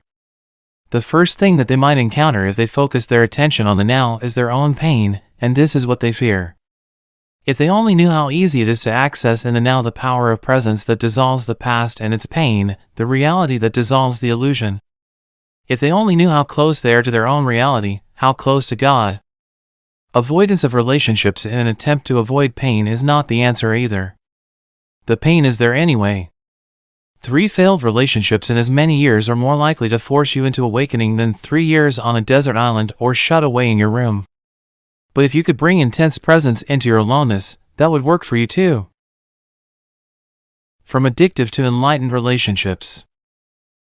Can we change an addictive relationship into a true one? Yes. Being present and intensifying your presence by taking your attention ever more deeply into the now, whether you are living alone or with a partner, this remains the key. For love to flourish, the light of your presence needs to be strong enough so that you no longer get taken over by the thinker or the pain body and mistake them for who you are. To know yourself as the being underneath the thinker, the stillness underneath the mental noise, the love and joy underneath the pain, is freedom, salvation, enlightenment. To disidentify from the pain body is to bring presence into the pain and thus transmute it. To disidentify from thinking is to be the silent watcher of your thoughts and behavior, especially the repetitive patterns of your mind and the roles played by the ego. If you stop investing it with selfness, the mind loses its compulsive quality, which basically is the compulsion to judge, and so to resist what is, which creates conflict, drama, and new pain. In fact, the moment that judgment stops through acceptance of what is, you are free of the mind. You have made room for love, for joy, for peace. First you stop judging yourself, then you stop judging your partner. The greatest catalyst for change in a relationship is complete acceptance of your partner as he or she is, without needing to judge or change them in any way. That immediately takes you beyond ego. All mind games and all addictive clinging are then over. There are no victims and no perpetrators anymore, no accuser and accused. This is also the end of all codependency, of being drawn into somebody else's unconscious pattern and thereby enabling it to continue. You will then either separate and love or move ever more deeply into the now together, into being. Can it be that simple? Yes, it is that simple. Love is a state of being. Your love is not outside, it is deep within you. You can never lose it, and it cannot leave you. It is not dependent on some other body, some external form. In the stillness of your presence, you can feel your own formless and timeless reality as the unmanifested life that animates your physical form. You can then feel the same life deep within every other human and every other creature. You look beyond the veil of form and separation. This is the realization of oneness. This is love. What is God? The eternal one life underneath all the forms of life. What is love? To feel the presence of that one life deep within yourself and within all creatures. To be it. Therefore, all love is the love of God. Love is not selective, just as the light of the sun is not selective. It does not make one person special. It is not exclusive. Exclusivity is not the love of God but the love of ego. However, the intensity with which true love is felt can vary. There may be one person who reflects your love back to you more clearly and more intensely than others, and if that person feels the same toward you, it can be said that you are in a love relationship with him or her. The bond that connects you with that person is the same bond that connects you with the person sitting next to you on a bus, or with a bird, a tree, a flower. Only the degree of intensity with which it is felt differs. Even in an otherwise addictive relationship, there may be moments when something more real shines through, something beyond your mutual addictive needs. These are moments when both you and your partner's mind briefly subside and the pain body is temporarily in a dormant state. This may sometimes happen during physical intimacy, or when you are both witnessing the miracle of childbirth, or in the presence of death, or when one of you is seriously ill, anything that renders the mind powerless. When this happens, your being, which is usually buried underneath the mind, becomes revealed, and it is this that makes true communication possible. True communication is communion, the realization of oneness, which is love. Usually, this is quickly lost again, unless you are able to stay present enough to keep out the mind and its old patterns. As soon as the mind and mind identification return, you are no longer yourself, but a mental image of yourself, and you start playing games and roles again to get your ego needs met. You are a human mind again, pretending to be a human being, interacting with another mind, playing a drama called love. Although brief glimpses are possible, love cannot flourish unless you are permanently free of mind identification and your presence is intense enough to have dissolved the pain body, or you can at least remain present as the watcher. The pain body cannot then take you over and so become destructive of love. Relationships as spiritual practice. As the egoic mode of consciousness and all the social, political, and economic structures that it created enter the final stage of collapse, the relationships between men and women reflect the deep state of crisis in which humanity now finds itself. As humans have become increasingly identified with their mind, most relationships are not rooted in being and so turn into a source of pain and become dominated by problems and conflict. Millions are now living alone or as single parents, unable to establish an intimate relationship or unwilling to repeat the insane drama of past relationships. Others go from one relationship to another, from one pleasure and pain cycle to another, in search of the elusive goal of fulfillment through union with the opposite energy polarity. Still others compromise and continue to be together in a dysfunctional relationship in which negativity prevails, for the sake of the children or security, through force of habit, fear of being alone, or some other mutually beneficial arrangement, or even through the unconscious addiction to the excitement of emotional drama and pain. However, every crisis represents not only danger but also opportunity. If relationships energize and magnify egoic mind patterns and activate the pain body, as they do at this time, why not accept this fact rather than try to escape from it? Why not cooperate with it instead of avoiding relationships or continuing to pursue the phantom of an ideal partner as an answer to your problems or a means of feeling fulfilled? The opportunity that is concealed within every crisis does not manifest until all the facts of any given situation are acknowledged and fully accepted. As long as you deny them, as long as you try to escape from them or wish that things were different, the window of opportunity does not open up, and you remain trapped inside that situation, which will remain the same or deteriorate further. With the acknowledgement and acceptance of the facts also comes a degree of freedom from them. For example, when you know there is disharmony and you hold that knowing, through your knowing a new factor has come in, and the disharmony cannot remain unchanged. When you know you are not at peace, your knowing creates a still space that surrounds your non-peace in a loving and tender embrace and then transmutes your non-peace into peace. As far as inner transformation is concerned, there is nothing you can do about it. You cannot transform yourself, and you certainly cannot transform your partner or anybody else. All you can do is create a space for transformation to happen, for grace and love to enter. So whenever your relationship is not working, whenever it brings out the madness in you and in your partner, be glad. What was unconscious is being brought up to the light. It is an opportunity for salvation. Every moment, hold the knowing of that moment, particularly of your inner state. If there is anger, know that there is anger. If there is jealousy, defensiveness, the urge to argue, the need to be right, an inner child demanding love and attention, or emotional pain of any kind, whatever it is, know the reality of that moment and hold the knowing. The relationship then becomes your sadhana, your spiritual practice. If you observe unconscious behavior in your partner, hold it in the loving embrace of your knowing so that you won't react. Unconsciousness and knowing cannot coexist for long, even if the knowing is only in the other person and not in the one who is acting out the unconsciousness. The energy form that lies behind hostility and attack finds the presence of love absolutely intolerable. If you react at all to your partner's unconsciousness, you become unconscious yourself. But if you then remember to know your reaction, nothing is lost. Humanity is under great pressure to evolve because it is our only chance of survival as a race. This will affect every aspect of your life and close relationships in particular. Never before have relationships been as problematic and conflict-ridden as they are now. As you may have noticed, they are not here to make you happy or fulfilled. If you continue to pursue the goal of salvation through a relationship, you will be disillusioned again and again. But if you accept that the relationship is here to make you conscious instead of happy, then the relationship will offer you salvation, and you will be aligning yourself with the higher consciousness that wants to be born into this world. For those who hold on to the old patterns, there will be increasing pain, violence, confusion, and madness.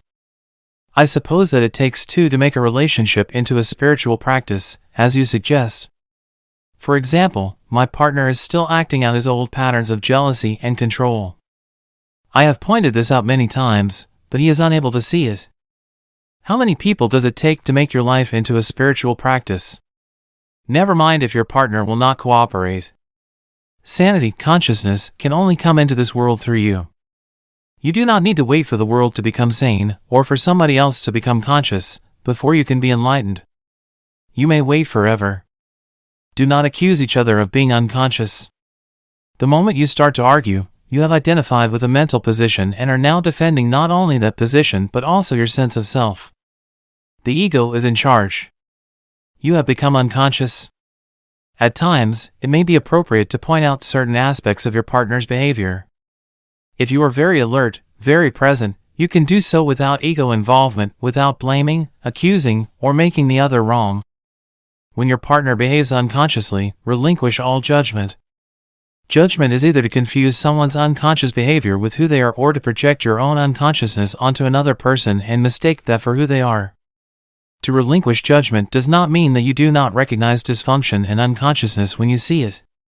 It means being the knowing rather than being the reaction and the judge. You will then either be totally free of reaction or you may react and still be the knowing, the space in which the reaction is watched and allowed to be. Instead of fighting the darkness, you bring in the light. Instead of reacting to delusion, you see the delusion yet at the same time look through it. Being the knowing creates a clear space of loving presence that allows all things and all people to be as they are. No greater catalyst for transformation exists. If you practice this, your partner cannot stay with you and remain unconscious. If you both agree that the relationship will be your spiritual practice, so much the better. You can then express your thoughts and feelings to each other as soon as they occur, or as soon as a reaction comes up, so that you do not create a time gap in which an unexpressed or unacknowledged emotion or grievance can fester and grow. Learn to give expression to what you feel without blaming. Learn to listen to your partner in an open, non-defensive way. Give your partner space for expressing himself or herself. Be present. Accusing, defending, attacking, all those patterns that are designed to strengthen or protect the ego or to get its needs met will then become redundant. Giving space to others and to yourself is vital. Love cannot flourish without it. When you have removed the two factors that are destructive of relationships, when the pain body has been transmuted and you are no longer identified with mind and mental positions, and if your partner has done the same, you will experience the bliss of the flowering of relationship. Instead of mirroring to each other your pain and your unconsciousness, instead of satisfying your mutual addictive ego needs, you will reflect back to each other the love that you feel deep within, the love that comes with the realization of your oneness with all that is. This is the love that has no opposite. If your partner is still identified with the mind and the pain body while you are already free, this will represent a major challenge, not to you but to your partner.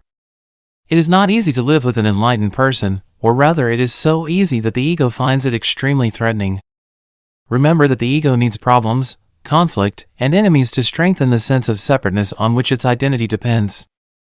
The unenlightened partner's mind will be deeply frustrated because its fixed positions are not resisted, which means they will become shaky and weak, and there is even the danger that they may collapse altogether, resulting in loss of self. The pain body is demanding feedback and not getting it. The need for argument, drama, and conflict is not being met. But beware, some people who are unresponsive, withdrawn, insensitive, or cut off from their feelings may think and try to convince others that they are enlightened, or at least that there is nothing wrong with them and everything wrong with their partner.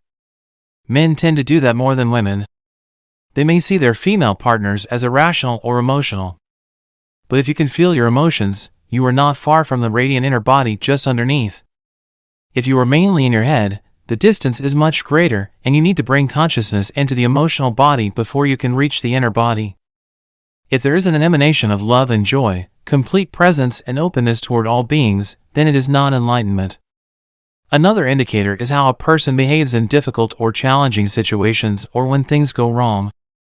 If your enlightenment is egoic self-delusion, then life will soon give you a challenge that will bring out your unconsciousness in whatever form as fear, anger, defensiveness, judgment, depression, and so on. If you are in a relationship, many of your challenges will come through your partner. For example, a woman may be challenged by an unresponsive male partner who lives almost entirely in his head. She will be challenged by his inability to hear her, to give her attention and space to be, which is due to his lack of presence.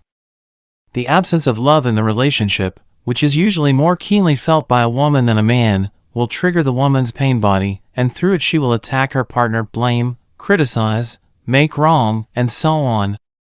This in turn now becomes his challenge. To defend himself against her pain body's attack, which he sees as totally unwarranted, he will become even more deeply entrenched in his mental positions as he justifies, defends himself or counterattacks. Eventually, this may activate his own pain body. When both partners have thus been taken over, a level of deep unconsciousness has been reached, of emotional violence, savage attack and counterattack. It will not subside until both pain bodies have replenished themselves and then enter the dormant stage. Until the next time. This is only one of an endless number of possible scenarios. Many volumes have been written, and many more could be written, about the ways in which unconsciousness is brought out in male-female relationships. But, as I said earlier, once you understand the root of the dysfunction, you do not need to explore its countless manifestations. Let's briefly look again at the scenario I have just described. Every challenge that it contains is actually a disguised opportunity for salvation. At every stage of the unfolding dysfunctional process, freedom from unconsciousness is possible. For example, the woman's hostility could become a signal for the man to come out of his mind-identified state, awaken into the now, become present instead of becoming even more identified with his mind, even more unconscious.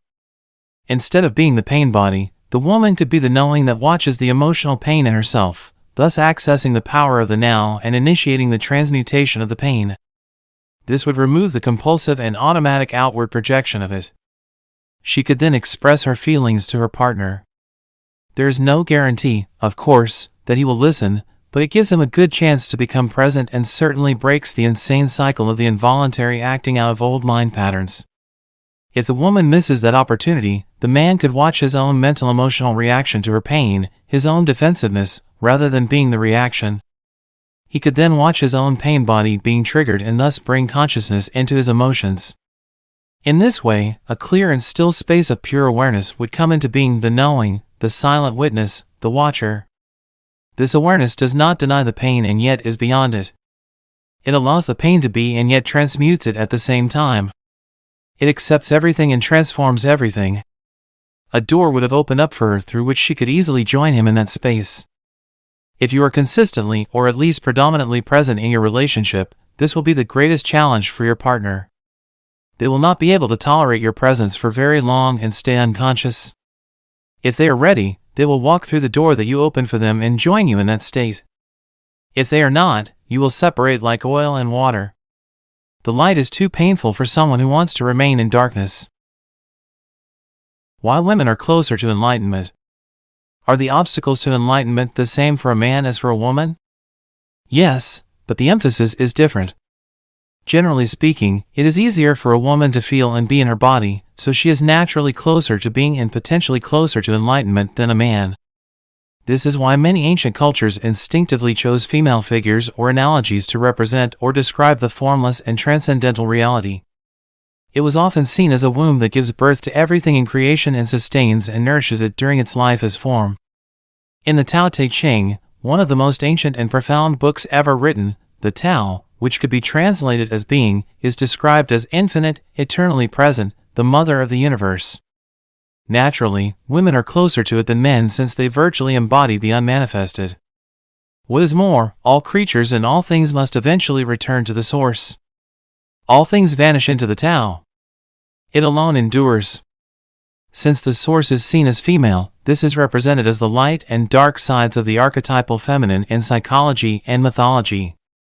The goddess or divine mother has two aspects: she gives life, and she takes life. When the mind took over and humans lost touch with the reality of their divine essence, they started to think of God as a male figure. Society became male-dominated, and the female was made subordinate to the male. I am not suggesting a return to earlier female representations of the divine. Some people now use the term goddess instead of God. They are redressing a balance between male and female that was lost a long time ago, and that is good.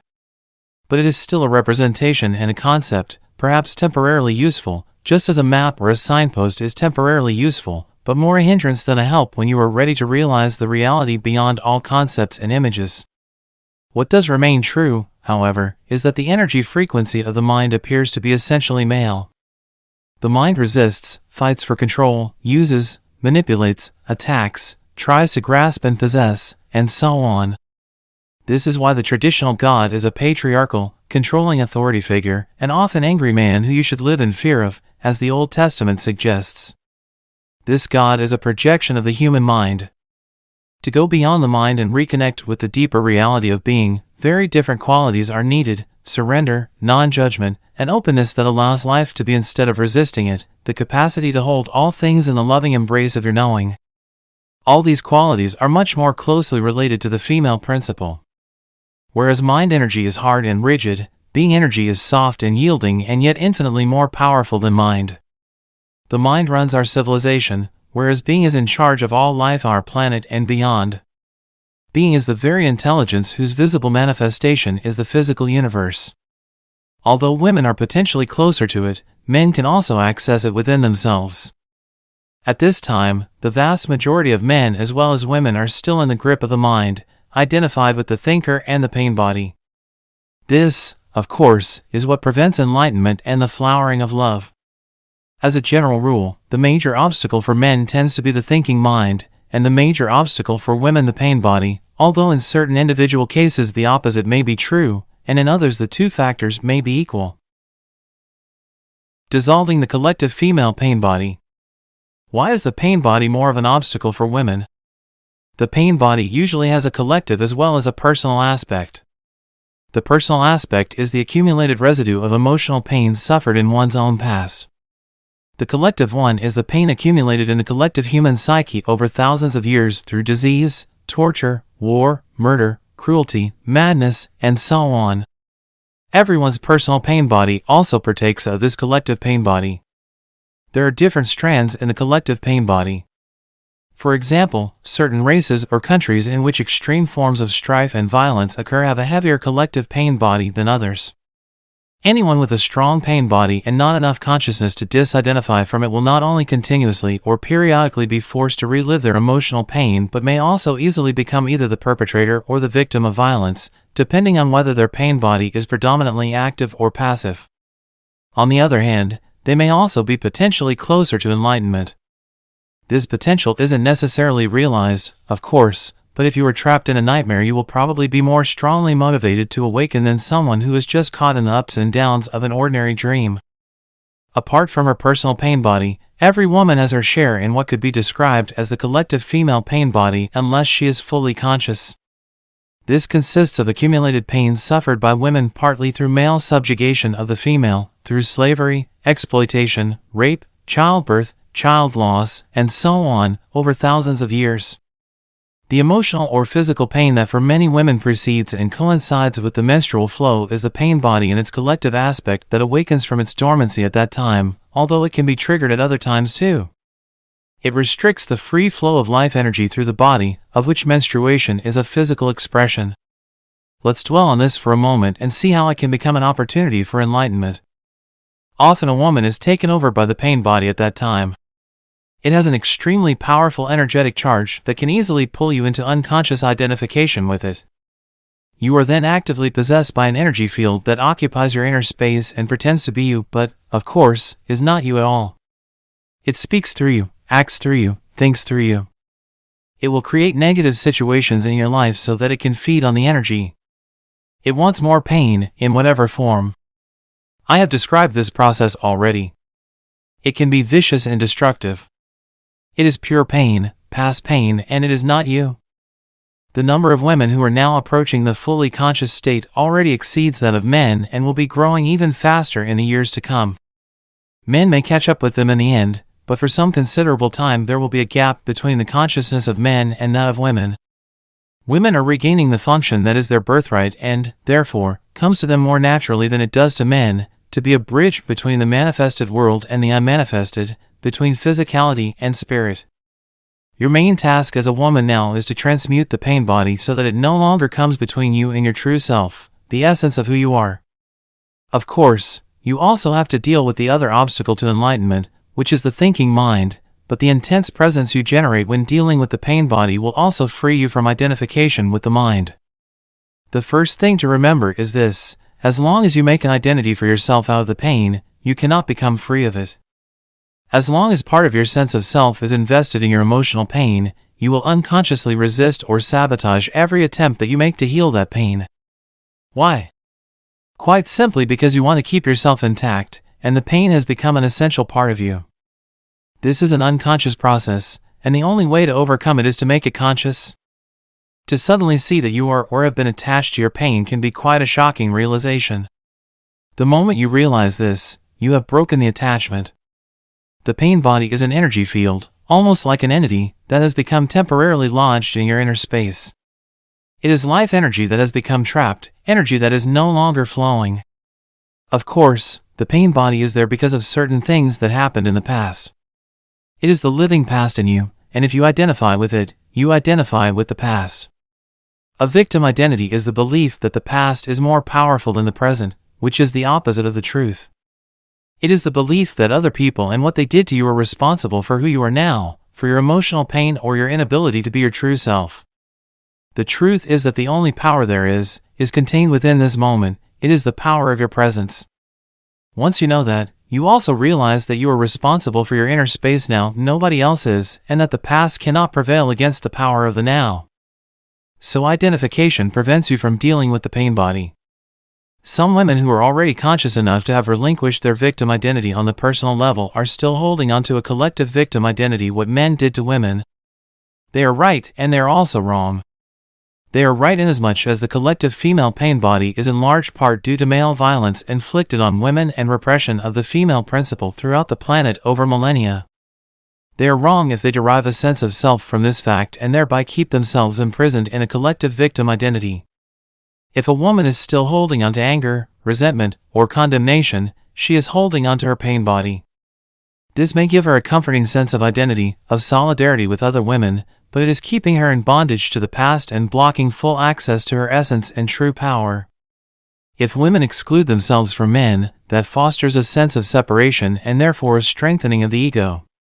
And the stronger the ego, the more distant you are from your true nature. So do not use the pain body to give you identity.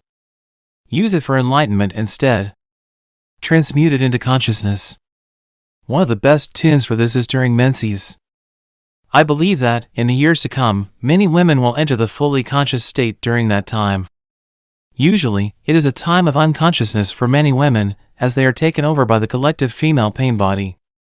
Once you have reached a certain level of consciousness, however, you can reverse this, so instead of becoming unconscious you become more conscious. I have described the basic process already, but let me take you through it again, this time with special reference to the collective female pain body. When you know that the menstrual flow is approaching, before you feel the first signs of what is commonly called premenstrual tension, the awakening of the collective female pain body, become very alert and inhabit your body as fully as possible. When the first sign appears, you need to be alert enough to catch it before it takes you over. For example, the first sign may be a sudden strong irritation or a flash of anger, or it may be a purely physical symptom. Whatever it is, catch it before it can take over your thinking or behavior. This simply means putting the spotlight of your attention on it. If it is an emotion, feel the strong energy charge behind it. Know that it is the pain body. At the same time, be the knowing, that is to say, be aware of your conscious presence and feel its power. Any emotion that you take your presence into will quickly subside and become transmuted. If it is a purely physical symptom, the attention that you give it will prevent it from turning into an emotion or a thought. Then continue to be alert and wait for the next sign of the pain body. When it appears, catch it again in the same way as before. Later, when the pain body has fully awakened from its dormant state, you may experience considerable turbulence in your inner space for a while, perhaps for several days. Whatever form this takes, stay present. Give it your complete attention. Watch the turbulence inside you. Know it is there. Hold the knowing, and be the knowing. Remember, do not let the pain body use your mind and take over your thinking. Watch it. Feel its energy directly, inside your body. As you know, full attention means full acceptance. Through sustained attention and thus acceptance, there comes transmutation. The pain body becomes transformed into radiant consciousness, just as a piece of wood, when placed in or near a fire, itself is transformed into fire. Menstruation will then become not only a joyful and fulfilling expression of your womanhood but also a sacred time of transmutation, when you give birth to a new consciousness. Your true nature then shines forth, both in its female aspect as the goddess and in its transcendental aspect as the divine being that you are beyond male and female duality. If your male partner is conscious enough, he can help you with the practice I have just described by holding the frequency of intense presence particularly at this time. If he stays present whenever you fall back into unconscious identification with the pain body, which can and will happen at first, you will be able to quickly rejoin him in that state. This means that whenever the pain body temporarily takes over, whether during menses or at other times, your partner will not mistake it for who you are. Even if the pain body attacks him, as it probably will, he will not react to it as if it were you, withdraw, or put up some kind of defense. He will hold the space of intense presence. Nothing else is needed for transformation. At other times, you will be able to do the same for him or help him reclaim consciousness from the mind by drawing his attention into the here and now whenever he becomes identified with his thinking. In this way, a permanent energy field of a pure and high frequency will arise between you.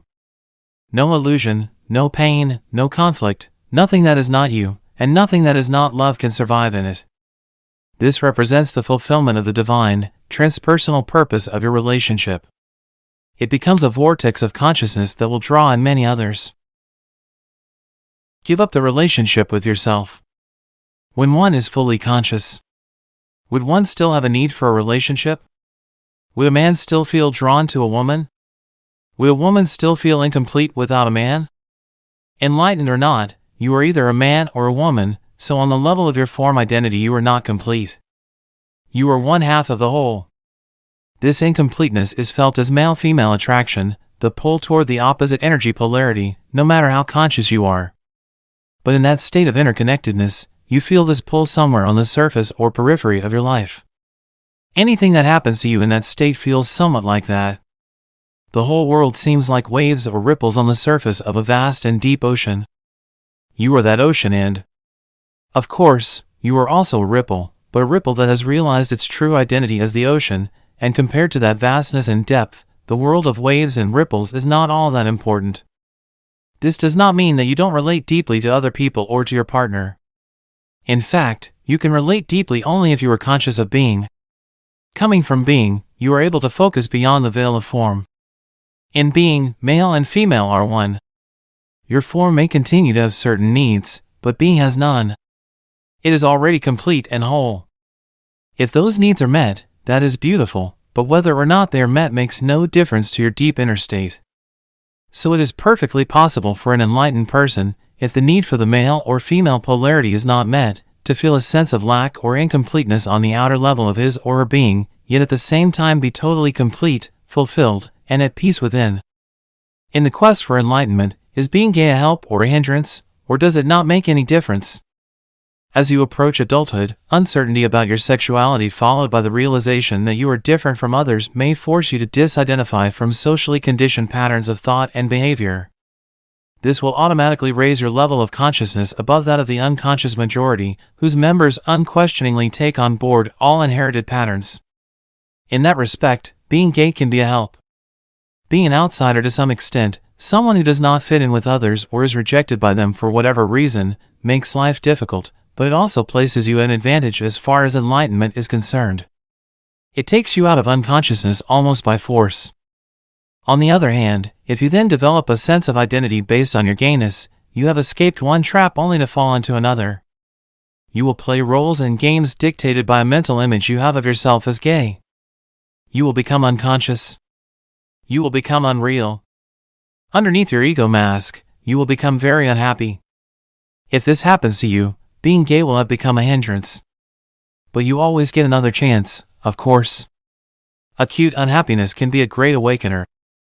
Is it not true that you need to have a good relationship with yourself and love yourself before you can have a fulfilling relationship with another person?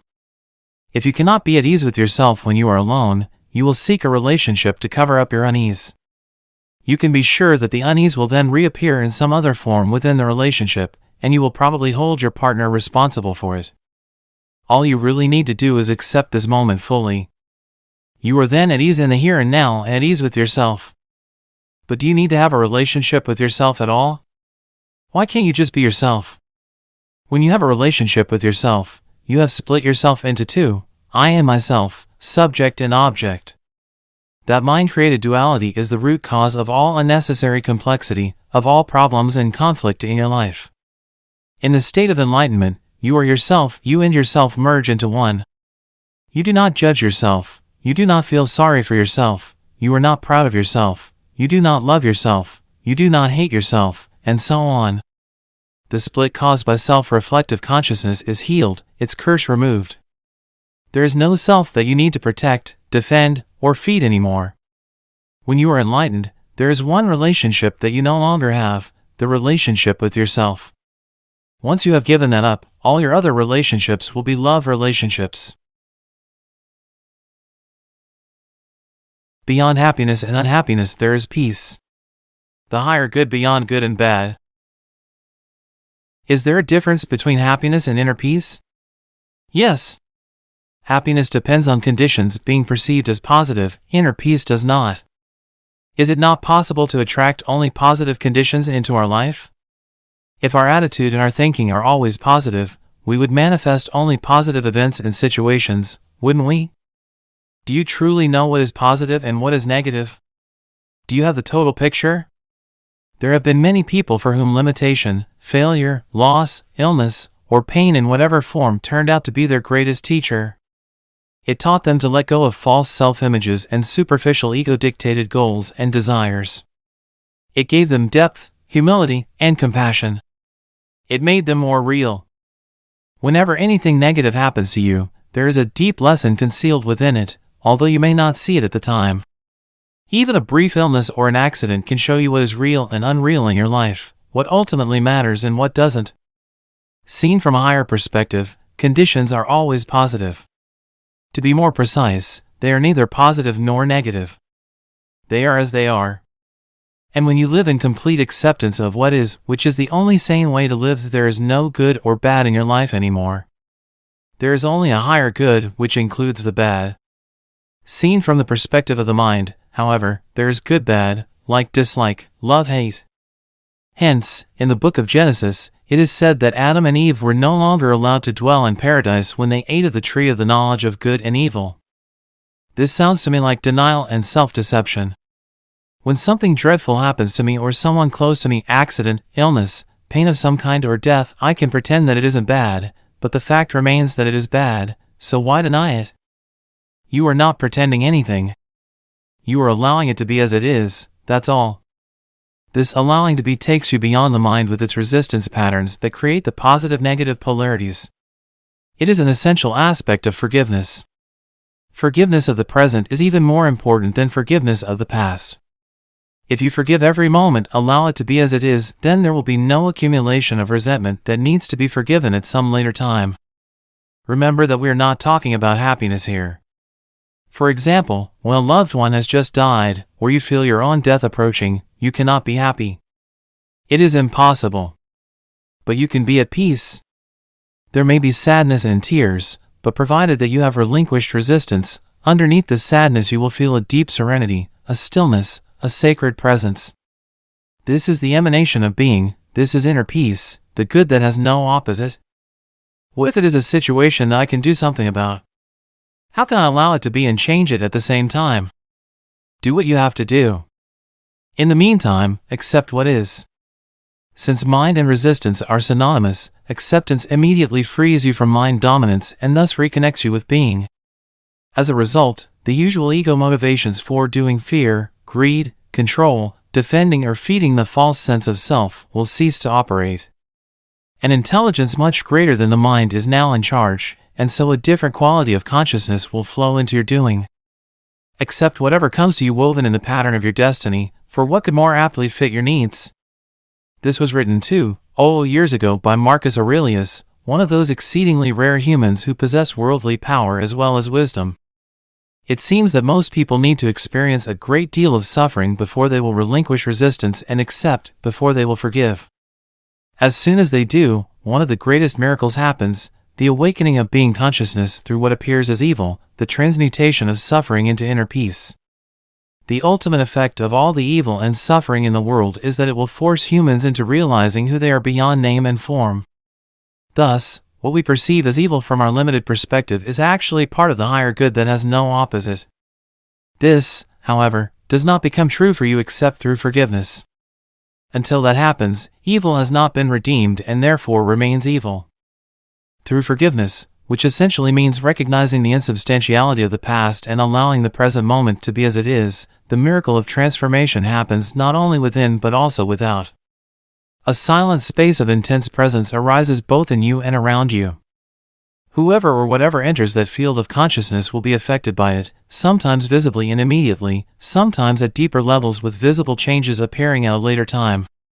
You dissolve discord, heal pain, dispel unconsciousness, without doing anything, simply by being and holding that frequency of intense presence. The end of your life drama. In that state of acceptance and inner peace, even though you may not call it bad, can anything still come into your life that would be called bad from a perspective of ordinary consciousness?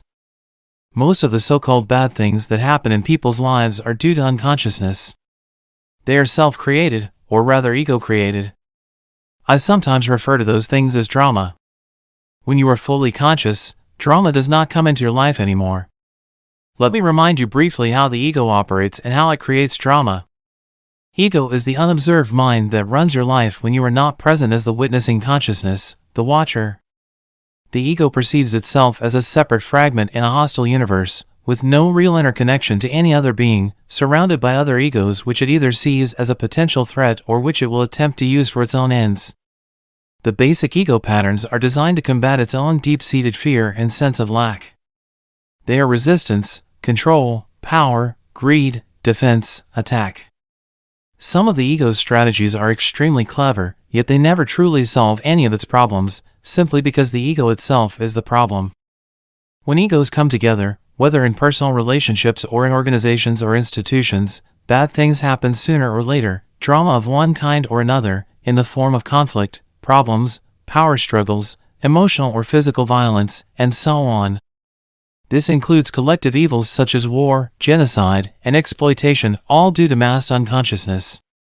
Furthermore, many types of illness are caused by the ego's continuous resistance, which creates restrictions and blockages in the flow of energy through the body. When you reconnect with being and are no longer run by your mind, you cease to create those things. You do not create or participate in drama anymore. Whenever two or more egos come together, drama of one kind or another ensues. But even if you live totally alone, you still create your own drama. When you feel sorry for yourself, that's drama. When you feel guilty or anxious, that's drama. When you let the past or future obscure the present, you are creating time, psychological time, the stuff out of which drama is made. Whenever you are not honoring the present moment by allowing it to be, you are creating drama. Most people are in love with their particular life drama. Their story is their identity. The ego runs their life. They have their whole sense of self invested in it. Even their usually unsuccessful search for an answer, a solution, or for healing becomes part of it. What they fear and resist most is the end of their drama. As long as they are their mind, what they fear and resist most is their own awakening. When you live in complete acceptance of what is, that is the end of all drama in your life. Nobody can even have an argument with you, no matter how hard he or she tries. You cannot have an argument with a fully conscious person. An argument implies identification with your mind and a mental position, as well as resistance and reaction to the other person's position. The result is that the polar opposites become mutually energized.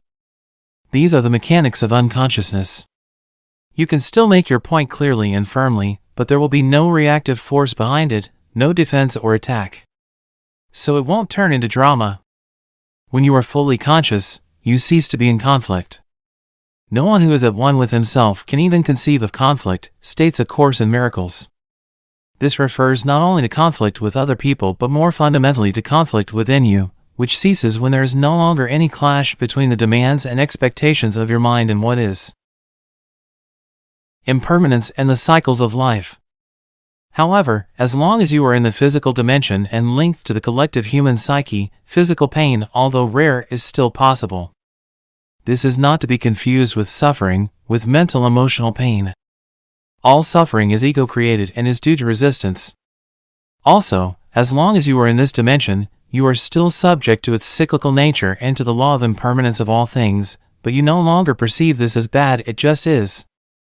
Through allowing the isness of all things, a deeper dimension underneath the play of opposites reveals itself to you as an abiding presence, an unchanging deep stillness, an uncaused joy beyond good and bad. This is the joy of being, the peace of God. On the level of form, there is birth and death, creation and destruction, growth and dissolution, of seemingly separate forms.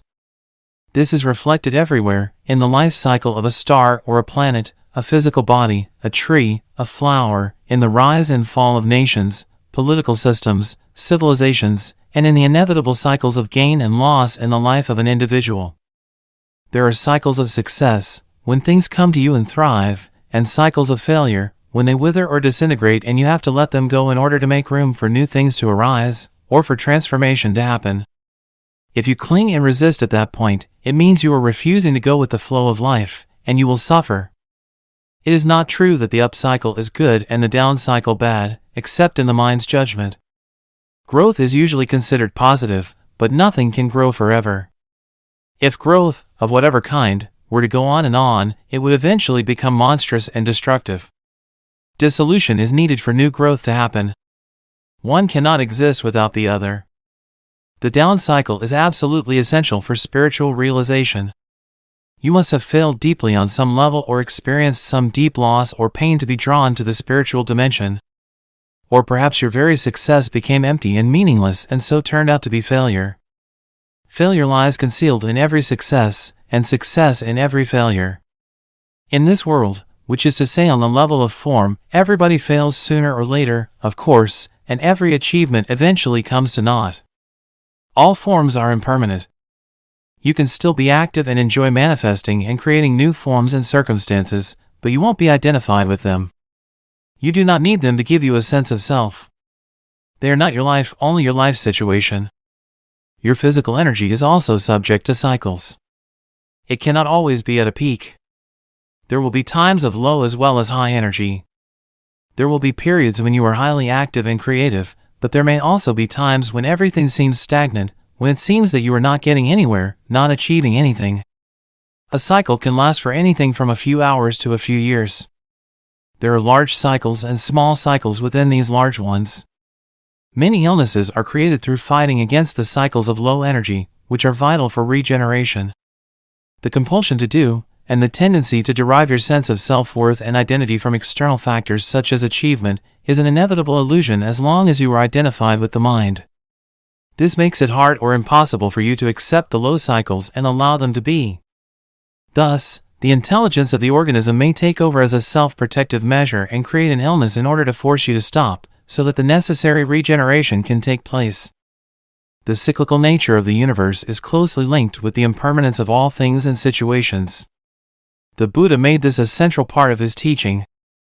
All conditions are highly unstable and in constant flux, or, as he put it, impermanence is a characteristic of every condition, every situation you will ever encounter in your life.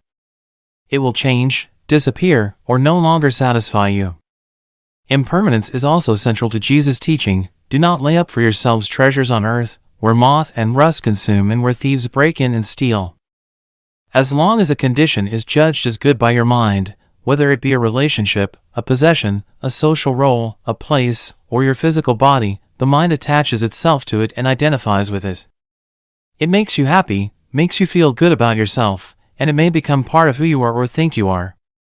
But nothing lasts in this dimension where moth and rust consume. Either it ends or it changes, or it may undergo a polarity shift. The same condition that was good yesterday or last year has suddenly or gradually turned into bad. The same condition that made you happy, then makes you unhappy. The prosperity of today becomes the empty consumerism of tomorrow. The happy wedding and honeymoon become the unhappy divorce or the unhappy coexistence. Or a condition disappears, so its absence makes you unhappy.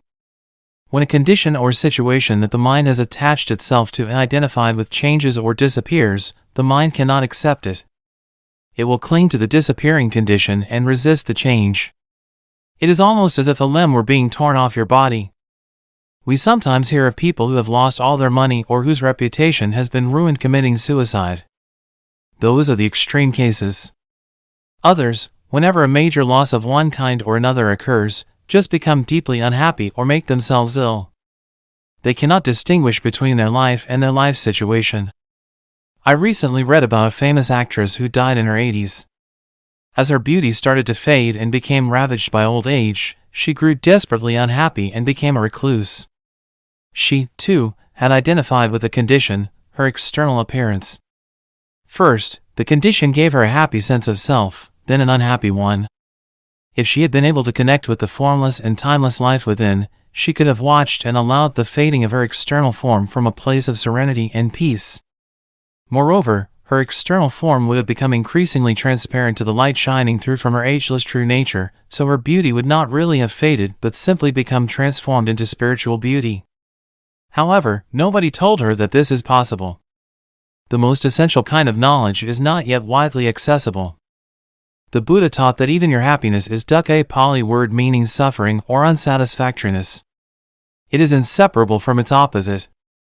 This means that your happiness and unhappiness are in fact one. Only the illusion of time separates them. This is not being negative. It is simply recognizing the nature of things, so that you don't pursue an illusion for the rest of your life. Nor is it saying that you should no longer appreciate pleasant or beautiful things or conditions, but to seek something through them that they cannot give an identity. A sense of permanency and fulfillment is a recipe for frustration and suffering. The whole advertising industry and consumer society would collapse if people became enlightened and no longer sought to find their identity through things.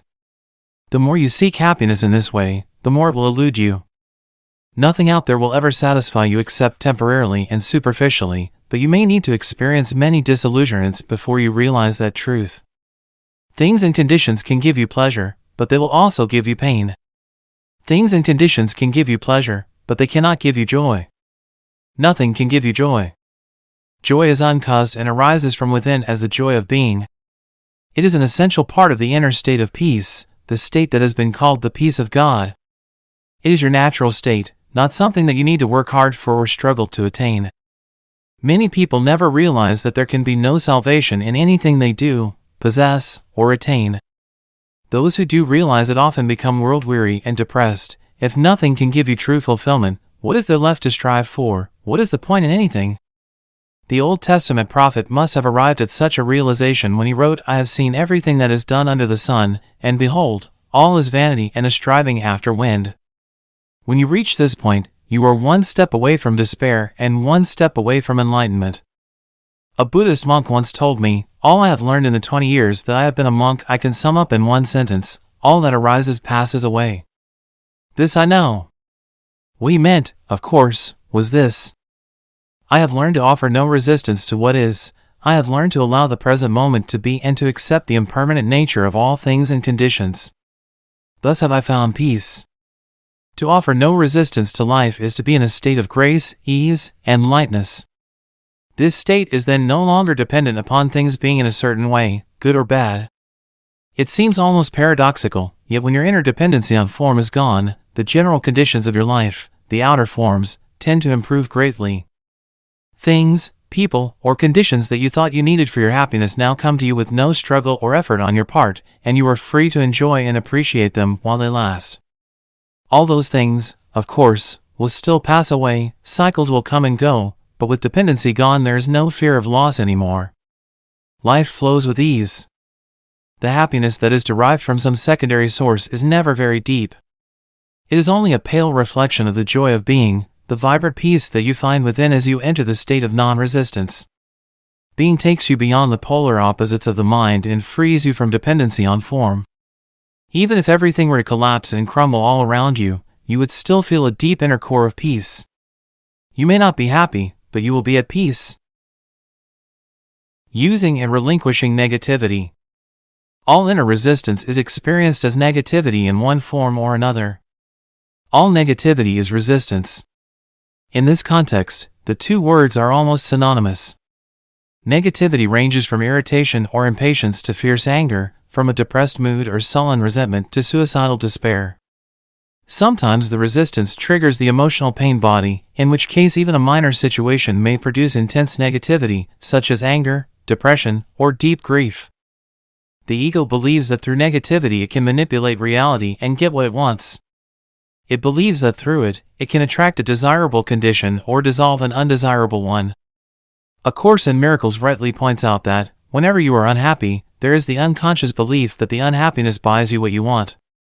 If you, the mind, did not believe that unhappiness works, why would you create it? The fact is, of course, that negativity does not work. Instead of attracting a desirable condition, it stops it from arising. Instead of dissolving an undesirable one, it keeps it in place. Its only useful function is that it strengthens the ego, and that is why the ego loves it. Once you have identified with some form of negativity, you do not want to let go, and on a deeply unconscious level, you do not want positive change. It would threaten your identity as a depressed, angry, or hard-done-by person. You will then ignore, deny, or sabotage the positive in your life. This is a common phenomenon. It is also insane. Negativity is totally unnatural. It is a psychic pollutant, and there is a deep link between the poisoning and destruction of nature and the vast negativity that has accumulated in the collective human psyche. No other life form on the planet knows negativity, only humans, just as no other life form violates and poisons the earth that sustains it. Have you ever seen an unhappy flower or a stressed oak tree? Have you come across a depressed dolphin, a frog that has a problem with self-esteem, a cat that cannot relax, or a bird that carries hatred and resentment? The only animals that may occasionally experience something akin to negativity or show signs of neurotic behavior are those that live in close contact with humans and so link into the human mind and its insanity. Watch any plant or animal and let it teach you acceptance of what is, surrender to the now. Let it teach you being. Let it teach you integrity, which means to be one, to be yourself, to be real. Let it teach you how to live and how to die, and how not to make living and dying into a problem. I have lived with several Zen masters, all of them cats. Even ducks have taught me important spiritual lessons. Just watching them is a meditation. How peacefully they float along, at ease with themselves, totally present in the now, dignified and perfect as only a mindless creature can be. Occasionally, however, two ducks will get into a fight, sometimes for no apparent reason, or because one duck has strayed into another's private space. The fight usually lasts only for a few seconds, and then the ducks separate, swim off in opposite directions, and vigorously flap their wings a few times. They then continue to swim on peacefully as if the fight had never happened. When I observed that for the first time, I suddenly realized that by flapping their wings they were releasing surplus energy, thus preventing it from becoming trapped in their body and turning into negativity. This is natural wisdom, and it is easy for them because they do not have a mind that keeps the past alive unnecessarily and then builds an identity around it. Couldn't a negative emotion also contain an important message? For example, if I often feel depressed, it may be a signal that there is something wrong with my life, and it may force me to look at my life situation and make some changes. So I need to listen to what the emotion is telling me and not just dismiss it as negative. Yes, recurring negative emotions do sometimes contain a message, as do illnesses. But any changes that you make, whether they have to do with your work, your relationships, or your surroundings, are ultimately only cosmetic unless they arise out of a change in your level of consciousness. And as far as that is concerned, it can only mean one thing: becoming more present. When you have reached a certain degree of presence, you don't need negativity anymore to tell you what is needed in your life situation. But as long as negativity is there, use it. Use it as a kind of signal that reminds you to be more present. How do we stop negativity from arising, and how do we get rid of it once it is there? As I said, you stop it from arising by being fully present. But don't become discouraged. There are as yet few people on the planet who can sustain a state of continuous presence, although some are getting close to it. Soon, I believe, there will be many more. Whenever you notice that some form of negativity has arisen within you, look on it not as a failure, but as a helpful signal that is telling you, wake up. Get out of your mind. Be present. There is a novel by Aldous Huxley called Island, written in his later years when he became very interested in spiritual teachings. It tells the story of a man shipwrecked on a remote island cut off from the rest of the world. This island contains a unique civilization. The unusual thing about it is that its inhabitants, unlike those of the rest of the world, are actually sane. The first thing that the man notices are the colorful parrots perched in the trees, and they seem to be constantly croaking the words attention. Here and now! Attention! Here and now! We later learn that the islanders taught them these words in order to be reminded continuously to stay present. So whenever you feel negativity arising within you, whether caused by an external factor, a thought, or even nothing in particular that you are aware of, look on it as a voice saying attention. Here and now! Wake up! Even the slightest irritation is significant and needs to be acknowledged and looked at, otherwise, there will be a cumulative build-up of unobserved reactions. As I said before, you may be able to just drop it once you realize that you don't want to have this energy field inside you and that it serves no purpose. But then make sure that you drop it completely. If you cannot drop it, just accept that it is there and take your attention into the feeling, as I pointed out earlier. As an alternative to dropping a negative reaction, you can make it disappear by imagining yourself becoming transparent to the external cause of the reaction. I recommend that you practice it with little, even trivial, things first. Let's say that you are sitting quietly at home. Suddenly, there is the penetrating sound of a car alarm from across the street. Irritation arises. What is the purpose of the irritation? None whatsoever. Why did you create it? You didn't. The mind did. It was totally automatic, totally unconscious. Why did the mind create it? Because it holds the unconscious belief that its resistance, which you experience as negativity or unhappiness in some form, will somehow dissolve the undesirable condition. This, of course, is a delusion. The resistance that it creates, the irritation or anger in this case, is far more disturbing than the original cause that it is attempting to dissolve. All this can be transformed into spiritual practice. Feel yourself becoming transparent, as it were, without the solidity of a material body. Now allow the noise, or whatever causes a negative reaction, to pass right through you. It is no longer hitting a solid wall inside you. As I said, practice with little things first. The car alarm, the dog barking, the children screaming, the traffic jam. Instead of having a wall of resistance inside you that gets constantly and painfully hit by things that should not be happening, let everything pass through you. Somebody says something to you that is rude or designed to hurt. Instead of going into unconscious reaction and negativity, such as attack, defense, or withdrawal, you let it pass right through you. Offer no resistance. It is as if there is nobody there to get hurt anymore. That is forgiveness. In this way, you become invulnerable. You can still tell that person that his or her behavior is unacceptable, if that is what you choose to do.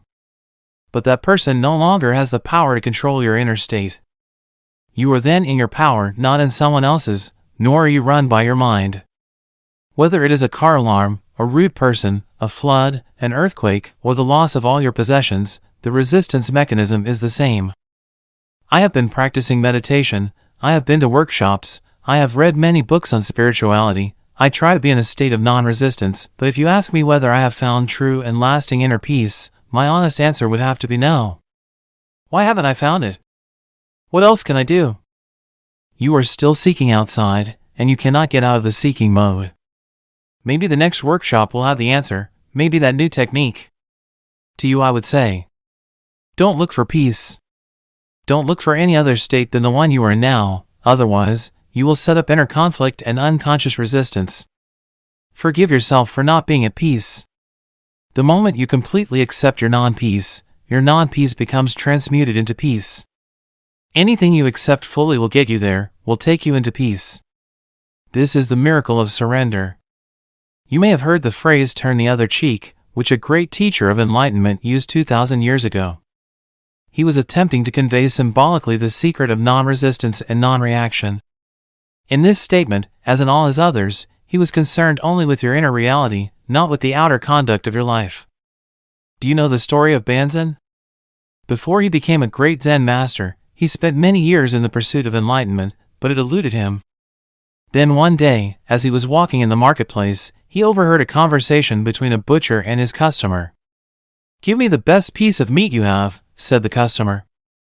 And the butcher replied, "Every piece of meat I have is the best. There is no piece of meat here that is not the best." Upon hearing this, Banzan became enlightened. I can see you are waiting for some explanation. When you accept what is, every piece of meat every moment is the best. That is enlightenment. The nature of compassion. Having gone beyond the mind-made opposites, you become like a deep lake. The outer situation of your life and whatever happens there is the surface of the lake. Sometimes calm, sometimes windy and rough, according to the cycles and seasons. Deep down, however, the lake is always undisturbed. You are the whole lake, not just the surface, and you are in touch with your own depth, which remains absolutely still. You don't resist change by mentally clinging to any situation. Your inner peace does not depend on it. You abide in being unchanging, timeless, deathless, and you are no longer dependent for fulfillment or happiness on the outer world of constantly fluctuating forms. You can enjoy them, play with them, create new forms, appreciate the beauty of it all. But there will be no need to attach yourself to any of it. When you become this detached, does it not mean that you also become remote from other human beings? On the contrary. As long as you are unaware of being, the reality of other humans will elude you, because you have not found your own.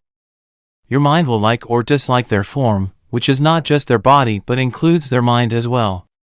True relationship becomes possible only when there is an awareness of being. Coming from being, you will perceive another person's body and mind as just a screen, as it were, behind which you can feel their true reality, as you feel yours. So, when confronted with someone else's suffering or unconscious behavior, you stay present and in touch with being and are thus able to look beyond the form and feel the other person's radiant and pure being through your own. At the level of being, all suffering is recognized as an illusion. Suffering is due to identification with form. Miracles of healing sometimes occur through this realization, by awakening being consciousness in others if they are ready. Is that what compassion is?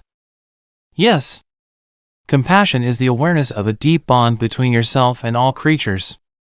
But there are two sides to compassion, two sides to this bond.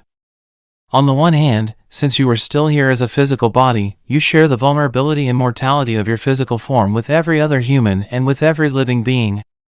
Next time you say, "I have nothing in common with this person," remember that you have a great deal in common. A few years from now, 2 years or 70 years, it doesn't make much difference. Both of you will have become rotting corpses, then piles of dust, then nothing at all. This is a sobering and humbling realization that leaves little room for pride. Is this a negative thought? No, it is a fact. Why close your eyes to it? In that sense, there is total equality between you and every other creature. One of the most powerful spiritual practices is to meditate deeply on the mortality of physical forms, including your own. This is called, die before you die. Go into it deeply. Your physical form is dissolving, is no more. Then a moment comes when all mind forms or thoughts also die. Yet you are still there, the divine presence that you are. Radiant, fully awake. Nothing that was real ever died, only names, forms, and illusions. The realization of this deathless dimension, your true nature, is the other side of compassion. On a deep feeling level, you now recognize not only your own immortality but through your own that of every other creature as well. On the level of form, you share mortality and the precariousness of existence. On the level of being, you share eternal, radiant life. These are the two aspects of compassion.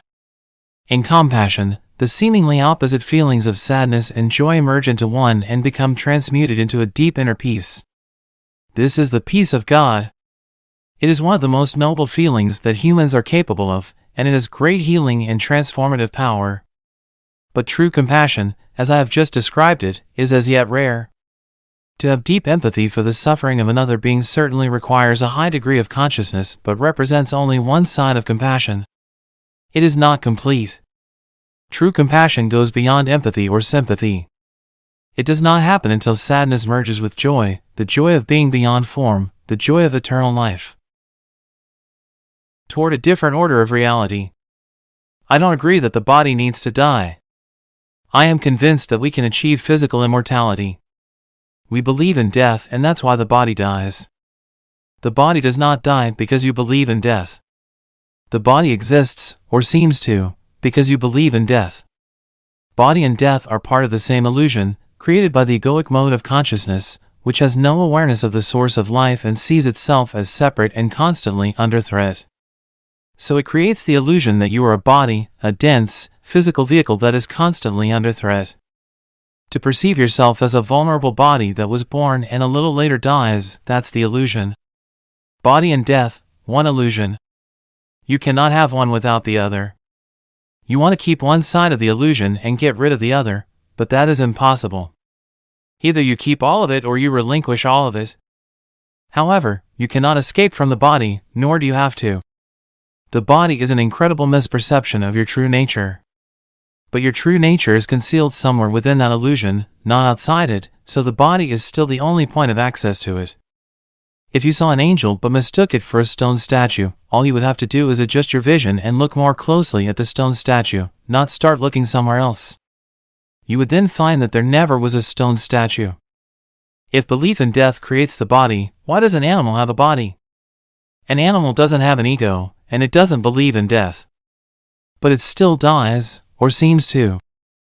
Remember that your perception of the world is a reflection of your state of consciousness. You are not separate from it, and there is no objective world out there. Every moment, your consciousness creates the world that you inhabit. One of the greatest insights that has come out of modern physics is that of the unity between the observer and the observed. The person conducting the experiment, the observing consciousness, cannot be separated from the observed phenomena, and a different way of looking causes the observed phenomena to behave differently. If you believe, on a deep level, in separation and the struggle for survival, then you see that belief reflected all around you and your perceptions are governed by fear. You inhabit a world of death and of bodies fighting, killing, and devouring each other. Nothing is what it seems to be. The world that you create and see through the egoic mind may seem a very imperfect place, even a vale of tears. But whatever you perceive is only a kind of symbol, like an image in a dream. It is how your consciousness interprets and interacts with the molecular energy dance of the universe. This energy is the raw material of so-called physical reality. You see it in terms of bodies and birth and death, or as a struggle for survival. An infinite number of completely different interpretations, completely different worlds, is possible and, in fact, exists, all depending on the perceiving consciousness. Every being is a focal point of consciousness, and every such focal point creates its own world, although all those worlds are interconnected. There is a human world, an ant world, a dolphin world, and so on. There are countless beings whose consciousness frequency is so different from yours that you are probably unaware of their existence, as they are of yours.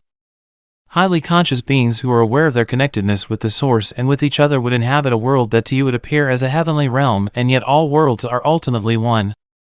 Our collective human world is largely created through the level of consciousness we call mind. Even within the collective human world there are vast differences, many different subworlds, depending on the perceivers or creators of their respective worlds. Since all worlds are interconnected, when collective human consciousness becomes transformed, nature and the animal kingdom will reflect that transformation. Hence the statement in the Bible that in the coming age the lion shall lie down with the lamb. This points to the possibility of a completely different order of reality. The world as it appears to us now is, as I said, largely a reflection of the egoic mind. Fear being an unavoidable consequence of egoic delusion, it is a world dominated by fear. Just as the images in a dream are symbols of inner states and feelings, so our collective reality is largely a symbolic expression of fear and of the heavy layers of negativity that have accumulated in the collective human psyche. We are not separate from our world, so when the majority of humans become free of egoic delusion, this interchange will affect all of creation. You will literally inhabit a new world. It is a shift in planetary consciousness. The strange Buddhist saying that every tree and every blade of grass will eventually become enlightened points to the same truth. According to St. Paul, the whole of creation is waiting for humans to become enlightened. That is how one interprets his saying that the created universe is waiting with eager expectation for God's sons to be revealed. St. Paul goes on to say that all of creation will become redeemed through this. Up to the present, the whole created universe in all its parts groans as if in the pangs of childbirth. What is being born is a new consciousness and, as its inevitable reflection, a new world. This is also foretold in the New Testament book of Revelation. Then I saw a new heaven and a new earth, for the first heaven and the first earth had passed away. But don't confuse cause and effect. Your primary task is not to seek salvation through creating a better world, but to awaken out of identification with form. You are then no longer bound to this world, this level of reality. You can feel your roots in the unmanifested and so are free of attachment to the manifested world. You can still enjoy the passing pleasures of this world, but there is no fear of loss anymore, so you don't need to cling to them. Although you can enjoy sensory pleasures, the craving for sensory experience is gone, as is the constant search for fulfillment through psychological gratification, through feeding the ego. You are in touch with something infinitely greater than any pleasure, greater than any manifested thing. In a way, you then don't need the world anymore. You don't even need it to be different from the way it is.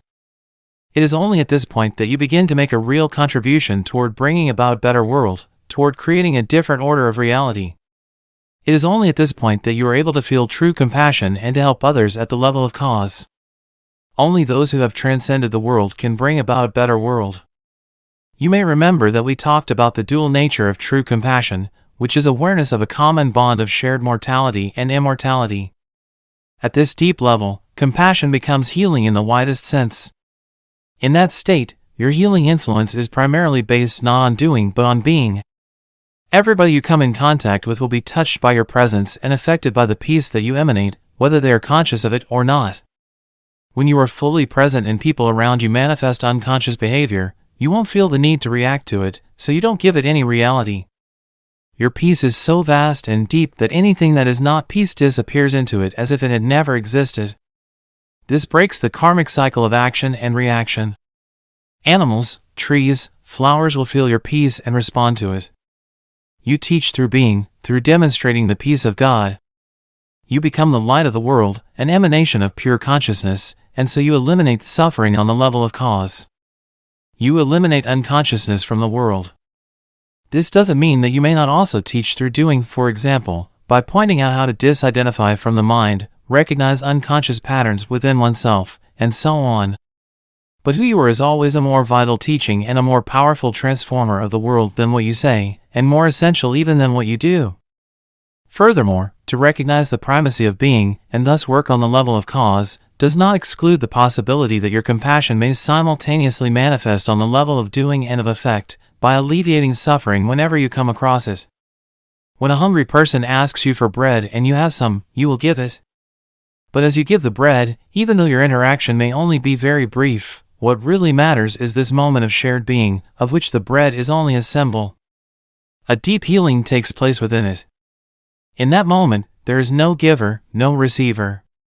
But there shouldn't be any hunger and starvation in the first place. How can we create a better world without tackling evils such as hunger and violence first? All evils are the effect of unconsciousness. You can alleviate the effects of unconsciousness, but you cannot eliminate them unless you eliminate their cause. True change happens within, not without. If you feel called upon to alleviate suffering in the world, that is a very noble thing to do, but remember not to focus exclusively on the outer, otherwise, you will encounter frustration and despair. Without a profound change in human consciousness, the world's suffering is a bottomless pit. So don't let your compassion become one-sided. Empathy with someone else's pain or lack and a desire to help need to be balanced with a deeper realization of the eternal nature of all life and the ultimate illusion of all pain. Then let your peace flow into whatever you do and you will be working on the levels of effect and cause simultaneously. This also applies if you are supporting a movement designed to stop deeply unconscious humans from destroying themselves, each other, and the planet, or from continuing to inflict dreadful suffering on other sentient beings. Remember, just as you cannot fight the darkness, so you cannot fight unconsciousness. If you try to do so, the polar opposites will become strengthened and more deeply entrenched.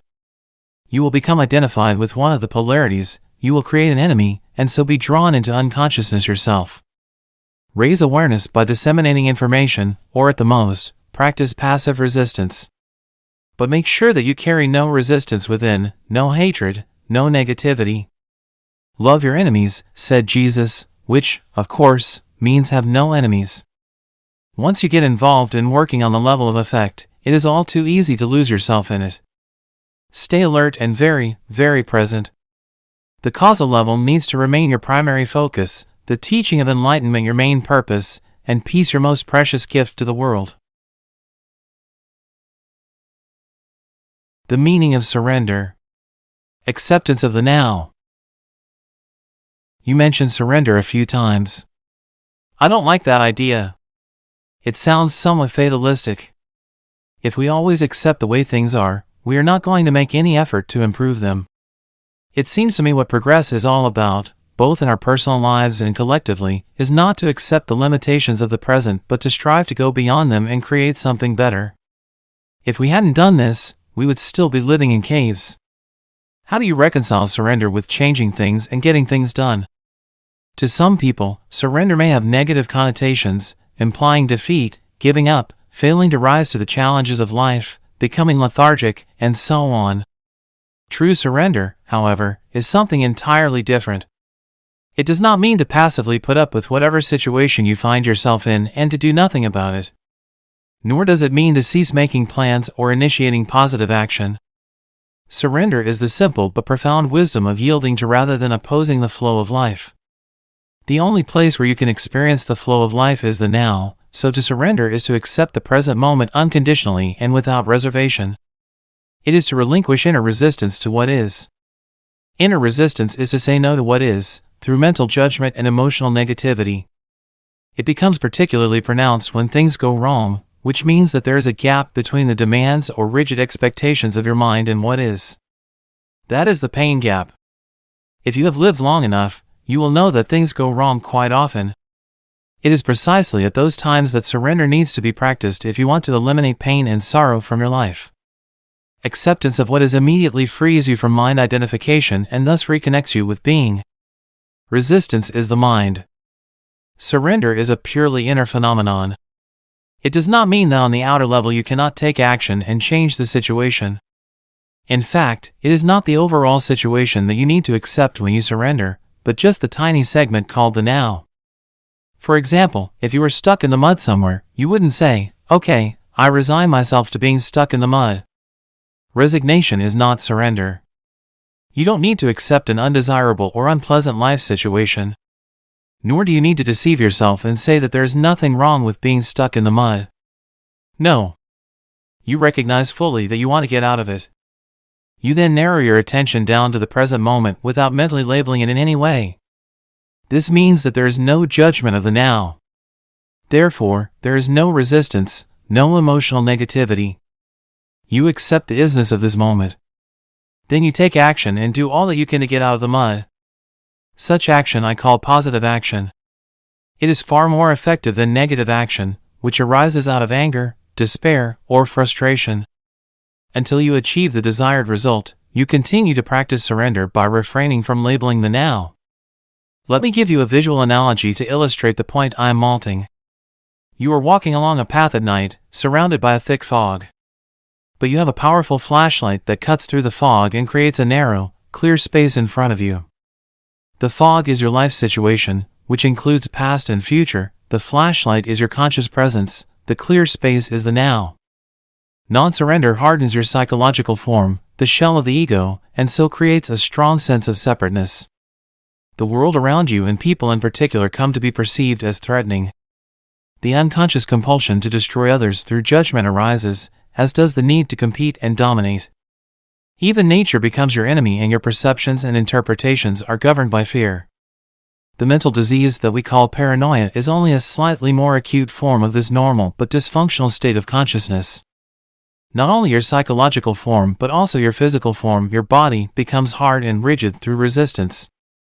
Tension arises in different parts of the body, and the body as a whole contracts. The free flow of life energy through the body, which is essential for its healthy functioning, is greatly restricted.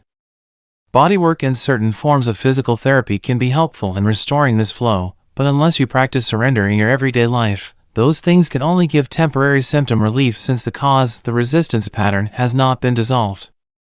There is something within you that remains unaffected by the transient circumstances that make up your life situation, and only through surrender do you have access to it.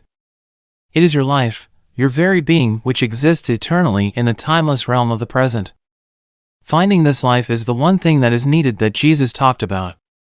If you find your life situation unsatisfactory or even intolerable, it is only by surrendering first that you can break the unconscious resistance pattern that perpetuates that situation. Surrender is perfectly compatible with taking action, initiating change, or achieving goals. But in the surrendered state, a totally different energy, a different quality, flows into your doing. Surrender reconnects you with the source energy of being, and if your doing is infused with being, it becomes a joyful celebration of life energy that takes you more deeply into the now. Through non-resistance, the quality of your consciousness and, therefore, the quality of whatever you are doing or creating is enhanced immeasurably. The results will then look after themselves and reflect that quality. We could call this surrendered action. It is not work as we have known it for thousands of years. As more humans awaken, the word work is going to disappear from our vocabulary, and perhaps a new word will be created to replace it. It is the quality of your consciousness at this moment that is the main determinant of what kind of future you will experience, so to surrender is the most important thing you can do to bring about positive change. Any action you take is secondary. No truly positive action can arise out of an unsurrendered state of consciousness. I can see that if I am in a situation that is unpleasant or unsatisfactory and I completely accept the moment as it is, there will be no suffering or unhappiness. I will have risen above it. But I still can't quite see where the energy or motivation for taking action and bringing about change would come from if there isn't a certain amount of dissatisfaction. In the state of surrender, you see very clearly what needs to be done, and you take action, doing one thing at a time and focusing on one thing at a time.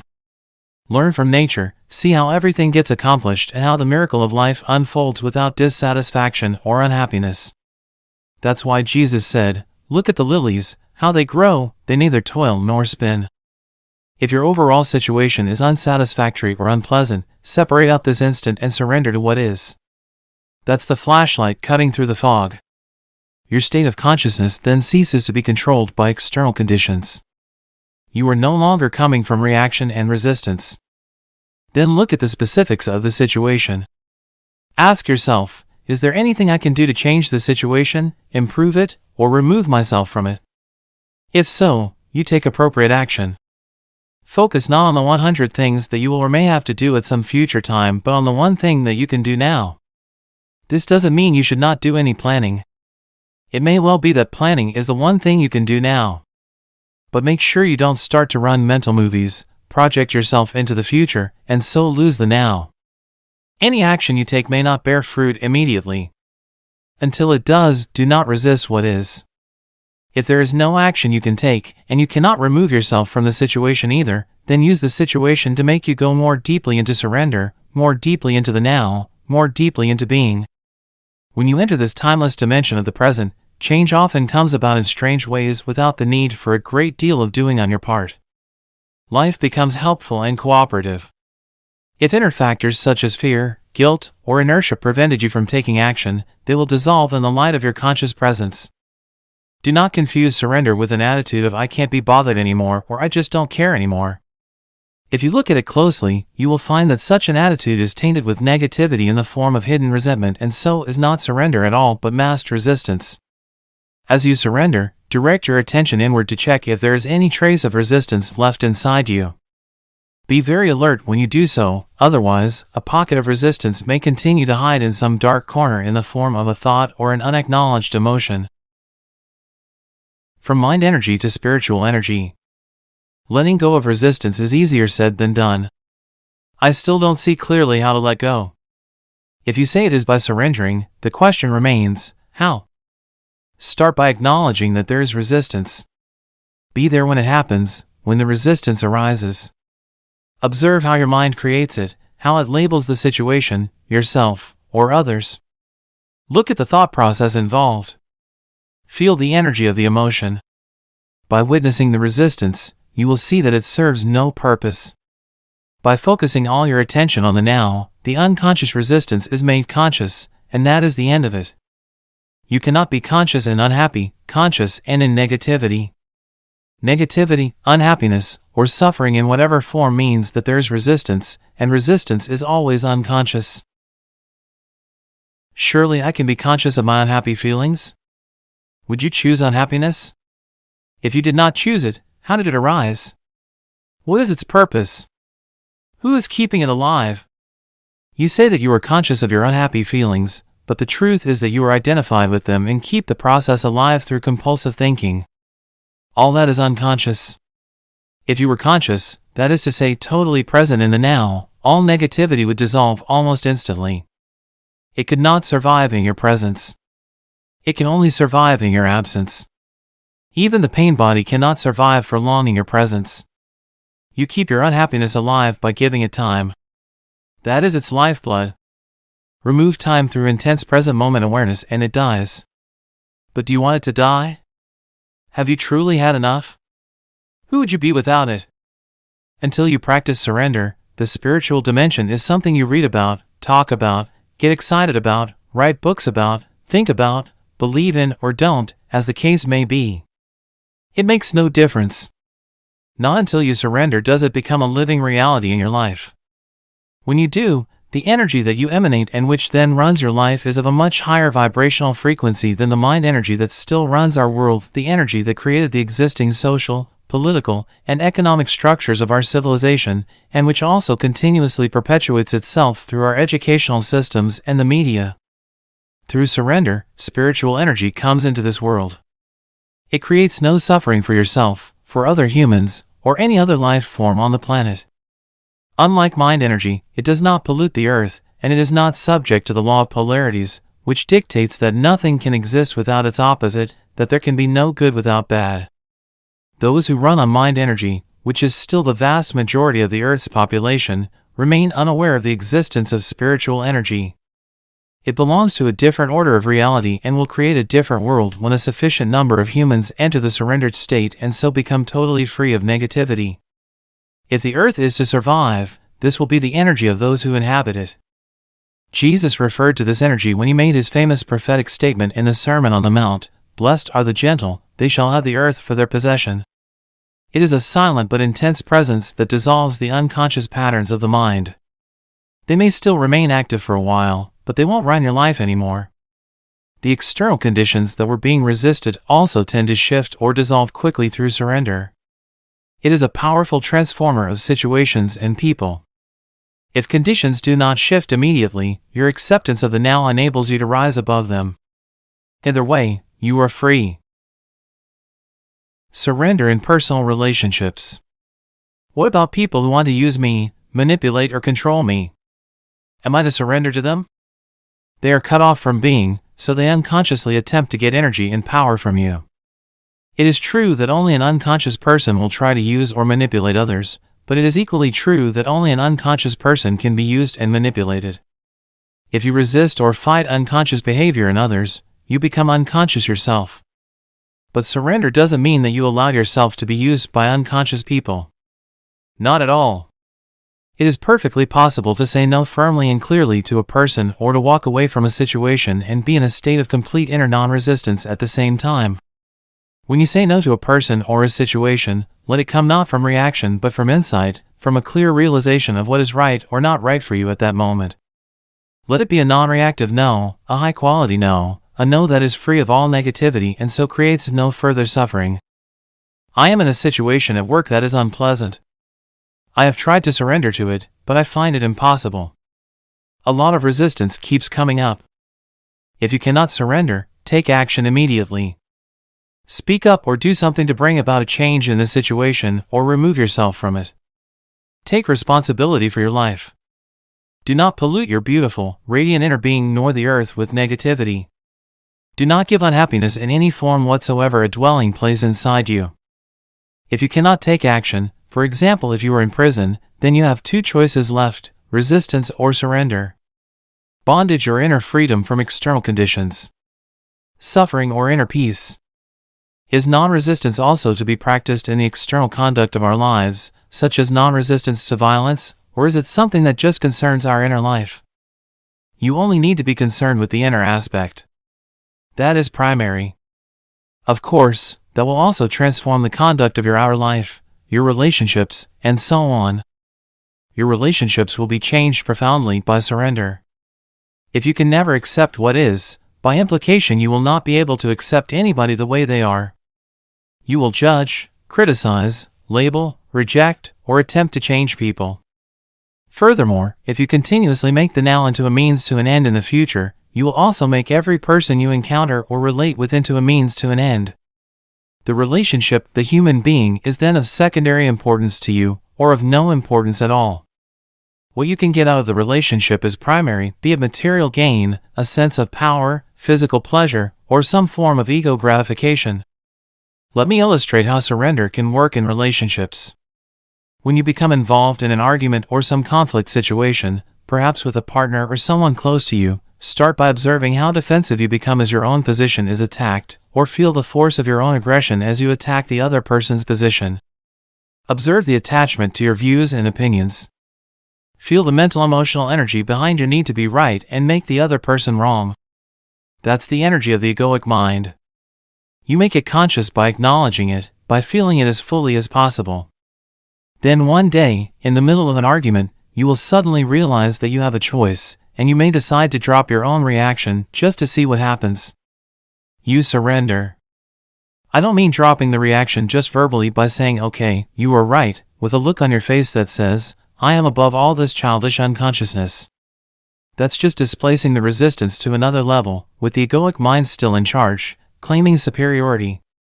I am speaking of letting go of the entire mental emotional energy field inside you that was fighting for power.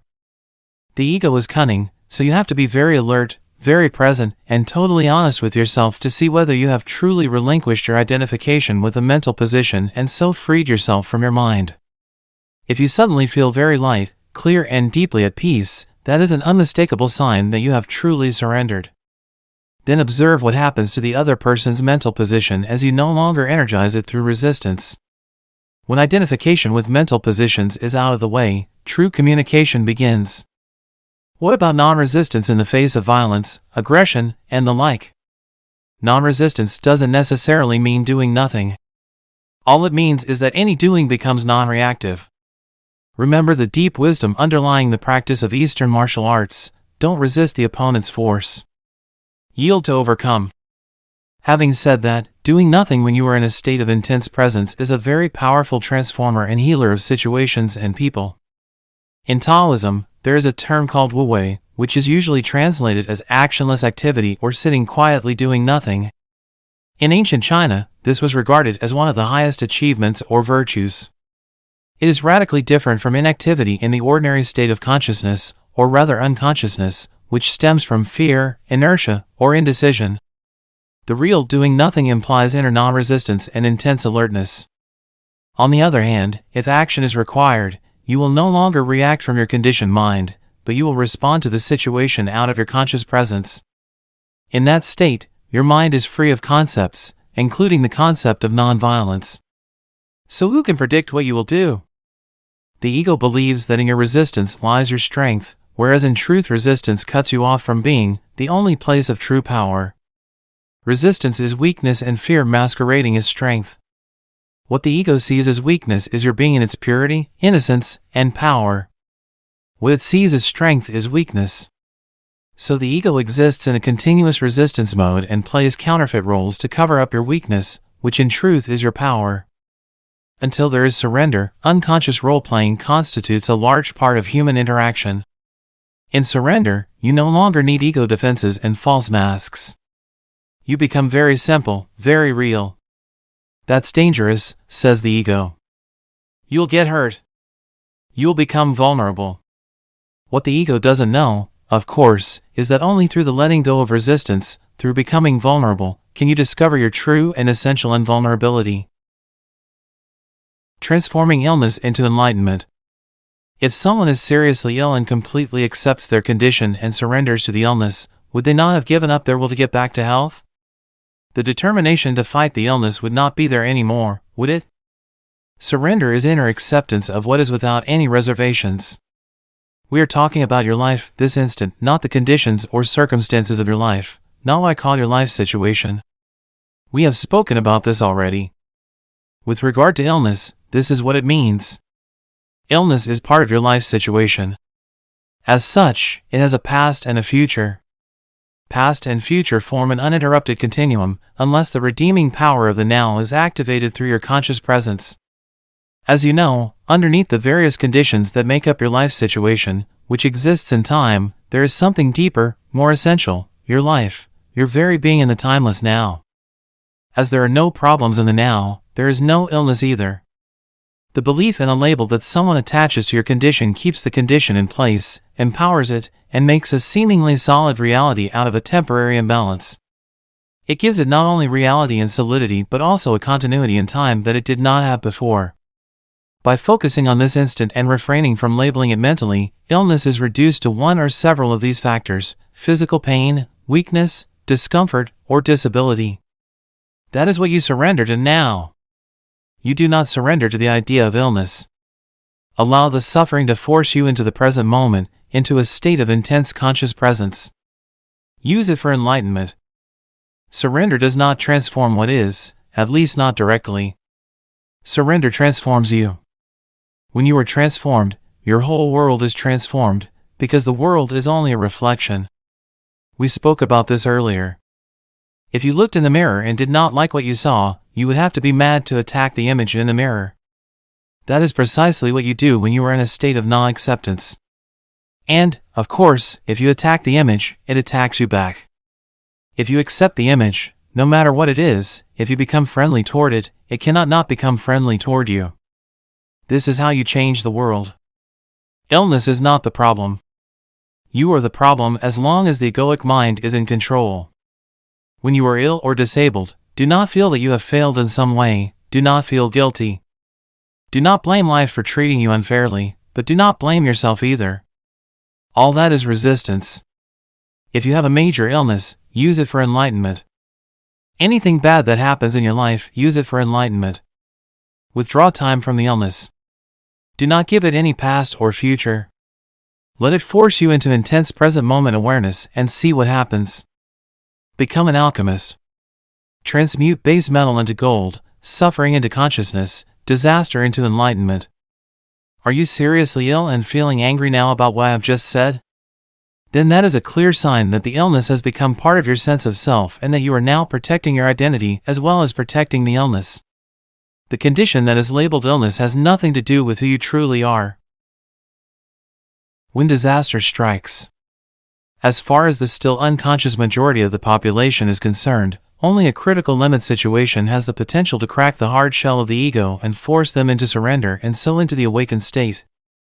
A limit situation arises when through some disaster, drastic upheaval, deep loss, or suffering your whole world is shattered and doesn't make sense anymore. It is an encounter with death, be it physical or psychological. The egoic mind, the creator of this world, collapses. Out of the ashes of the old world, a new world can then come into being. There is no guarantee, of course, that even a limit situation will do it, but the potential is always there. Some people's resistance to what is even intensifies in such a situation, and so it becomes a descent into hell. In others, there may only be partial surrender, but even that will give them a certain depth and serenity that were not there before. Parts of the ego shall break off, and this allows small amounts of the radiance and peace that lie beyond the mind to shine through. Limit situations have produced many miracles. There have been murderers in death row waiting for execution who, in the last few hours of their lives, experienced the egoless state and the deep joy and peace that come with it. The inner resistance to the situation they found themselves in became so intense as to produce unbearable suffering, and there was nowhere to run and nothing to do to escape it, not even a mind-projected future. So they were forced into complete acceptance of the unacceptable. They were forced into surrender. In this way, they were able to enter the state of grace with which comes redemption, complete release from the past. Of course, it is not really the limit situation that makes room for the miracle of grace and redemption but the act of surrender. So whenever any kind of disaster strikes, or something goes seriously wrong, illness, disability, loss of home or fortune or of a socially defined identity, breakup of a close relationship, death or suffering of a loved one, or your own impending death, know that there is another side to it, that you are just one step away from something incredible. A complete alchemical transmutation of the base metal of pain and suffering into gold. That one step is called surrender. I do not mean to say that you will become happy in such a situation. You will not. But fear and pain will become transmuted into an inner peace and serenity that come from a very deep place, from the unmanifested itself. It is the peace of God, which passes all understanding. Compared to that, happiness is quite a shallow thing. With this radiant peace comes the realization not on the level of mind but within the depth of your being that you are indestructible, immortal. This is not a belief, it is absolute certainty that needs no external evidence or proof from some secondary source. Transforming suffering into peace. I read about a Stoic philosopher in ancient Greece who, when he was told that his son had died in an accident, replied, "I knew he was not immortal." Is that surrender? If it is, I don't want it. There are some situations in which surrender seems unnatural and inhuman. Being cut off from your feelings is not surrender. But we don't know what his inner state was when he said those words. In certain extreme situations, it may still be impossible for you to accept the now. But you always get a second chance at surrender. Your first chance is to surrender each moment to the reality of that moment. Knowing that what is cannot be undone because it already is, you say yes to what is or accept what isn't. Then you do what you have to do, whatever the situation requires. If you abide in this state of acceptance, you create no more negativity, no more suffering, no more unhappiness. You then live in a state of non-resistance, a state of grace and lightness, free of struggle. Whenever you are unable to do that, whenever you miss that chance either because you are not generating enough conscious presence to prevent some habitual and unconscious resistance pattern from arising, or because the condition is so extreme as to be absolutely unacceptable to you, then you are creating some form of pain, some form of suffering. It may look as if the situation is creating the suffering, but ultimately this is not so, your resistance is. Now here is your second chance at surrender. If you cannot accept what is outside, then accept what is inside. If you cannot accept the external condition, accept the internal condition. This means, do not resist the pain. Allow it to be there. Surrender to the grief, despair, fear, loneliness, or whatever form the suffering takes. Witness it without labeling it mentally. Embrace it. Then see how the miracle of surrender transmutes deep suffering into deep peace. This is your crucifixion. Let it become your resurrection and ascension. I do not see how one can surrender to suffering. As you yourself pointed out, suffering is non-surrender. How could you surrender to non-surrender? Forget about surrender for a moment. When your pain is deep, all talk of surrender will probably seem futile and meaningless anyway. When your pain is deep, you will likely have a strong urge to escape from it rather than surrender to it. You don't want to feel what you feel. What could be more normal? But there is no escape, no way out. There are many pseudo-escapes of work, drink, drugs, anger, projection, suppression, and so on, but they don't free you from the pain. Suffering does not diminish in intensity when you make it unconscious. When you deny emotional pain, everything you do or think as well as your relationships become contaminated with it. You broadcast it, so to speak, as the energy you emanate, and others will pick it up subliminally. If they are unconscious, they may even feel compelled to attack or hurt you in some way, or you may hurt them in an unconscious projection of your pain. You attract and manifest whatever corresponds to your inner state. When there is no way out, there is still always a way through. So don't turn away from the pain. Face it. Feel it fully. Feel it, don't think about it. Express it if necessary, but don't create a script in your mind around it. Give all your attention to the feeling, not to the person, event, or situation that seems to have caused it. Don't let the mind use the pain to create a victim identity for yourself out of it. Feeling sorry for yourself and telling others your story will keep you stuck in suffering. Since it is impossible to get away from the feeling, the only possibility of change is to move into it, otherwise, nothing will shift. So give your complete attention to what you feel, and refrain from mentally labeling it. As you go into the feeling, be intensely alert. At first, it may seem like a dark and terrifying place, and when the urge to turn away from it comes, observe it but don't act on it. Keep putting your attention on the pain, keep feeling the grief, the fear, the dread, the loneliness, whatever it is. Stay alert, stay present with your whole being, with every cell of your body. As you do so, you are bringing a light into this darkness. This is the flame of your consciousness. At this stage, you don't need to be concerned with surrender anymore. It has happened already. How? Full attention is full acceptance, is surrender. By giving full attention, you use the power of the now, which is the power of your presence. No hidden pocket of resistance can survive in it. Presence removes time. Without time, no suffering, no negativity, can survive. The acceptance of suffering is a journey into death. Facing deep pain, allowing it to be, taking your attention into it, is to enter death consciously. When you have died this death, you realize that there is no death and there is nothing to fear. Only the ego dies. Imagine a ray of sunlight that has forgotten it is an inseparable part of the sun and deludes itself into believing it has to fight for survival and create and cling to an identity other than the sun. Would the death of this delusion not be incredibly liberating? Do you want an easy death? Would you rather die without pain, without agony? Then die to the past every moment, and let the light of your presence shine away the heavy, time-bound self you thought of as you. The way of the cross. There are many accounts of people who say they have found God through their deep suffering, and there is the Christian expression the way of the cross, which I suppose points to the same thing. We are concerned with nothing else here. Strictly speaking, they did not find God through their suffering, because suffering implies resistance. They found God through surrender, through total acceptance of what is, into which they were forced by their intense suffering. They must have realized on some level that their pain was self-created. How do you equate surrender with finding God? Since resistance is inseparable from the mind, relinquishment of resistance, surrender, is the end of the mind as your master, the impostor pretending to be you, the false God. All judgment and all negativity dissolve. The realm of being, which had been obscured by the mind, then opens up. Suddenly, a great stillness arises within you, an unfathomable sense of peace. And within that peace, there is great joy. And within that joy, there is love. And at the innermost core, there is the sacred, the immeasurable, that which cannot be named. I don't call it finding God, because how can you find that which was never lost, the very life that you are? The word God is limiting not only because of thousands of years of misperception and misuse, but also because it implies an entity other than you. God is being itself, not a being. There can be no subject-object relationship here, no duality, no you and God. God realization is the most natural thing there is. The amazing and incomprehensible fact is not that you can become conscious of God, but that you are not conscious of God.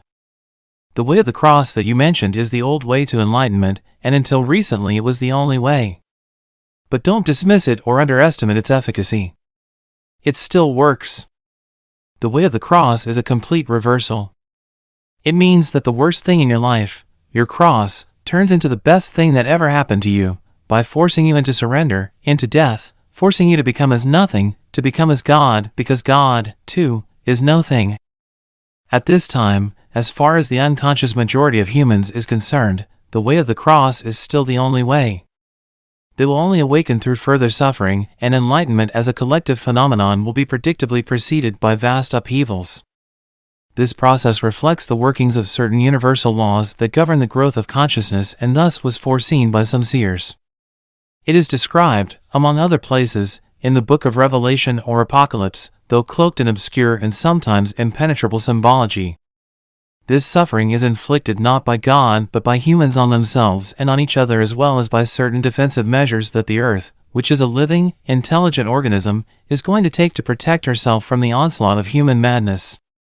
However, there is a growing number of humans alive today whose consciousness is sufficiently evolved not to need any more suffering before the realization of enlightenment. You may be one of them. Enlightenment through suffering, the way of the cross, means to be forced into the kingdom of heaven kicking and screaming. You finally surrendered because you can't stand the pain anymore, but the pain could go on for a long time until this happens. Enlightenment consciously chosen means to relinquish your attachment to past and future and to make the now the main focus of your life. It means choosing to dwell in this state of presence rather than in time. It means saying yes to what is. You then don't need pain anymore. How much more time do you think you will need before you are able to say, I will create no more pain, no more suffering? How much more pain do you need before you can make that choice? If you think that you need more time, you will get more time and more pain. Time and pain are inseparable. The power to choose. What about all those people who, it seems, actually want to suffer? I have a friend whose partner is physically abusive toward her, and her previous relationship was of a similar kind. Why does she choose such men, and why is she refusing to get out of that situation now? Why do so many people actually choose pain? I know that the word choose is a favorite New Age term, but it isn't entirely accurate in this context. It is misleading to say that somebody chose a dysfunctional relationship or any other negative situation in his or her life. Choice implies consciousness, a high degree of consciousness. Without it, you have no choice. Choice begins the moment you disidentify from the mind and its conditioned patterns, the moment you become present. Until you reach that point, you are unconscious, spiritually speaking. This means that you are compelled to think, feel, and act in certain ways according to the conditioning of your mind. That is why Jesus said, "Forgive them, for they know not what they do." This is not related to intelligence in the conventional sense of the word. I have met many highly intelligent and educated people who were also completely unconscious, which is to say completely identified with their mind. In fact, if mental development and increased knowledge are not counterbalanced by a corresponding growth in consciousness, the potential for unhappiness and disaster is very great. Your friend is stuck in a relationship with an abusive partner, and not for the first time. Why? No choice. The mind, conditioned as it is by the past, always seeks to recreate what it knows and is familiar with. Even if it is painful, at least it is familiar. The mind always adheres to the known. The unknown is dangerous because it has no control over it. That's why the mind dislikes and ignores the present moment. Present moment awareness creates a gap not only in the stream of mind but also in the past-future continuum. Nothing truly new and creative can come into this world except through that gap, that clear space of infinite possibility. So your friend, being identified with her mind, may be recreating a pattern learned in the past in which intimacy and abuse are inseparably linked.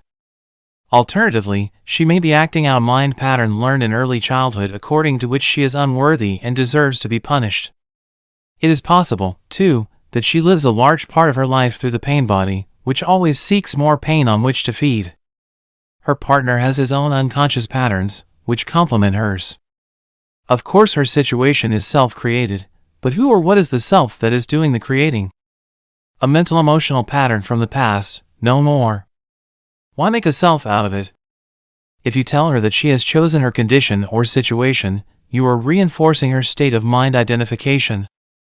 But is her mind pattern who she is? Is it herself? Is her true identity derived from the past? Show your friend how to be the observing presence behind her thoughts and her emotions. Tell her about the pain body and how to free herself from it. Teach her the art of inner body awareness. Demonstrate to her the meaning of presence. As soon as she is able to access the power of the now, and thereby break through her conditioned past, she will have a choice. Nobody chooses dysfunction, conflict, pain. Nobody chooses insanity. They happen because there is not enough presence in you to dissolve the past, not enough light to dispel the darkness. You are not fully here. You have not quite woken up yet. In the meantime, the conditioned mind is running your life. Similarly, if you are one of the many people who have an issue with their parents, if you still harbor resentment about something they did or did not do, then you still believe that they had a choice, that they could have acted differently. It always looks as if people had a choice, but that is an illusion. As long as your mind with its conditioned patterns runs your life, as long as you are your mind, what choice do you have?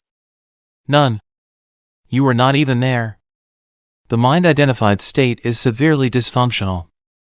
It is a form of insanity. Almost everyone is suffering from this illness in varying degrees.